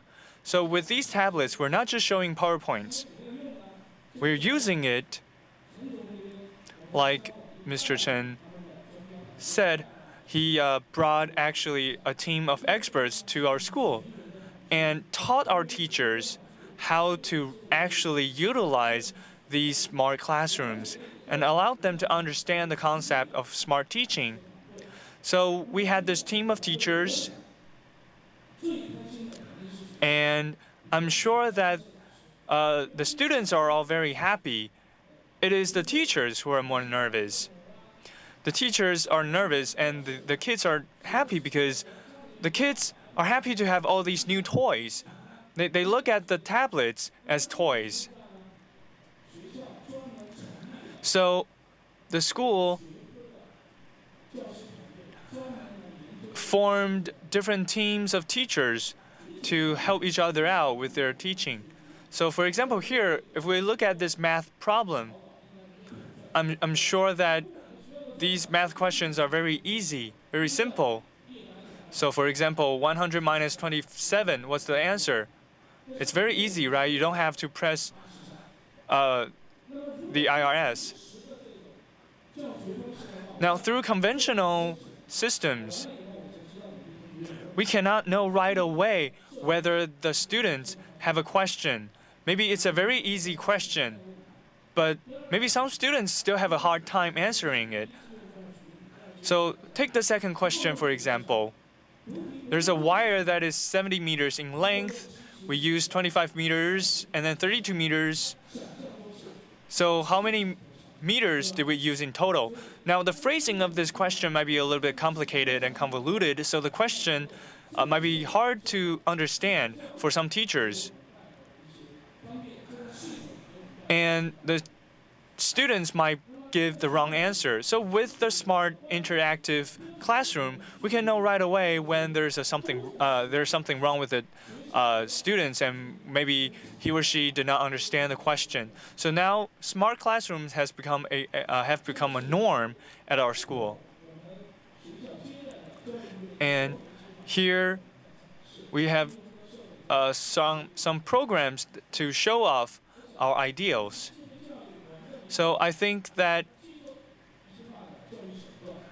we are trying to digitalize education, and we think that we need to modernize our way of teaching. We believe that it is something that is the trend, the future trend. And due to time constraints, I will have to wrap it up soon.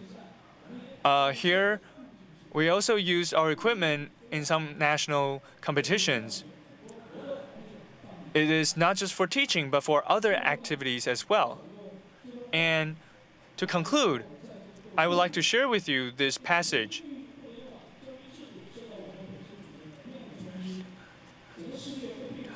with the advent of internet, is the world going to be a borderless school? In theory, I think in the future we only need one teacher.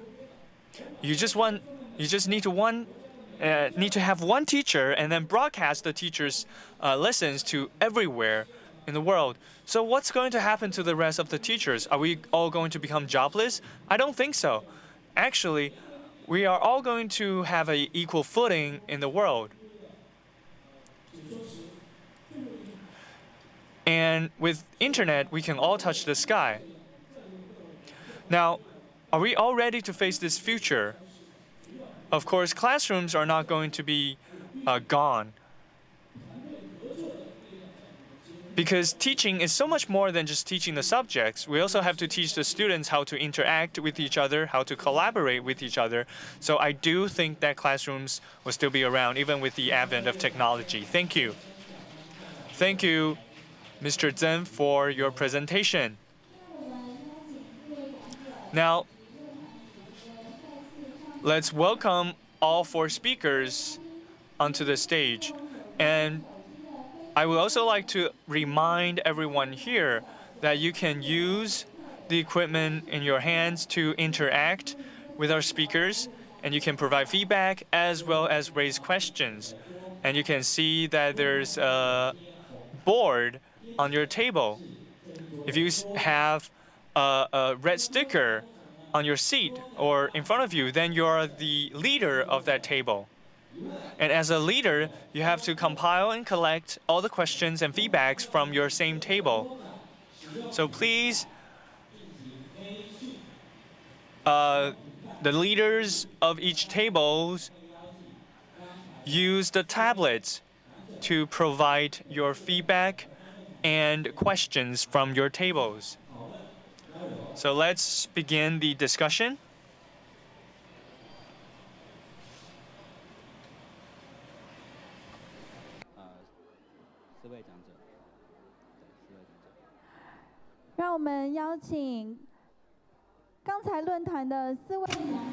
We would like to welcome our moderator and our four presenters back on the stage. Thank you very much.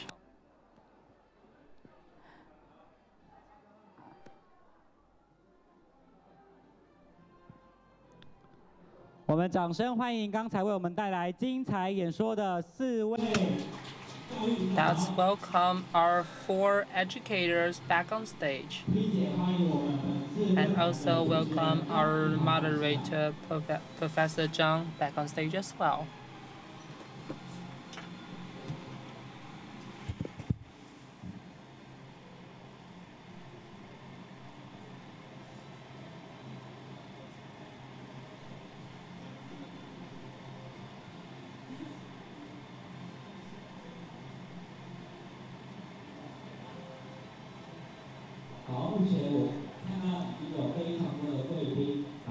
I noticed several tables have already responded and upload your questions and submit your questions to the system. Just give us a few seconds.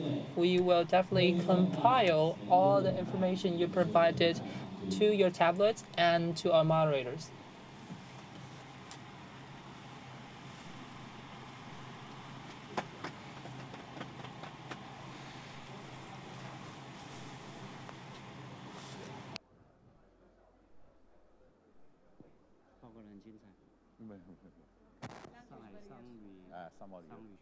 Find the translation first. No.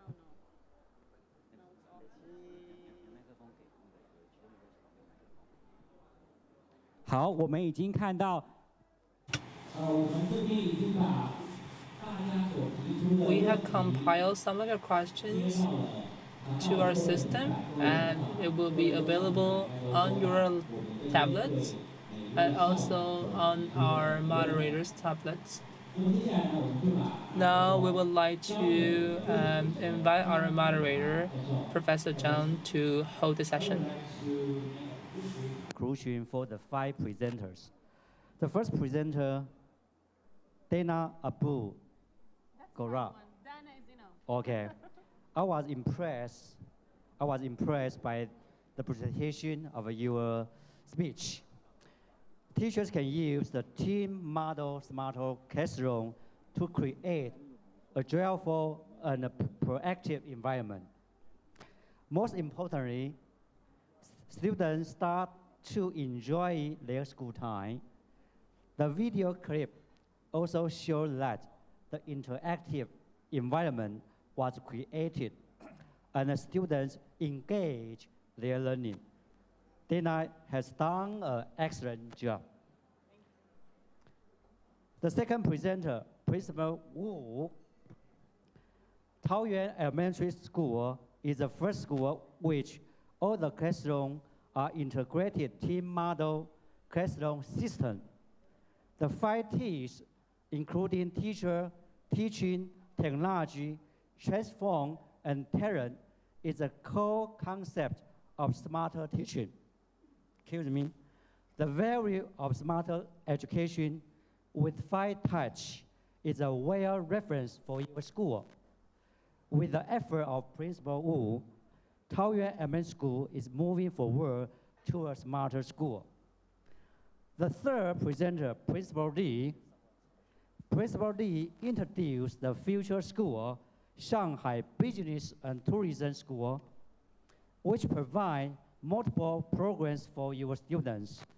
The 4 cases of smarter technology, classroom teachers' experience, and practice demonstrate that instructional technology facilitates student learning.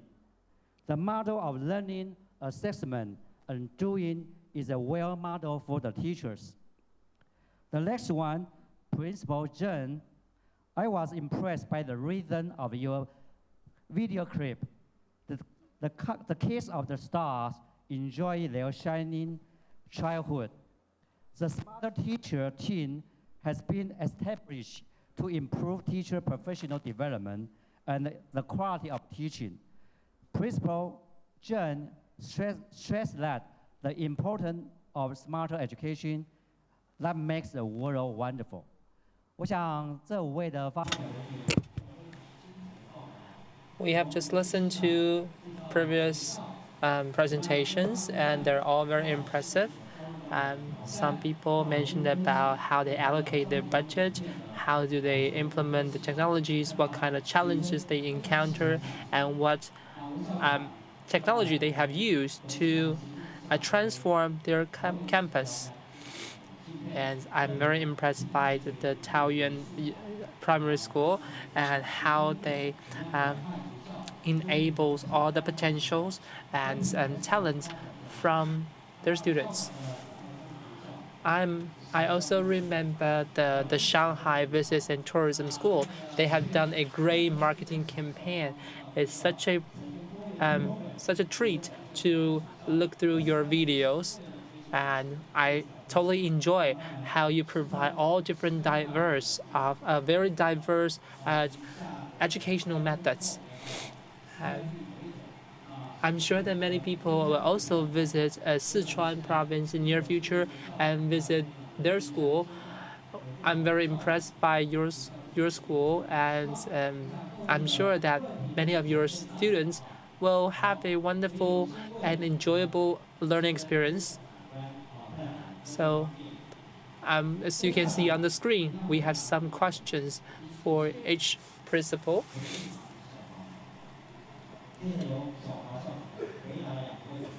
So we would like to invite all our principals to answer these questions.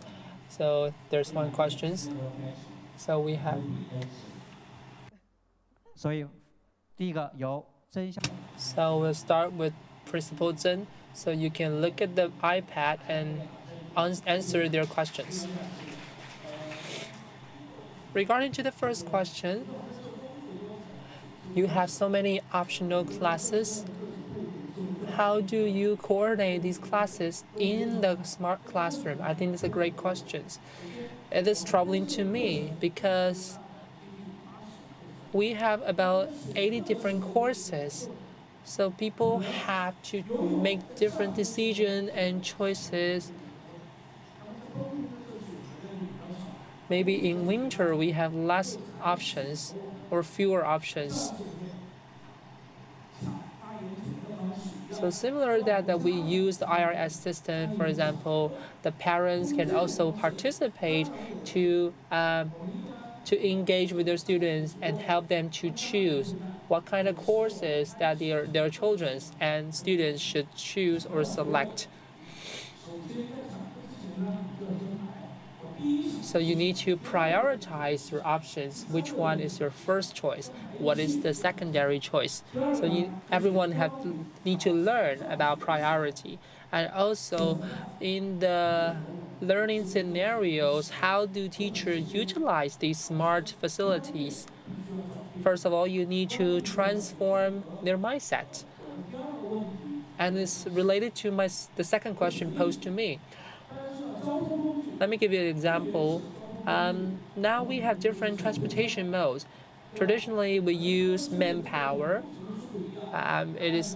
Maybe it walks a few kilometers an hour, and later on we have trains, or between that we have horsepower, and you can increase the speed to 60 to 80 kilometers per hour, and it's getting faster and faster.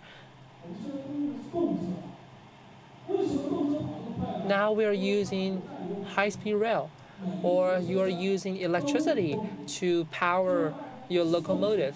So in that situation, we are always moving. We need to get our ground started. We need to go faster and faster. We need to go along the flow. So if you want to implement these new smart facilities, you need to have pioneers. You need to have the pilot. In every discipline, for example, in every subject, you need to have a few teachers who are more familiar with the technology. That's how we start. Thank you very much. And thank you for your response. We need a leader in each subject and in each school. So now we would like to invite Principal Lee to answer his questions. I think these two questions are actually related to each other, because information technology gives us three major benefits. It gives us a lot of energy, and we create charismatic teachers, and the principal has to be decisive as well. So these are some of the criteria if you want to implement a smart campus. Regarding to conflicts or contradiction, because in the future we are going to face a hybrid style in our classroom. We have to combine online and offline material, online and offline resources, and integrate together. So in the future, it will not just be offline or online. It has to become a hybrid model. So information technology is something like relationship. There's always something new coming up in the process. And of course, you need to have a powerful platform. And that's why we work with Hubbook and other technology provider. These platforms can help us to increase our engagement and exchange to enhance our efficiency. Thank you very much. So, principals, Lee have given us several key points. You need to have energy, charisma, and also decisiveness. So that's how you can make this smart education as sustainable as possible.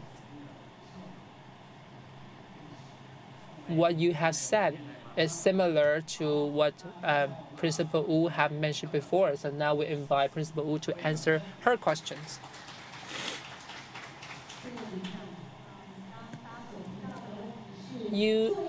Someone just asked me, as a leader, what are the most common challenges that you encounter?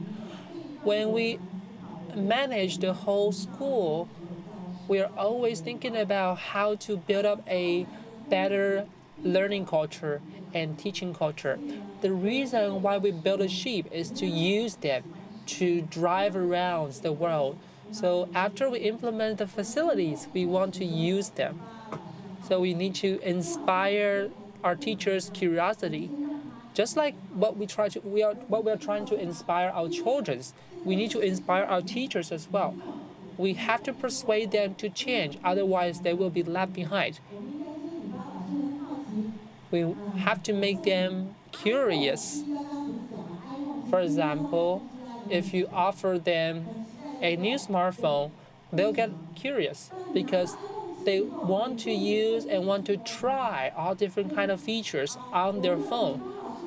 So this kind of process is similar in the educational environment. You need to get them enthusiastic about these new technologies. So if you are interested and if they are curious, and they will be more willing to try. And of course, you need to give them some time to navigate the system, and you need to offer them sufficient resources and supports. And you also need to recognize their efforts. You need to encourage their efforts. And that's how you can step by step to maintain this kind of momentum in the school. And we also try to introduce the best practice through our school-wide meetings, so everyone can learn from the best practice and the best examples, and that's how we can build up this teaching culture gradually. Thank you very much. Thank you, Ms. Wu, to talk about this this idea. After you have the resources, you need to use it well, and you need to spend some time to cultivate and accumulate this kind of teaching culture in your school, and it takes time. Thank you very much. Now we would like to invite Dana to respond to the questions. And good evening. And Henry, the name of the person who asked the question, thank you very much. The question is interesting and it's important. I don't know if this is working, yeah. It's a very important question. I said at the beginning, we're a non-for-profit organization, and we believe in fulfilling our mission. We believe in empowering our employees and in having the best graduates in all over the country, in Jordan and the Middle East as well.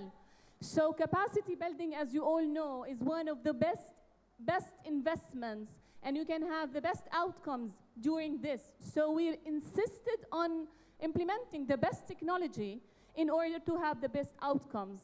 My colleague shared earlier that one of the most teachers who was resistant to the technology, she won the prize of the carnival. So it wasn't impossible. I said it was hard, and I was honest, because I wouldn't say every teacher was running to implement the technology. No, some of them were reluctant, but at the end, it's part of their methodologies.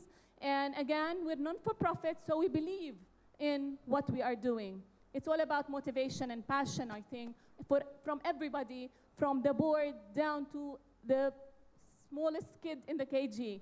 So that's my answer, I think. 他说第一个很谢谢。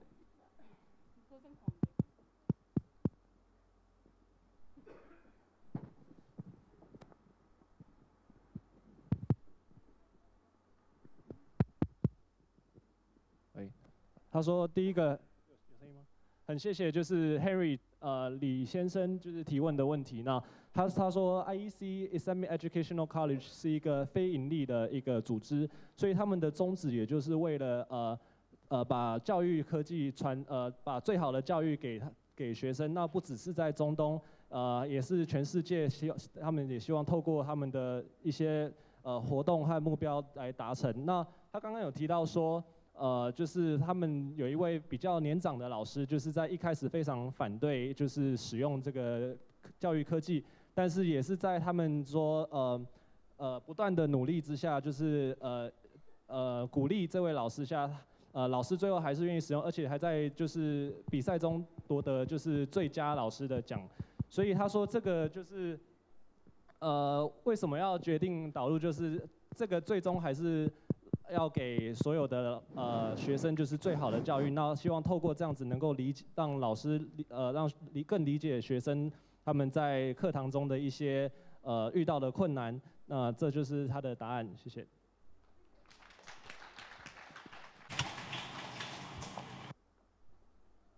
我想综合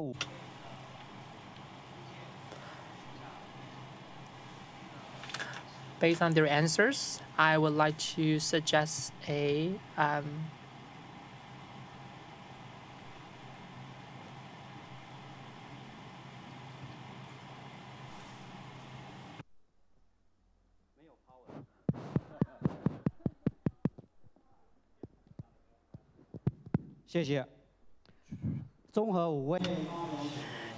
based on what they have said and what they have answered, some people talk from a leadership perspective.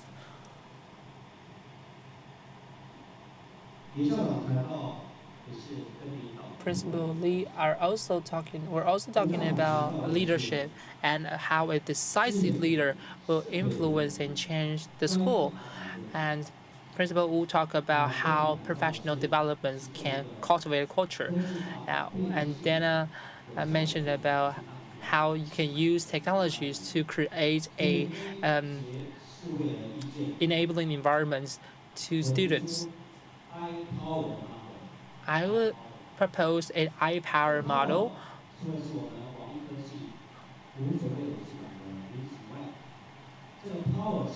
So power is a combination of 5 elements. So P is about principle. The technology leadership from principles is critical because these principles will introduce new resources and new facilities. So the P for power is principle. The second alphabet is O.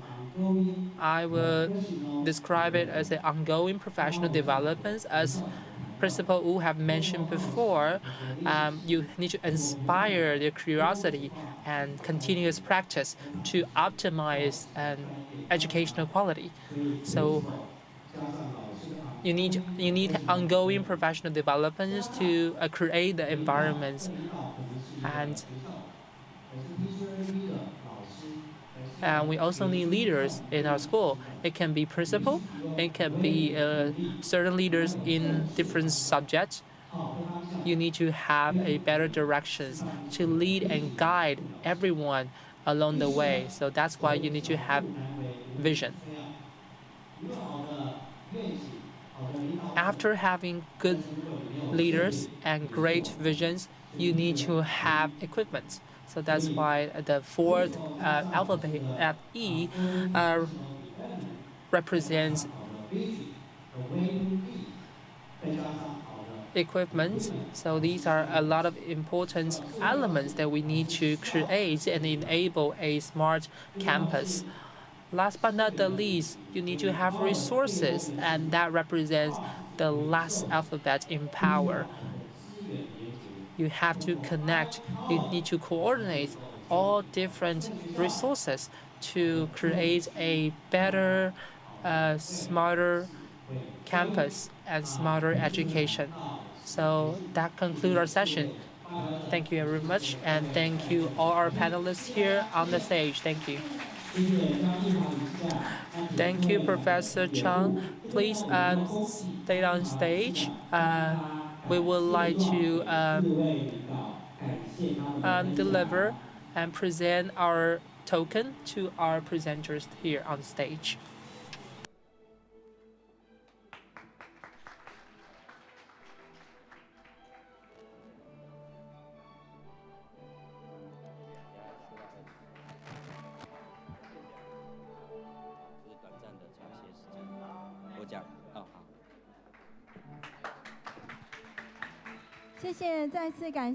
Once again, we would like to thank all the presenters on stage for your insights and your sharing.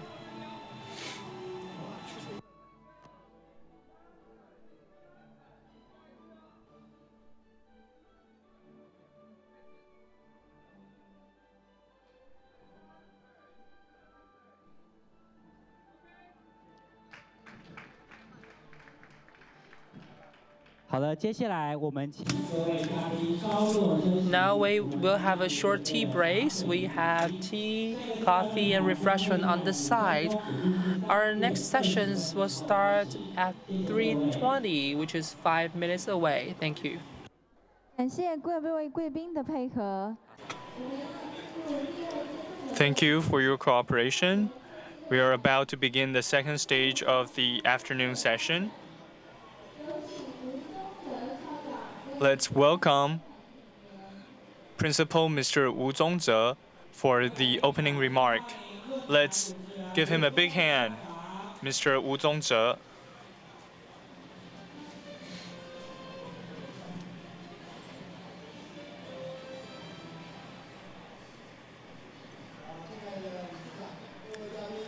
Distinguished guests, ladies and gentlemen, good afternoon. I am actually a substitute moderator. The real moderator is also here, but he lost his voice. So I'm actually speaking for the real moderator. So the real moderator is Professor Chen. She's feeling under the weather today, so she lost her voice and can't really be the moderator today. So that's why I am moderating in place of her.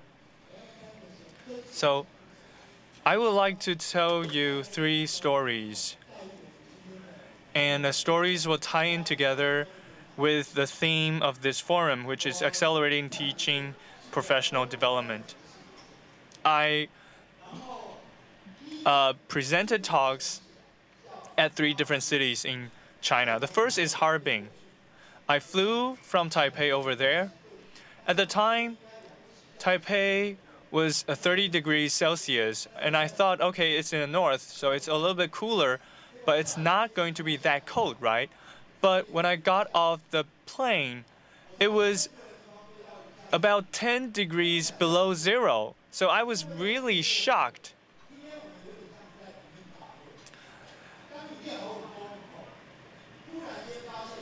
We are like a bunch of kung fu masters. And when we get off the airplane, we were ready to perform, usually. But when it is that cold outside, it doesn't really matter how good you're at kung fu. You're going to lose your ability to perform. And it was the same thing with me. Even though I was there to give a talk, there's a difference between giving a talk in a tropical area and in an area that is very cold. So that's the first story that I would like to share. The second story is that when I was in Harbin, the authorities there were very friendly to me. And they were talking to me about how to promote smart teaching.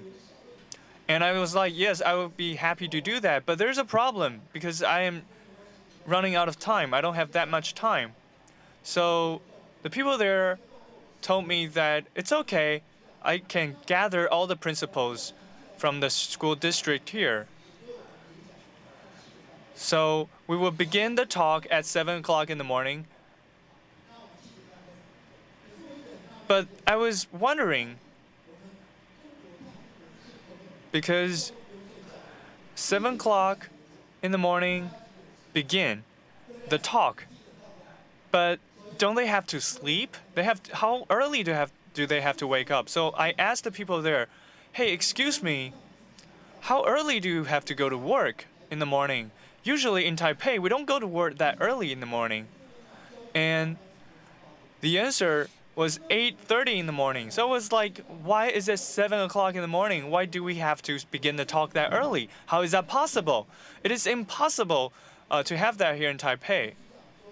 And the people there were like, yeah, usually it's not possible, but because your talk is so important, we can move our office hours ahead. So I learned that if you want to accelerate teaching, the leader has to be decisive.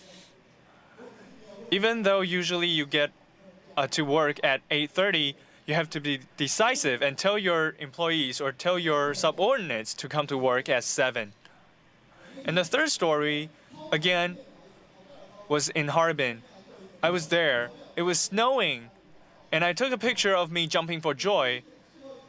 But afterwards, I was thinking, because during the day of the talk, I remember it was a Thursday, why is it that there weren't any students on campus?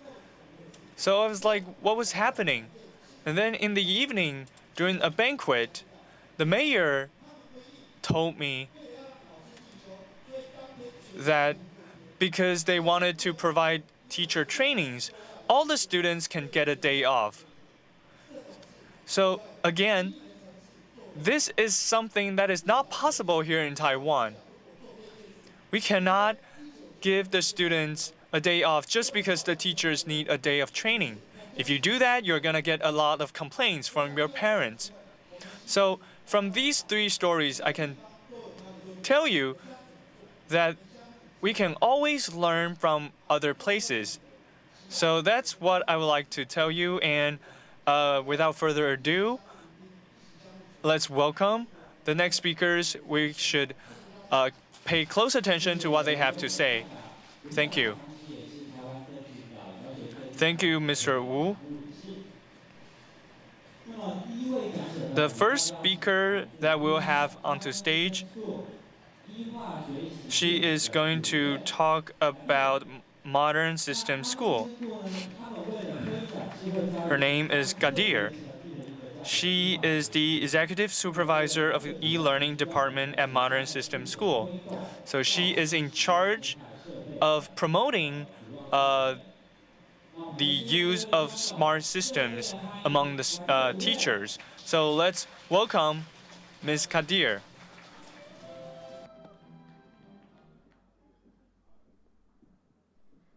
Assalamu alaikum, ladies and gentlemen.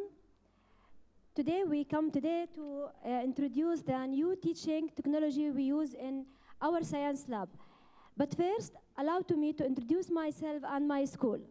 My name is Ghadir Al-Khatib. I am a supervisor of math and e-learning department in Modern System School.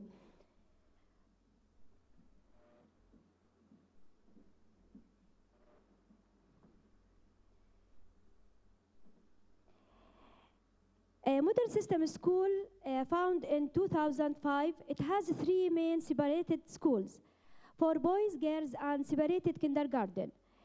Boys' schools has two branches, secondary and elementary. Girls' school has 3 stages. Modern System School provides students with essential skills like communication skill, critical and creative thinking, and problem solving.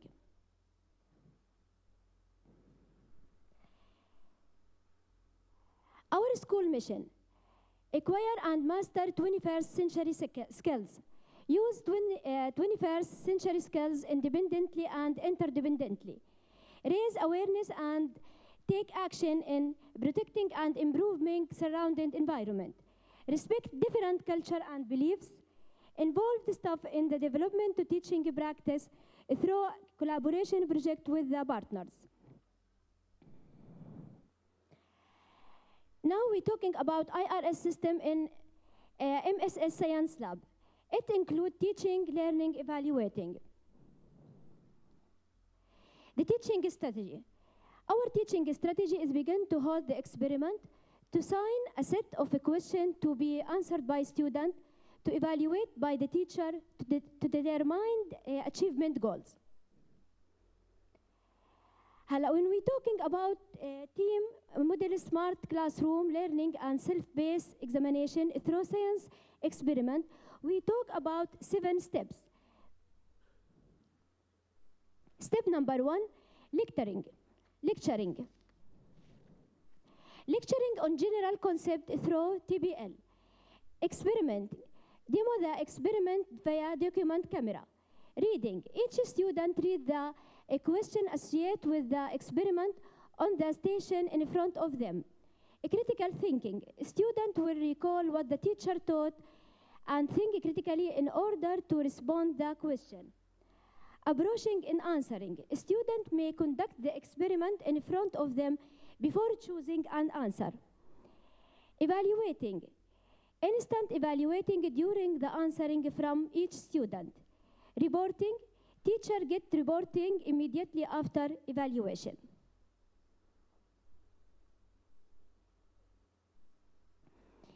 This table is very important.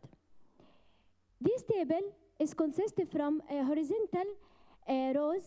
The horizontal rows from 1 to 40 indicated the number of students from 1 to 40. And the vertical column indicated the experiment from 1 to 10. When the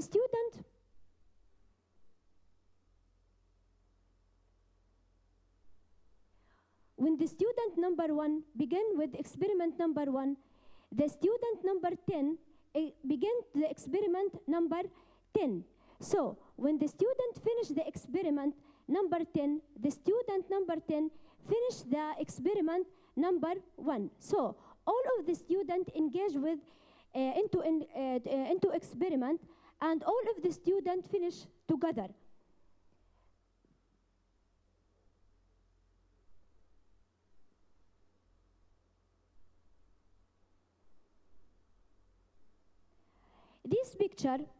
In this picture, show the student use IRS to do experiment, then go to the next place to do another experiment. And after the student finish the experiment, the teacher, in one click, she can take all the student result and make data analysis about the student performance.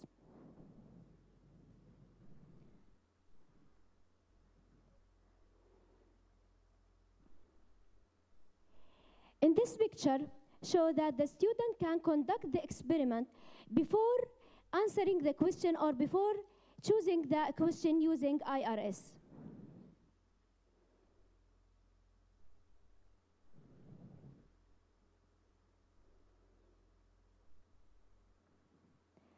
Now you will see a video about our teacher to using IRS and document camera to performance the student and to see how the teacher use all of these tools in a practical experiment example. Please play the video.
The teacher conduct the experiment because this experiment is very dangerous to student make it.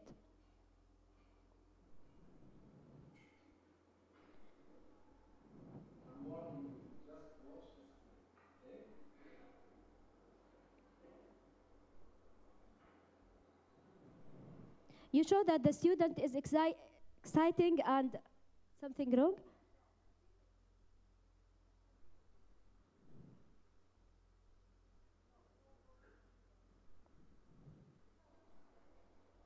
لا. Return to the first. Return to the first, yes.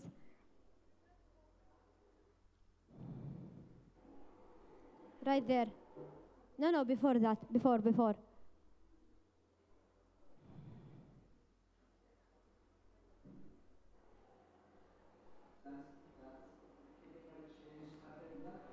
Yes. لا, before they making the experiment, yes.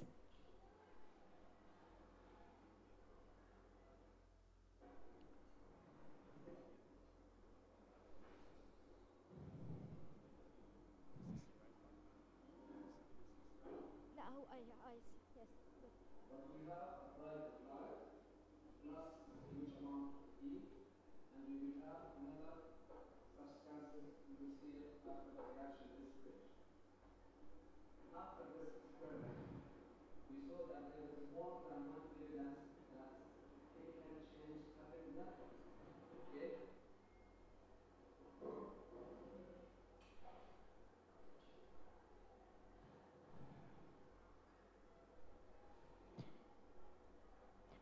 before the experiment, the teacher prepared different questions next to the experiment tools for students to answer using the IRS, and then moving around another place to answer a next question.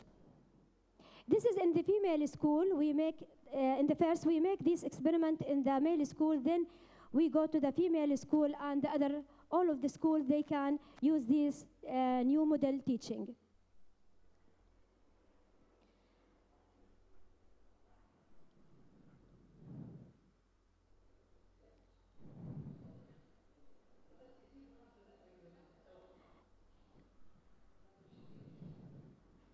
The student watch the screen to see in which experiment they are.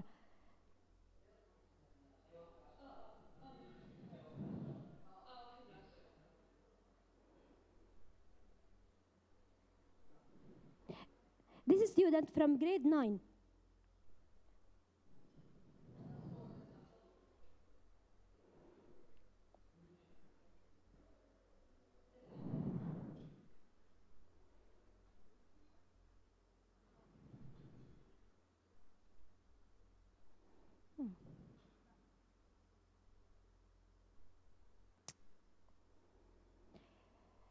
Now we're talking about effectiveness analysis. Oh.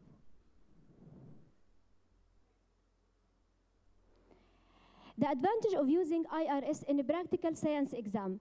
We can classify the categories to the 3 categories: for teacher, for student, or for us e-learning department. For teacher, raising motivation, saving time and effort, monitoring the student progress through the statistics analysis, determining the student weakness and strength point.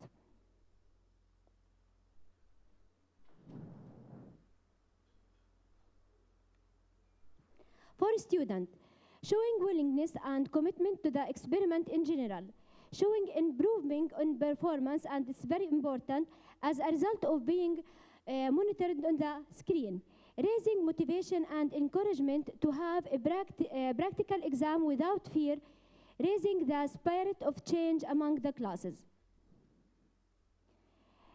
For e-learning department, we are now picking the fruit of a new teaching model in Science Lab.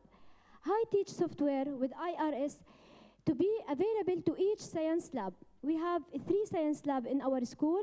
Each science lab we have IRS document camera and high-teach software. Resistance has disappeared and inspiration has spread. Professional smart teaching, learning, and evaluating may have been development successfully. Thank you, because we come from the far away of the Jordan. Thank you. 刚刚我帮他，因为他这个呈现出来的教学模式是非常非常不一样，那可能也比较复杂一下。那我帮各位稍微解释一下，他们就是在上课时候，他们这个主要是用在自然科。那在上课的时候，老师除了就是会先教以外，在接下来在评量的时候是把学生分成组，比如说他刚刚有学生第1号、第10号、第20号，他们可能3个人是一组。那教室里面会有不同的自然科的那个 station， 每一个 station 会是不同的实验，就是老师刚刚上课的实验这样。那可能第1号、第10号、第20号，他们3个人一组，他们就会从 station 1开始，就是做这个实验。那他们要做这个实验的时候，他们的桌上这个 station 上面同时会有一张问题卷，可能上面有3到5题。那学生要看着这个问题以后，用 self-paced 的方式去回答这三题或者是这5题。那学生第2、第11、第21，他们可能就是从 station 2开始，这样就是每一个 station 都会同时有人开始。那时间到了以后，他们就会换，比如说刚刚第1组可能就会换到第2组做下一个实验，去回答第2个 station 的问题。那在这个全部完成以后，它的效益其实就是就是学生可以立即展示他们在测验的时候就立即展示他们学到的东西，那也要必须透过他们实际操作才可以去完成考卷上的问题。这样，那对老师来说也是可以观察学生就是在过程中有没有其他不太了解的地方，让老师实际了解是哪一个环节学生可能可能比较不太理解，那之后可以再做更好的补救。这样，谢谢大卫。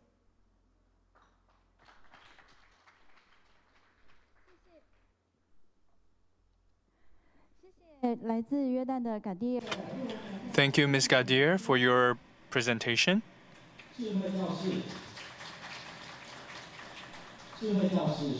Smart classroom is a good tool for good teachers. So how can smart education reshape a traditional school with over 100 years of history? Next, let's welcome the principal. The Dean of Teaching Research Section at the No. 1 Middle School of Fujian, Ms. Wenhua Chen. Experts, teachers, educators, distinguished guests, please allow me to introduce our school and what we've been doing. And so the theme of my talk today is High Teach Smart Classroom, the tool to optimize classroom and benefit teachers.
So allow me to introduce our school.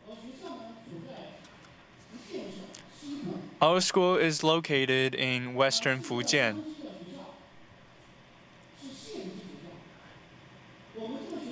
And we have over 100 years of history.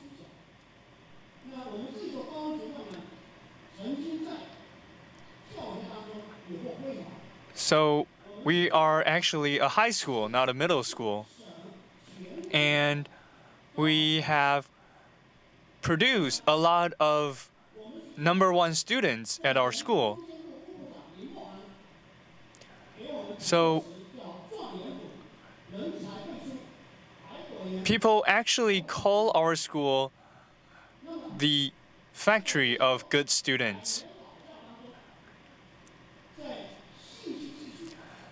However, even though we are a traditional good school, with the advent of technology, can we still produce or recreate the same level of success in the future? Can we continue to innovate and break through? So in this process, we realized that we need to build smart classrooms. And to do that, we must have a good tool. Of course, that is a smart tool. And it just so happened that in 2013, our principal heard about smart classrooms. So we introduced the idea into our school and set up smart classrooms in our school. And we think there are 3 keys to setting up a smart classroom. The first is that we must have a smart classroom, and we can think of it as a good sword, like an Excalibur. And with that Excalibur, of course, we need a wielder of this sword. So the wielder is our teachers. Now, with the sword and the sword master, we also need a move set. So the move set is the smart model. Now, combine all these three factors together, we can benefit our students. So in 2014, as a high school, we introduced smart classroom concepts into all 60 classes in our school. We have a total of over 2,500 students. So we can actually benefit a lot of students with this system. Now, with this Excalibur, what problems do we encounter?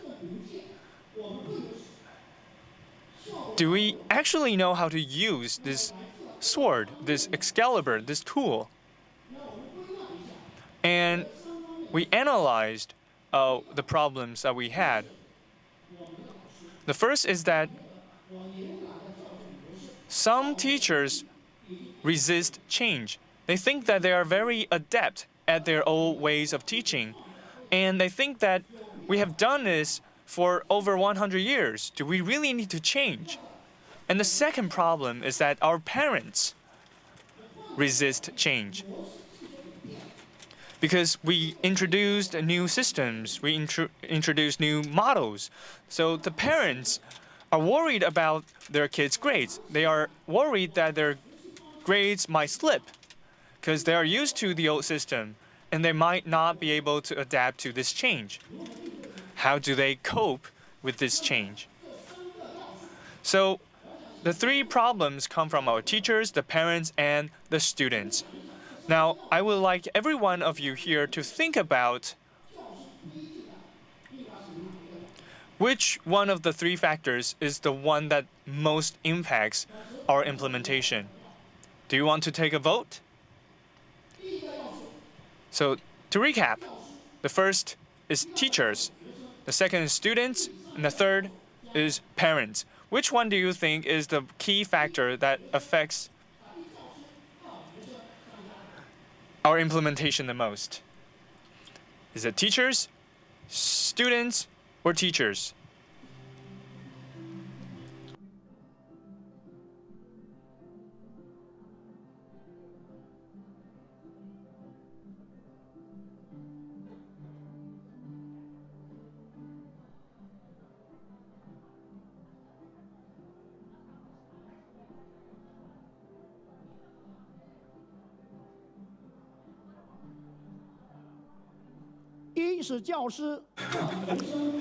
One is teacher, two is students, three is parents.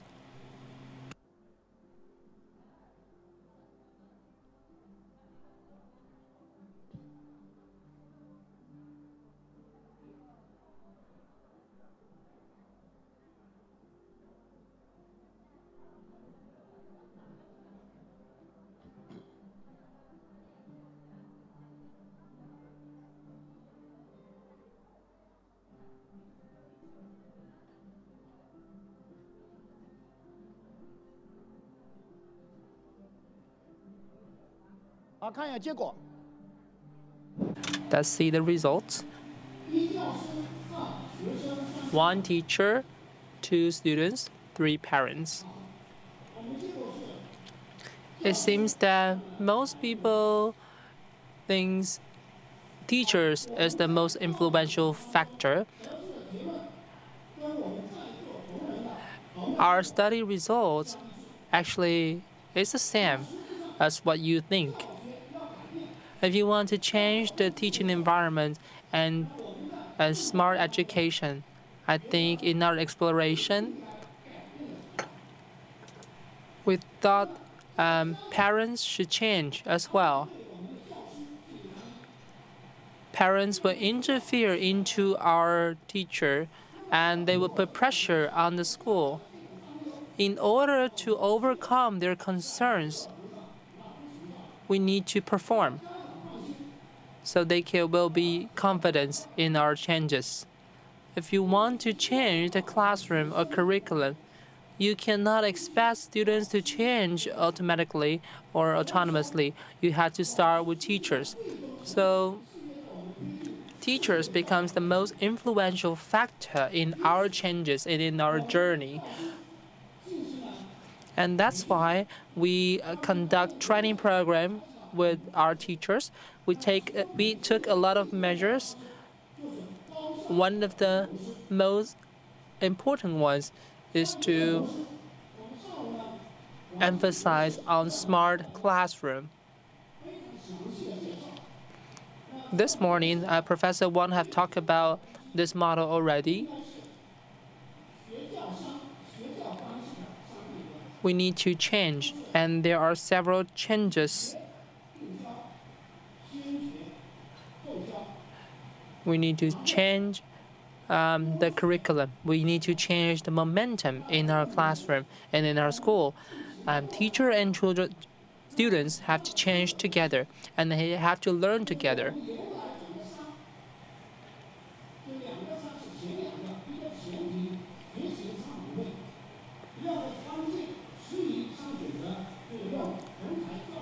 So during this process, especially this change process, we emphasize on the classroom, consultation, and also feedbacks. We encourage teachers' feedback to our system to improve and enhance the quality.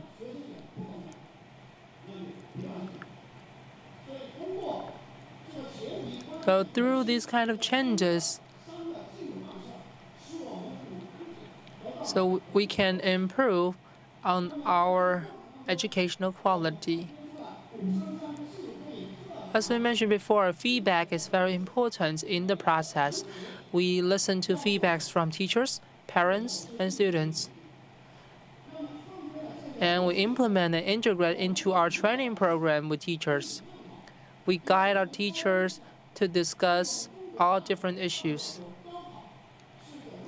As we are a high school, we had to face the university entrance exam. With the pressure like this, we had to think about how we can perform under a time pressure and make it effectively in the exam. Here in the process, we try to solve all different problems. Teachers can propose their personalized curriculum to solve the issues or solve the problems that they encounter along the way, so people, especially teachers, can feel the difference after we implement the new system.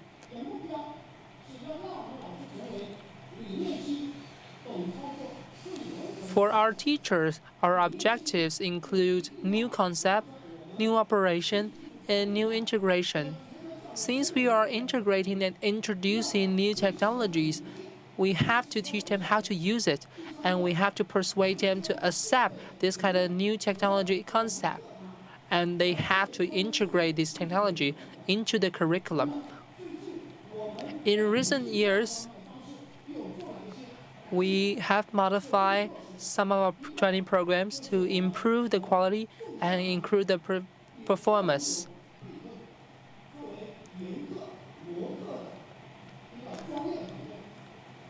We modify our curriculum in response to requests and feedbacks from parents, teachers, and students. We also have teachers leader in our school, and they organize their own task force to communicate and discuss all the issues within their subject. These task force members are voluntary. They decided to attend and participate in this process by themselves. They are not forced to participate.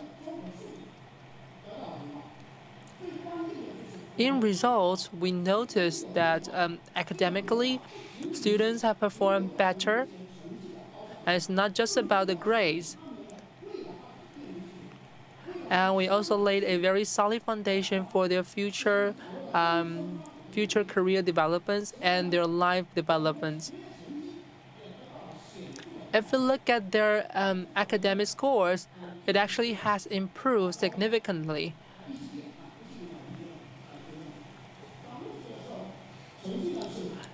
If you look at their grades over the years from the first grade to the third grade in their high school, and you can see it's growing, it's improving, obviously.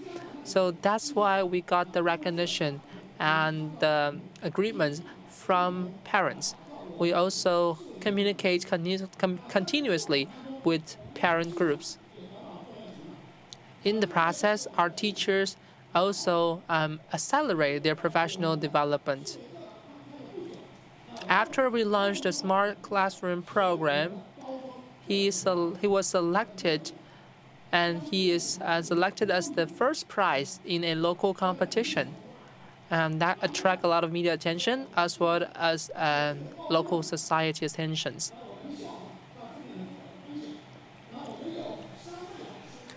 And some of our teachers are also recognized in a local innovation prize in Taiwan. So these are some of the results that we have achieved after 1 year of experiment.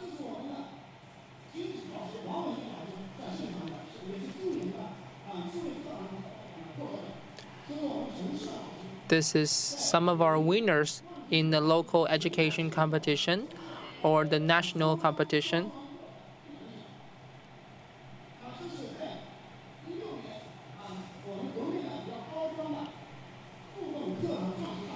So this is another award organized in the local governments in China.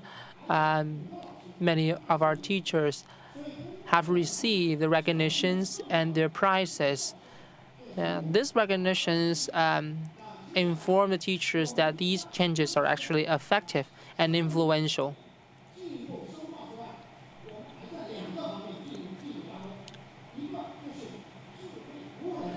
In our smart campus, we hope to provide smart services on every aspect, and we also provide smart content. Before I came to Taiwan, we submit a new plan to our provincial government to reform our curriculum. If we can reform our curriculum, I'm sure that the new curriculums will enable and enhance our efficiency.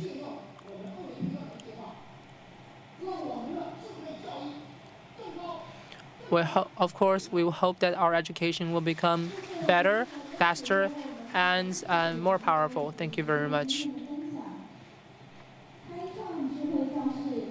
If we want to build a smart classroom, it's definitely one of the best choice that you can make for your school, and you can establish several new milestones with these new technologies and new information.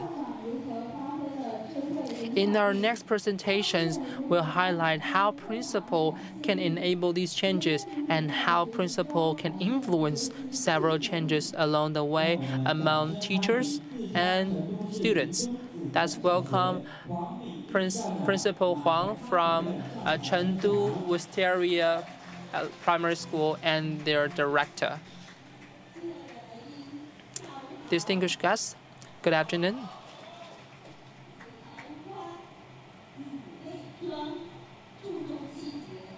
So in our school, we emphasize on our details. And details help us to achieve along the way. Today is the first day of December 2016. This is my second time to present in this summit. After 1 year, we are supported by many of our partners. So I would like to extend my gratitude to Professor Wu because he's a leader for our smart learning environment. Our teachers and students are grateful to them.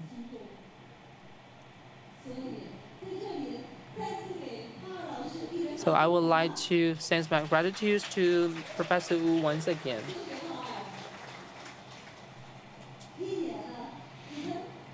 Over the past year, we have prospered and grown. So now I'll show you a short video to see our changes.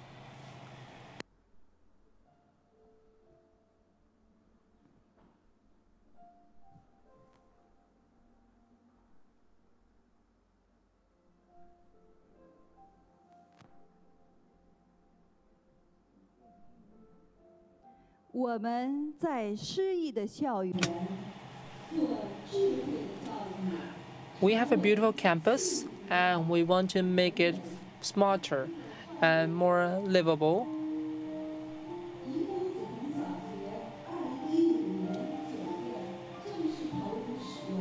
Our new campus and new systems was implemented in September 2015. This is our new campus. And this is our open library.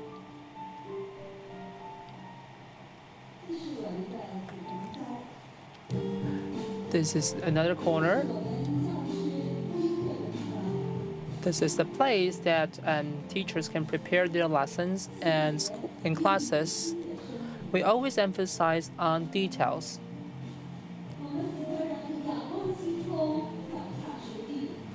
We are take a very hands-on approaches, so everything have to participate and also very honored to get involved into Smart Campus. And all the details are discussed and confirmed between Professor Wu and myself. This is our music classroom, and this is another cafeteria.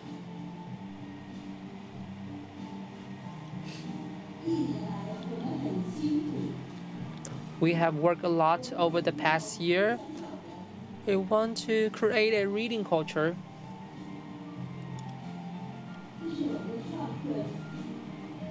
This is computer lab.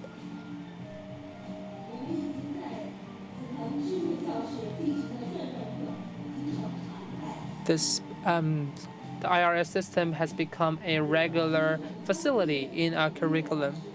This is those are our new teachers and our students. They can grow and they can enhance and learn with freedom in our campus.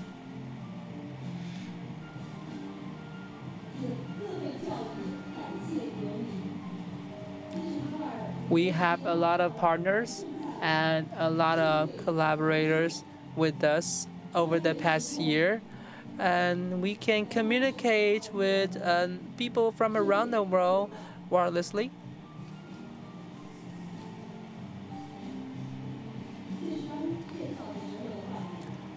This is our new campus when we just started.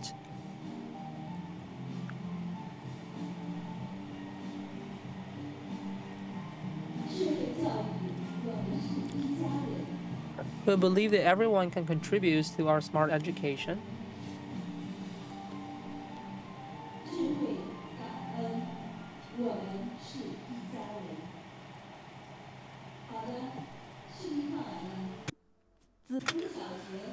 So that was a video clip about our school. So next, I would like to turn over the mic to Ms. Ma Hongtao, director of our school. Thank you. As a teacher, it is truly an honor for me to be here. However, I still feel very conflicted because I know that there are educators out there like you, like me. We are the unsung heroes in the classrooms. We use technology and integrate that with our classrooms. What we're doing is to build up the kids' learning and to acclimate them to the age of technology. We're doing all that we can as teachers. So we should be very confident and very happy and pleased with ourselves. Last year, Ms. Huang was here. And this year, we're here again. It is kind of like a TV series, right? Actually, Ms. Ma is a teacher. However, she is now a smart teacher through smart training. Let's applaud. So yes, it is kind of like a TV series for me. Last year, when we were here, Wisteria was not even half a year old. At the time when we were sharing, we could only see some concepts and some ideas from Ms. Huang. We could see that she has a lot of leadership. But through the video clip, we could see more. We could see that through Ms. Huang's guidance and her wisdom, we could already see the fruits of our dedication. So on the one side, we have her concepts, her ideas, and on the other side, we can see the fruits. So of course, there are a bridge connecting the both sides. And the people who are walking on the bridge are all the teachers and students of our school. And it is a journey of our smart classroom realization. And we represent these people and the bridge. So, as a member of this journey, I would like to share with you some of my thoughts on this digitalization. So, with the wise leadership of our principal, we have learned a lot of theories in the past year. So, we looked at a model proposed by a Japanese professor. And we came up with our own model. And now, with the help of Ms. Huang and our other colleagues, we have written down a 3-year plan for our education. And we're very happy that the 3-year plan was actually recognized by education experts. So now what are we going to do next? We would like to report to you what we have done. As some previous speakers have said, when we have an idea, we have to realize those ideas. We have to participate in different events. And we have to make sure that these events are not just a flash in a pan, but rather become systematic and institutionalized. So now we have proposed a theme for each and every day of the week. So for example, on Monday, we focus on the young teachers. On Tuesdays, we talk about flipping the classroom. On Wednesday, we focus on sports and exercises. On Thursday, we focus on smart classrooms. And on the Friday, we look at the world. So we categorize and divide up our week and have each day of the week focus on a certain aspect of teaching. And also we have different layers. We focus on both the young teachers and the veteran teachers. And As you can see that Wisteria, the name Wisteria is in all 5 categories. So we have formed this identity, this culture of Wisteria, because Wisteria is a plant that continues to grow upwards. So we're just like that plant. We're continuing to grow. And here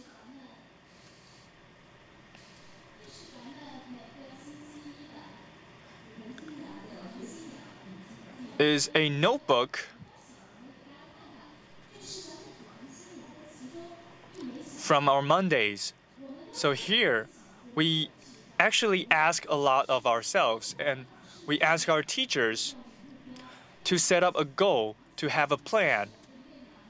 And this is actually from a male teacher.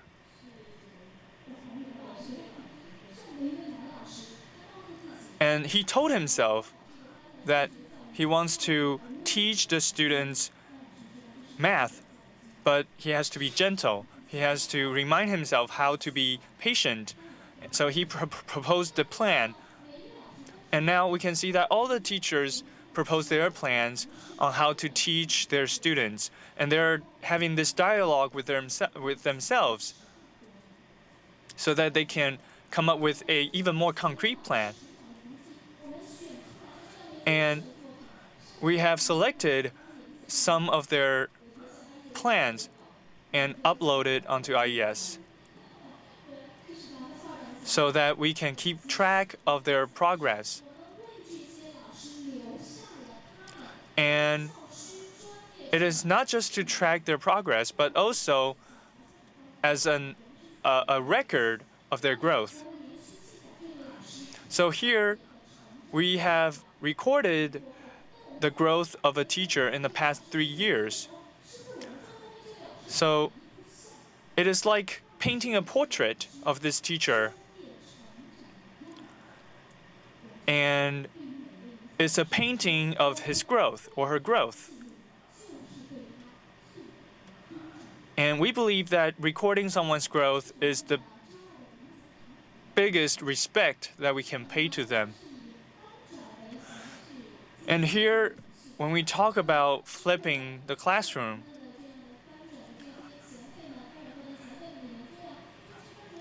based on past theories and research, we know that flipping the classroom is a good thing. However, as a new school, how do we actually implement it? So we need some pilot tests, some pilot studies. So every Tuesday, we propose this idea of flipping the classroom. So it is a workshop for our teachers. As most teachers are very young, over half of them have just graduated from college. So they're not that experienced when it comes to teaching. That is why we have this workshop. I use my own expertise because I studied abroad in Japan, so I brought my know-how back to China. And I started this new system, this new tradition, so that everyone has to participate and everyone has to learn. I think it was very effective. I think as a principal, as an educator, you must be willing to take the lead. So here, we can see that Ms. Huang was the first one to provide lessons in this workshop or in the series of workshops. So before we actually have the workshop, we will upload the handouts or the materials onto IES so the teachers can download it and study it and preview it. So here, we can also track how the teacher is benefiting from the workshop. So after a series of workshops, we can see that this teacher is actually learning a lot. And it is more convenient for us to track their progress as well. So in this process, of course, we will ask more of our instructors, right? As they upload the PowerPoints beforehand, they cannot just talk about the PowerPoint during the class or during the workshop. We also have other online and offline activities. And I think the one that is most worth mentioning is our long-distance teaching or our remote teaching. So here are pictures of our long-distance remote teaching. These are, of course, held on Thursdays. This morning, we also saw a similar lesson. The education is something that transcends time and space.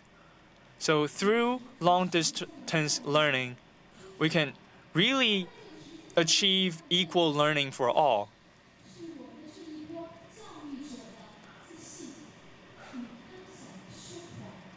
So, as educators, we must be confident and be willing to share. So, at Wisteria, we think of ourselves as an epicenter, and we can share this concept and we can affect everyone around us. So here, we can see that Power Wu has come to our school numerous times. And with his help, we felt like we could learn not just knowledge, but also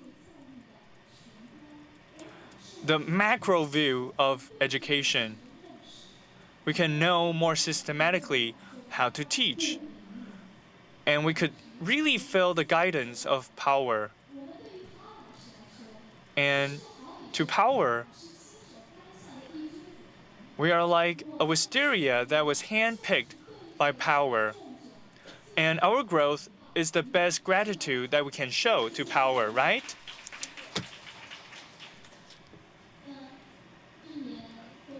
So after a year, we would also like to leave something for ourselves and for our friends.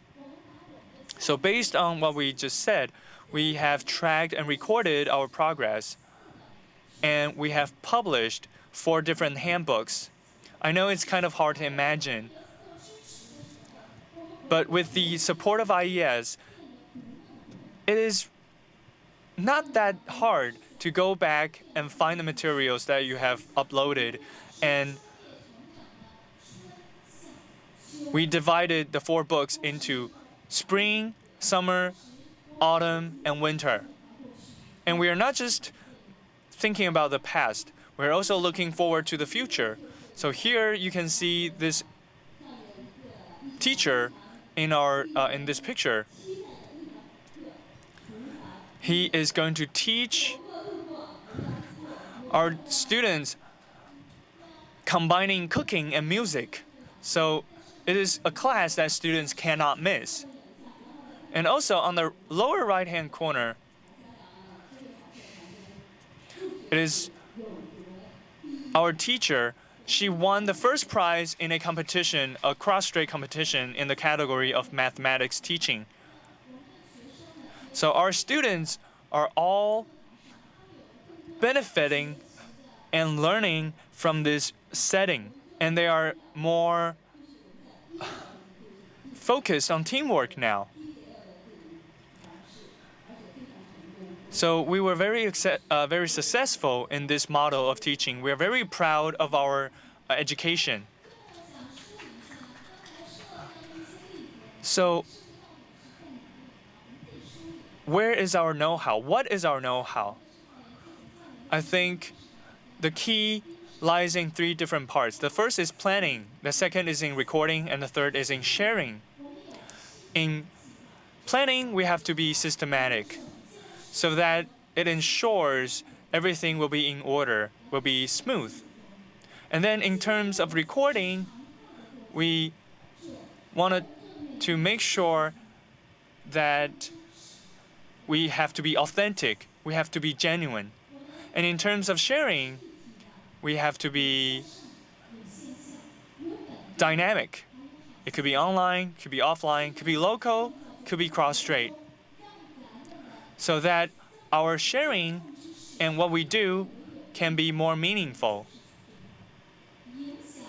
So we want to change the way teachers think so that we can continue to do things systematically, authentically, and meaningfully. Because we want to make a wise way of educating become a natural part of kids growing up. Thanks for your presentations. We learned a lot about your enthusiasm and your commitment. And for all the projects in smart education and smart teaching, you always need a team. So teamwork is very important. In the next presentations, our principal will talk about how teamwork influence and impact our achievements.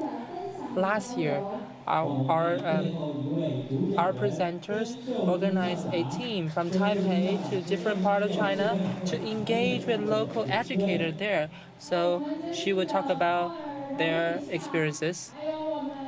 Distinguished guests,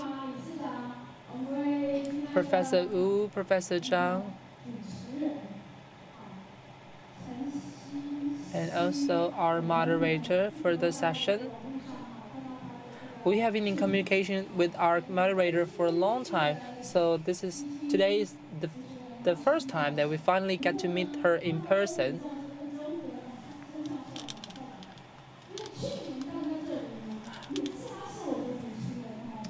I was here last year and I participated in another panel discussions, so I would like to extend my gratitude to our organizer this time. This is almost the last session. I would like to give you a more relaxing presentation.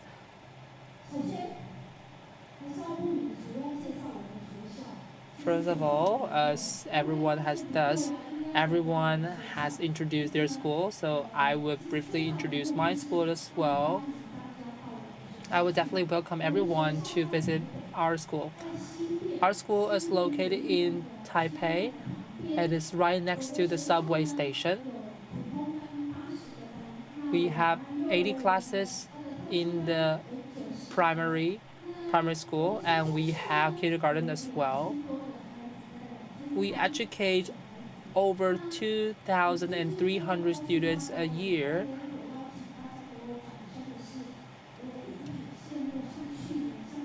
I'm always envious that other schools can implement and introduce smart classroom to all classes at one time. However, I spent 4 years to complete the task. So please give me another round of applause for my efforts.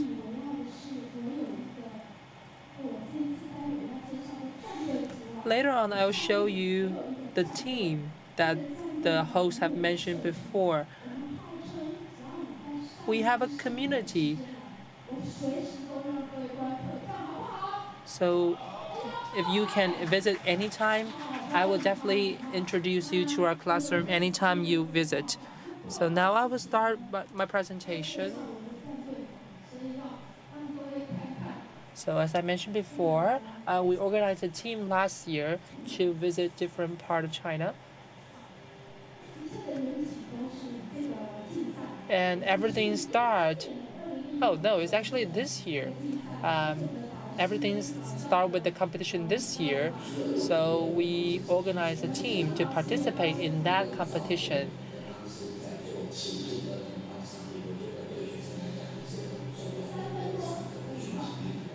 This is a 3-minute video, so these are our team members.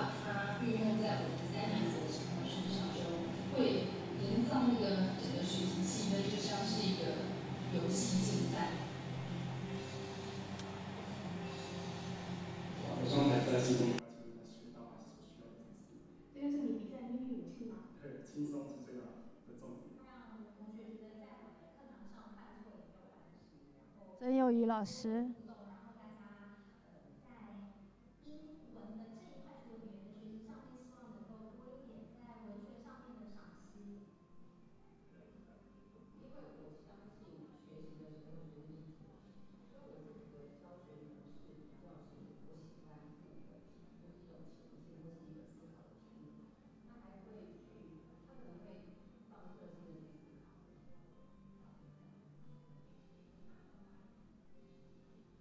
大陆老师在学科知识上面真的是非常重要啊。那这个也是我觉得很多带给我们台湾这边在师资培育或者老师在职进修一些很多的想法。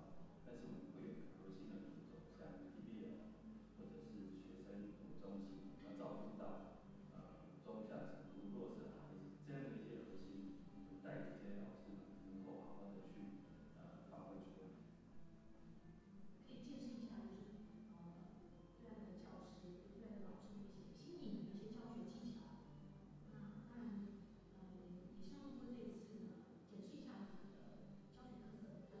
我们希望透过这样的一个合作，也可以让我们的学生们学习，或者是两岸教师，都可以互相的师生之间，或者是伙伴之间，相互切磋跟那个能力提升。台北战队整装待发，准备好课堂，我准备好了。对岸的老师，我们很积极努力的准备了，你准备好了吗？我 OK 咯。精锐紧出，决战巅峰。全力以赴，拭目以待。等我们来挑战你们。大陆的老师们，让我们一起加油，拥有教学的 power。5月26、27第1届两岸智慧好课堂邀请赛。好，给我们台北战队热烈。So this is our team from Taipei. I would also like to introduce our partners here at the venue today.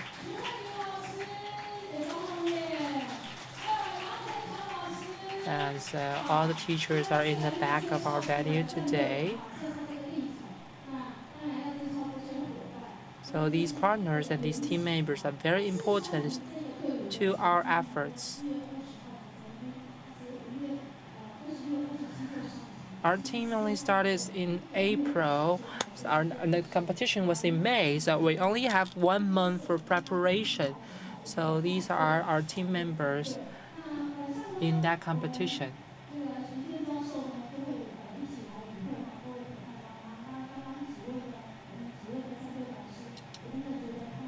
I'm really grateful to all these teachers who are willing to participate in this competition in such a short notice.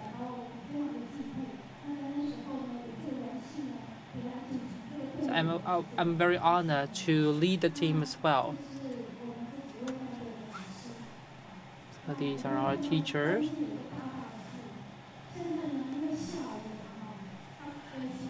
Everyone today emphasized on power. We have a slogan in our team. Later on, you can also engage with us by speaking out loud power.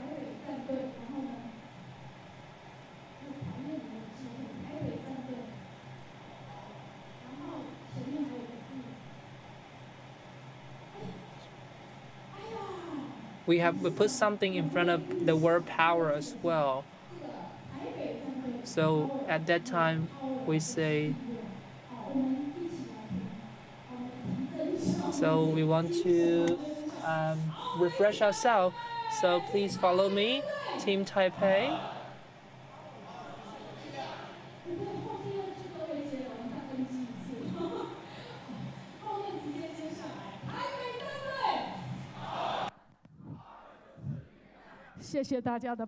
Thank you for your cooperation. I hope that I can wake you up in this way.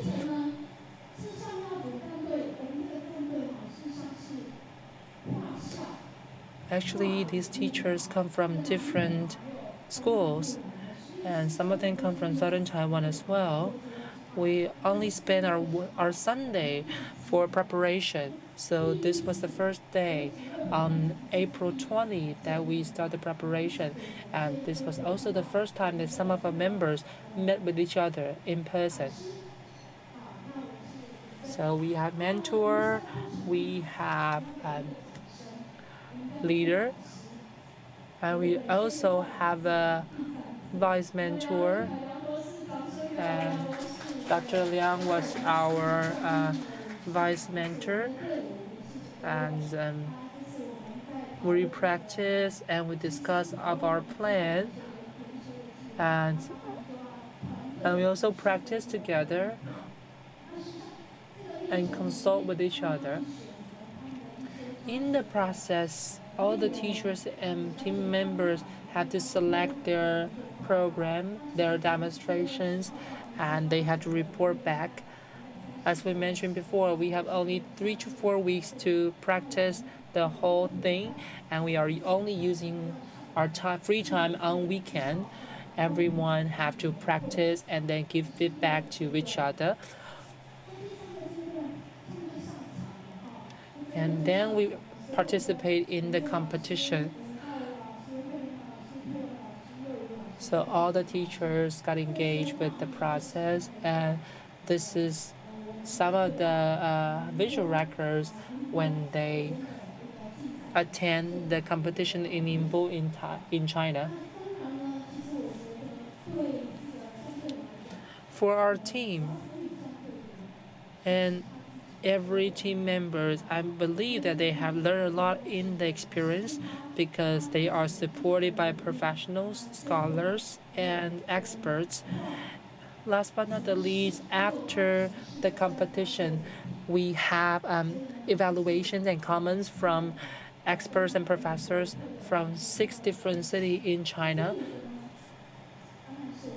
After the competitions, we are very lucky and fortunate to receive some recognitions.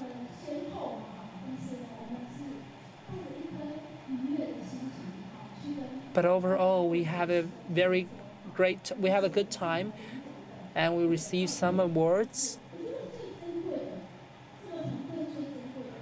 I think it's very valuable that we have this kind of partnerships. So afterwards, we build up the friendship, and the bonds between each of us get stronger day by day. Everyone can learn in the process. I think it is important for every one of you now to invite each teacher to your school. So I hope it's okay for each teachers to get the invitations to attend and visit your school. Actually, one of our team members will have a demonstration tomorrow.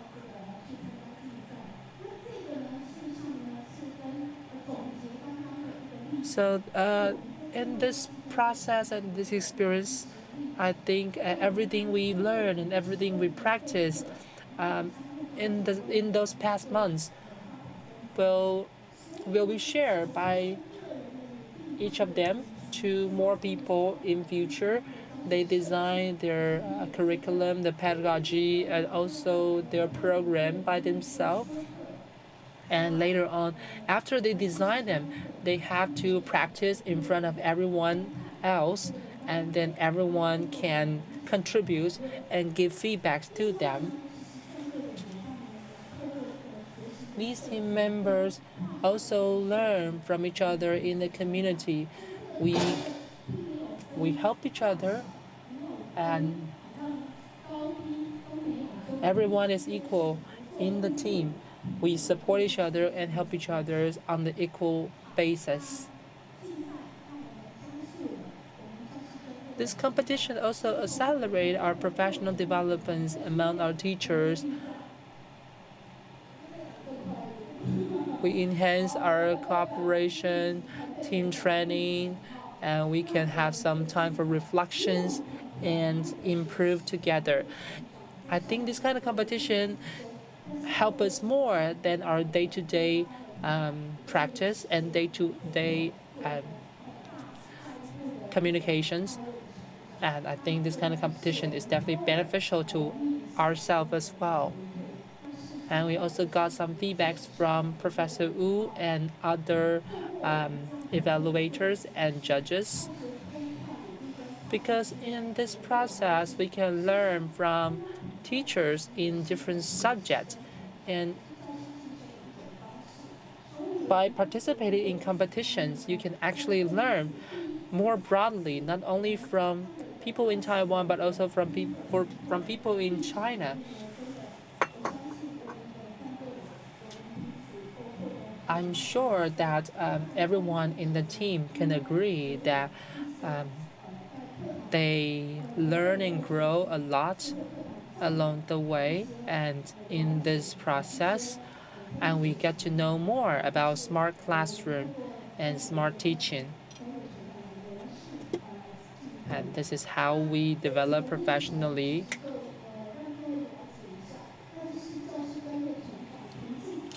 There are several ways that you can develop and grow professionally. You can reflect by yourself, or you can learn from best practice.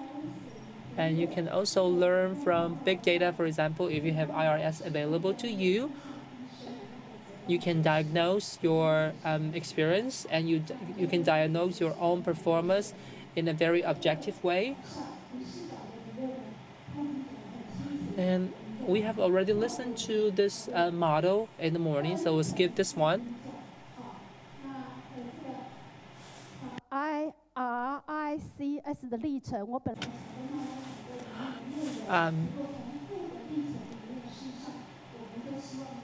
Originally, I would like to introduce to you the RICS model, but based on the experience that I just mentioned before, I think you can understand these pillars and these criteria, and this is how we can develop professionally as well.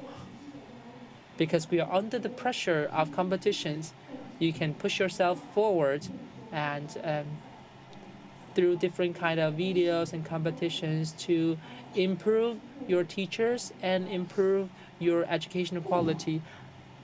Last but not the least, I would still like to express my gratitude and respect to all the participants to these competitions, not just in Taipei, but in other parts of China. I think we have established a new role model for future developments. Last but not the least, I would like to invite everyone to speak out the slogan with me, Team Taipei. Power 就是力量。谢谢大家。Thank you very much. Thank you, Principal Zheng, for your presentation. Before our panel discussions, I would like to invite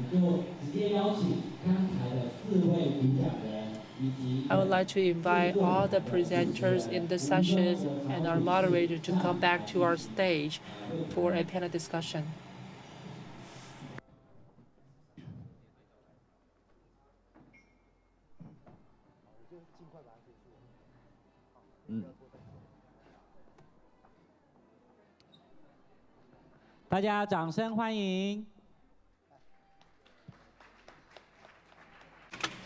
Let's welcome them.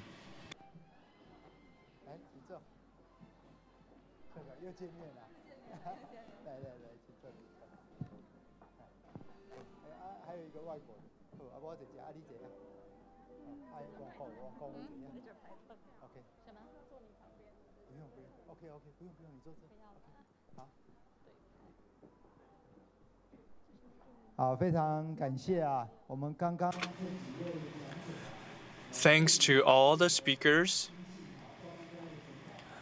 They have given a lot of good ideas on how to improve teaching. And I believe that they are very experienced in this regard, so I won't waste too much of their time. So without further ado, if you have any questions or any feedback regarding the previous session, please raise the questions, and we will also organize our thoughts again and then recap what we have talked about in the previous session.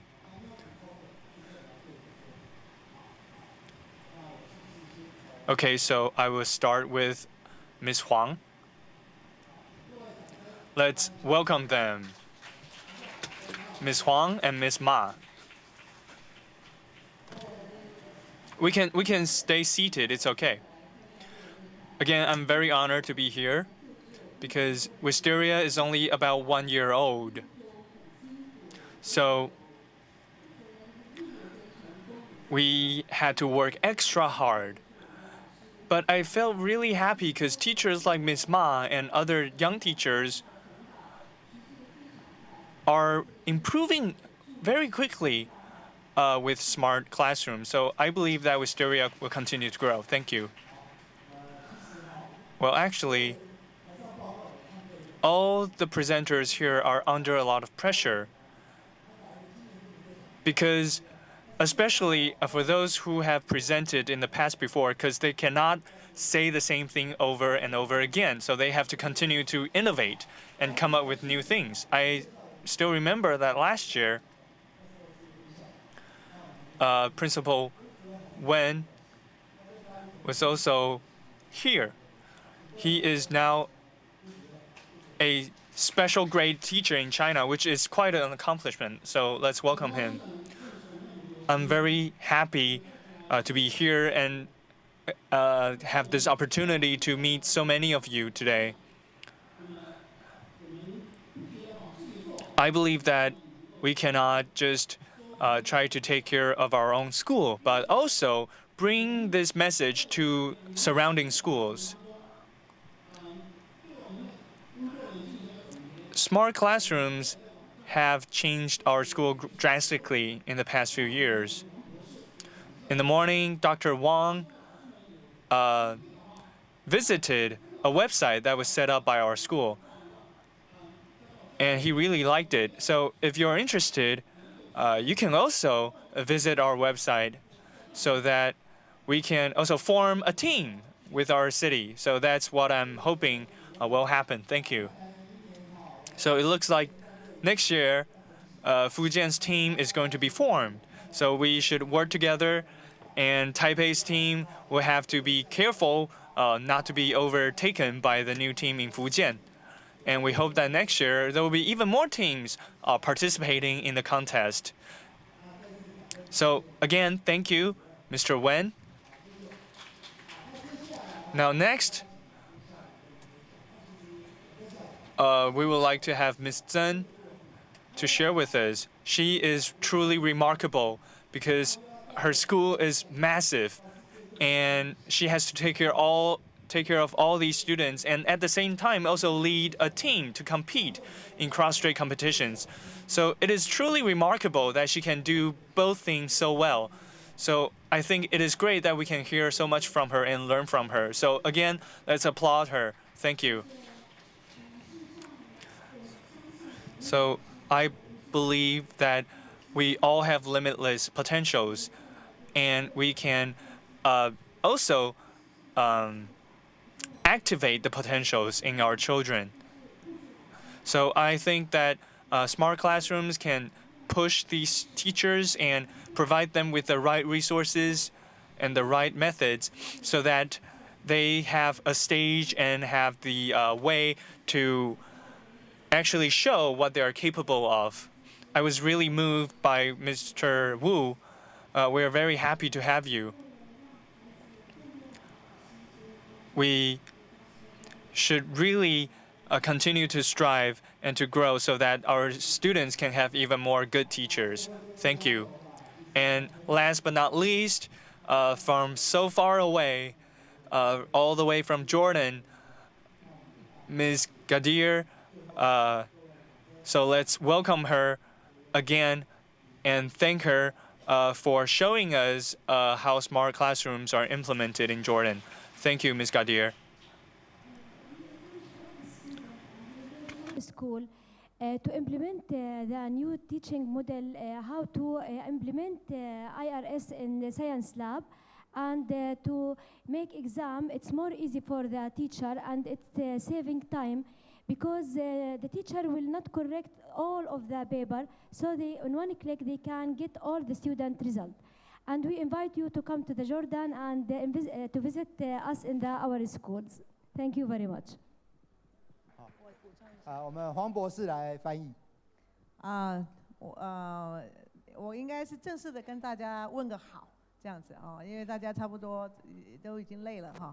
那我补充一下，这个我们这个 Miss Gadir 这个主任的这个新在实验室自然科学实验室里面他没有真正提到的这个重点，应该是用中文来讲，我来讲一下，这样给我2分钟的时间啊，那个校长，这个模式我们这个学校花了一段时间，真正去执行这样一个模式出来，那当中呢也产生了一些困扰，但是呢在呈现出来之后，完整呈现出来之后，他们一个考试可以有2000个学生同时进行不同的实验、不同的实验室、不同的自然科学、不同的评比、不同的不同的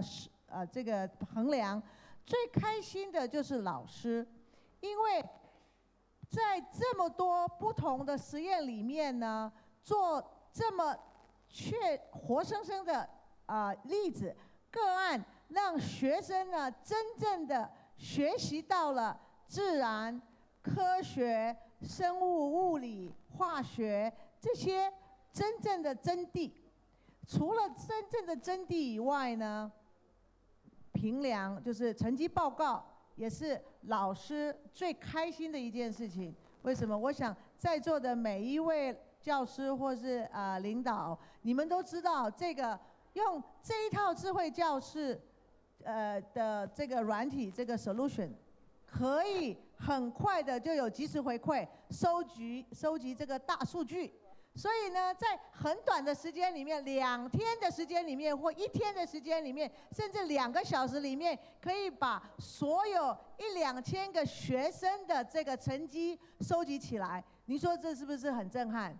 请拍个手好吗？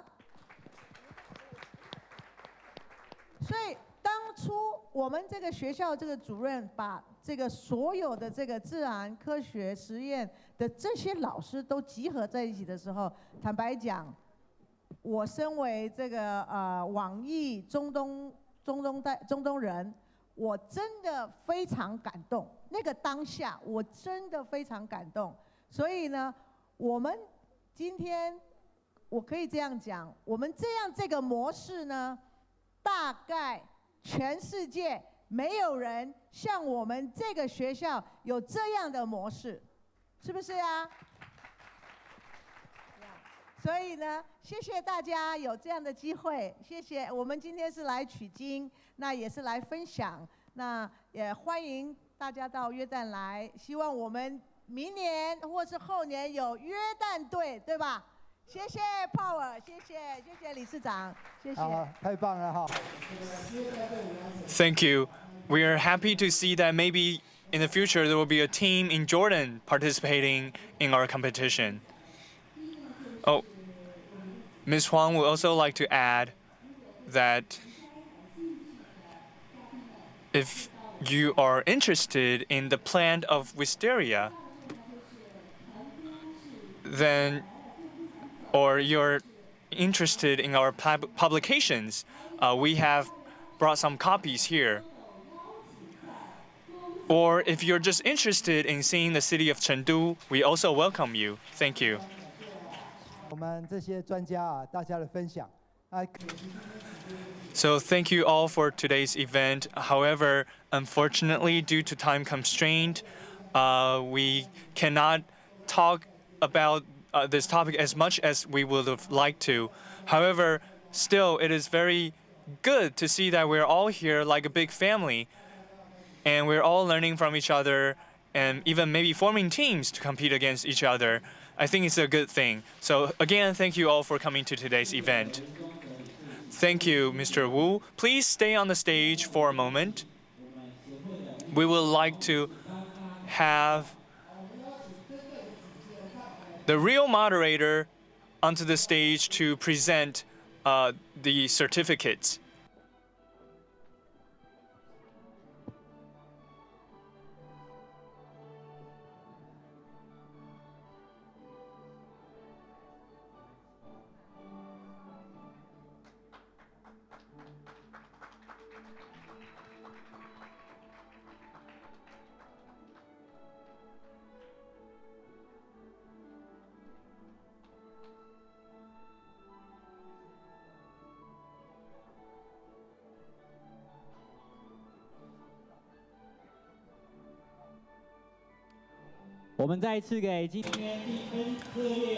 Again, let's give a big round of applause to all the speakers on stage and all the speakers today.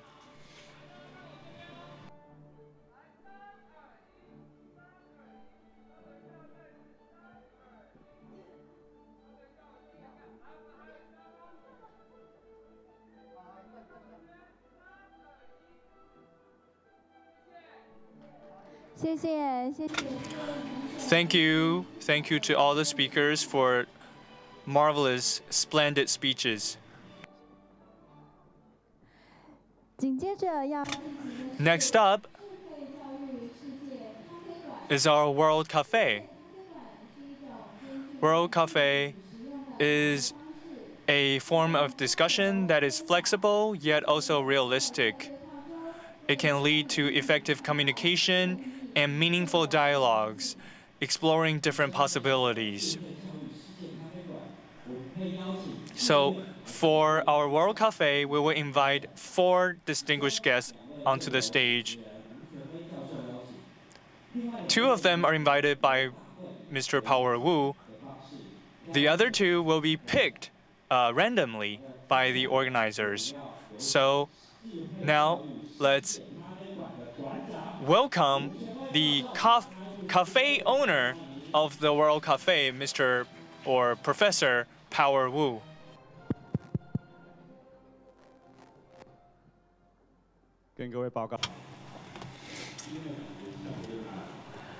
I think I fall in love with everyone here. I hope that we can continue the discussions. Unfortunately, we are under time constraint. That feelings happens in education as well. If you have fun in your educational process, you want it to continue as long as possible. We have to wrap up our sessions because later on we will have an award ceremony, so we have to finish these sessions by 5:10. So we only have about 15 minutes. So we need to, first of all, randomly pick 2 people to come up to the stage.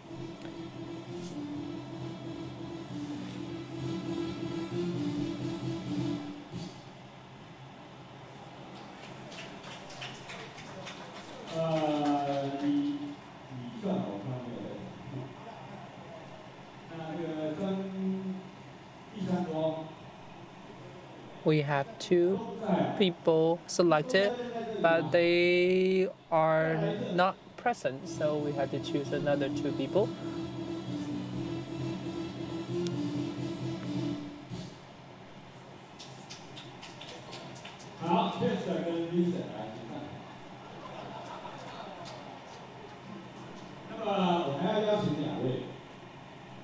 I would also like to invite 2 people to get on stage with us.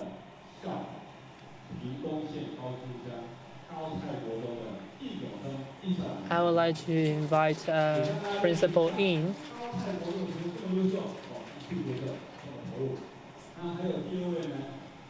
His students were in the demonstration this morning, far away from us. I would also like to invite Principal Chen from Taoyuan City to come up to the stage with us.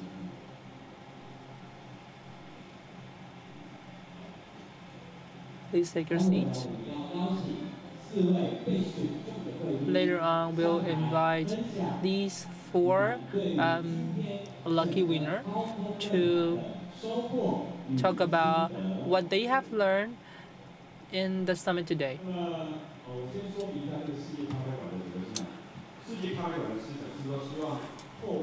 World Cafe is a method that you can brainstorm together to talk about the issues that we are all interested in. Today, you all have your smartphones with you as well as tablets on your table. But due to time constraints, I hope that we can have a longer discussion next time.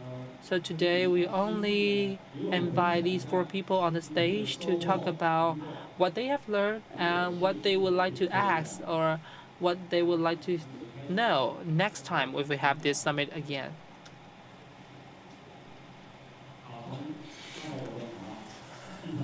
So we start with Principal Yin.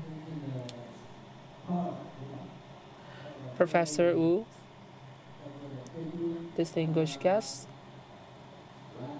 good afternoon. I'm glad to be here with you to participate in the summit. In the morning, our students participate in the demonstration that you saw. And their teachers are here as well.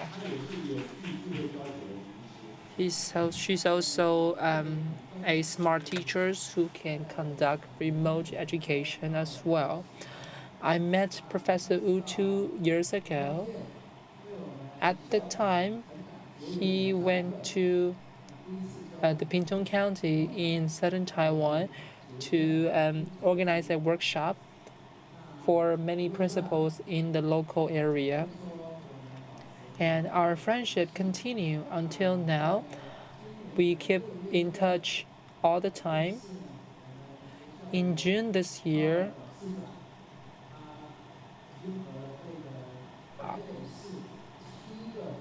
our school worked with 7 Rotary Club in Taipei to implement this remote educational system in our school and also in his hometown. After we implement the systems in June,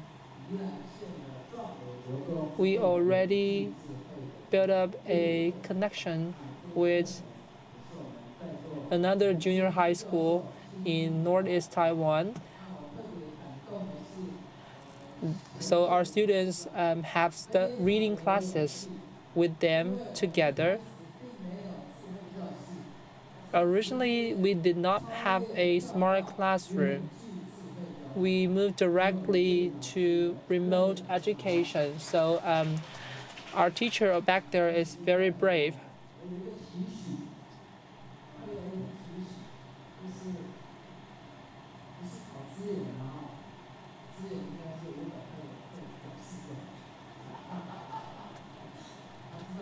I have a vision.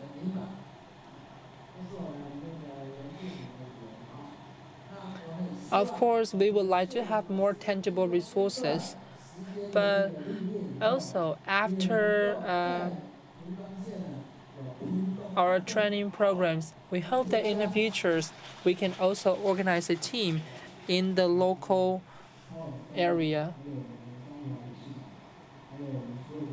Distinguished guests, ladies and gentlemen, I am from Taoyuan City. I'm very honored to be here today with everyone here.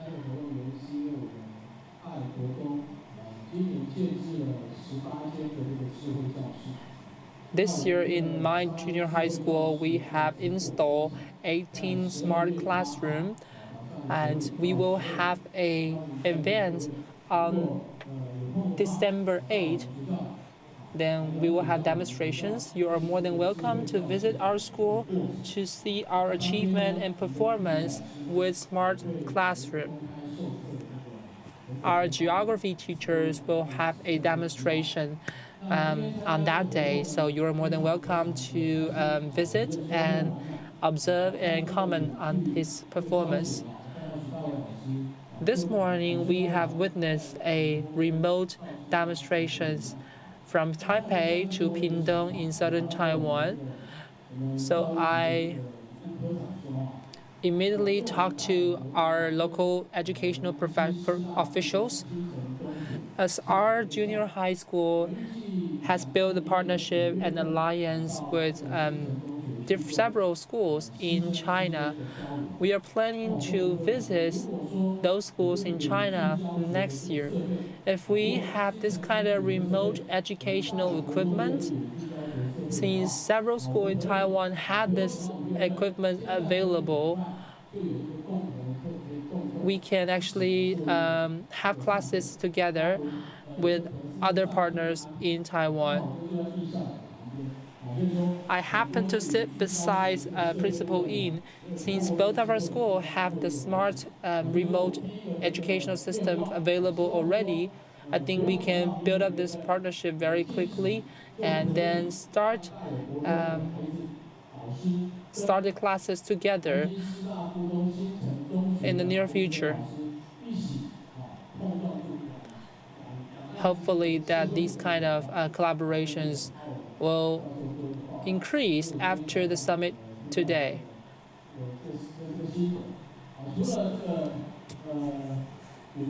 Besides remote education, I also learned something today.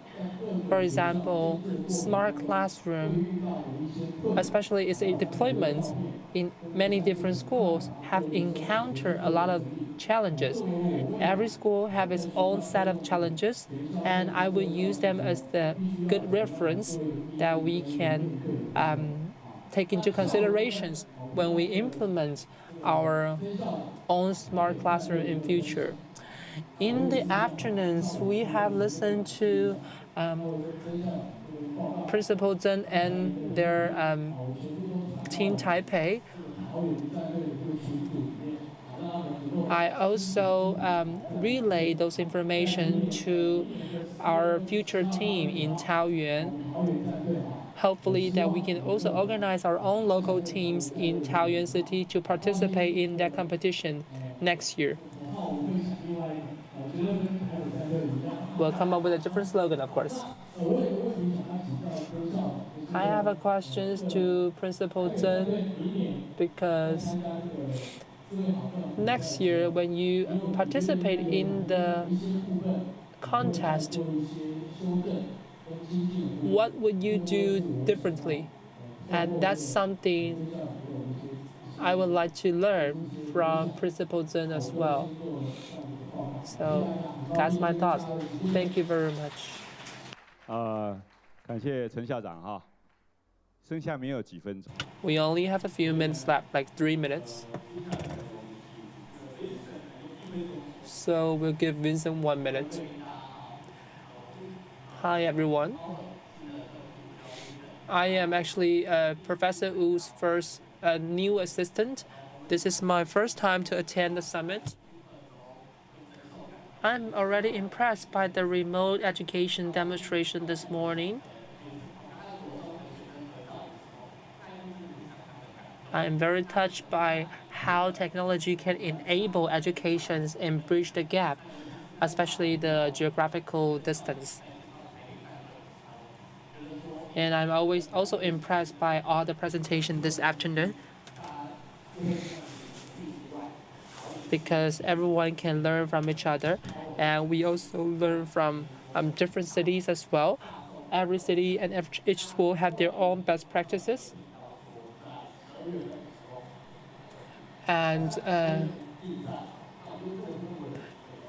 I think there will be new contests in future that hopefully everyone can participate as well. Hi everyone, I'm Chester. I am the project manager. This is my 5th time to participate in the summit. After I finished my military service, I joined Habuk, and until now, I always learn a lot from all these smart schools and smart classrooms. And I always feel refreshed after the summit. And everyone's here, including principals and teachers, have contributed so much to our education. Thank you very much.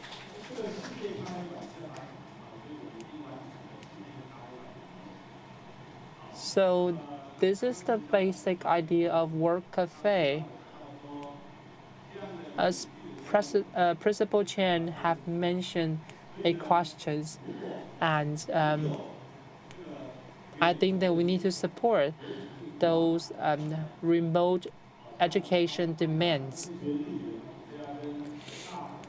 So for example, in the previous presentation, Principal Huang learned Japanese, so she planned to build up the connections with schools in Osaka, Japan. So as long as every school in Taiwan or in China will have a plan, we will support your plan and make it possible. We only have 1 minute left. Thank you very much.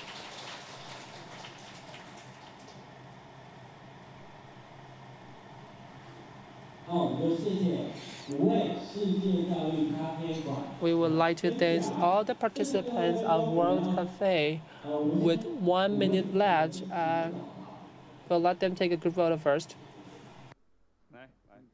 来看，摄影师不见了。3、2、1，好啊！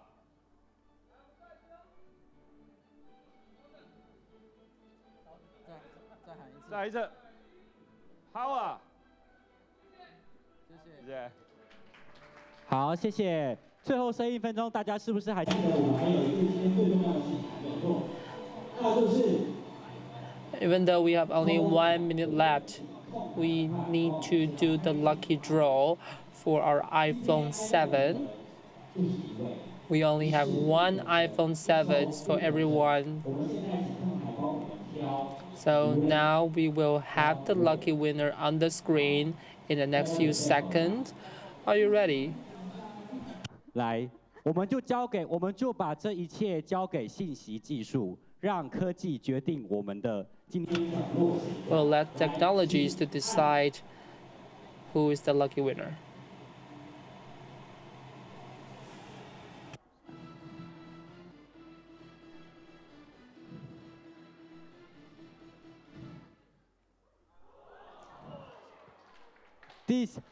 恭喜恭喜这位！ We have our lucky winner.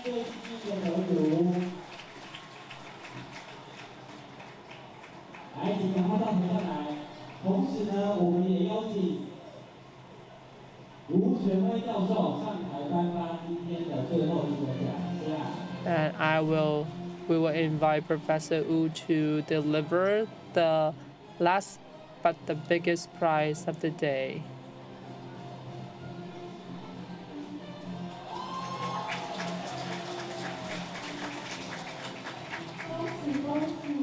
Congratulations. “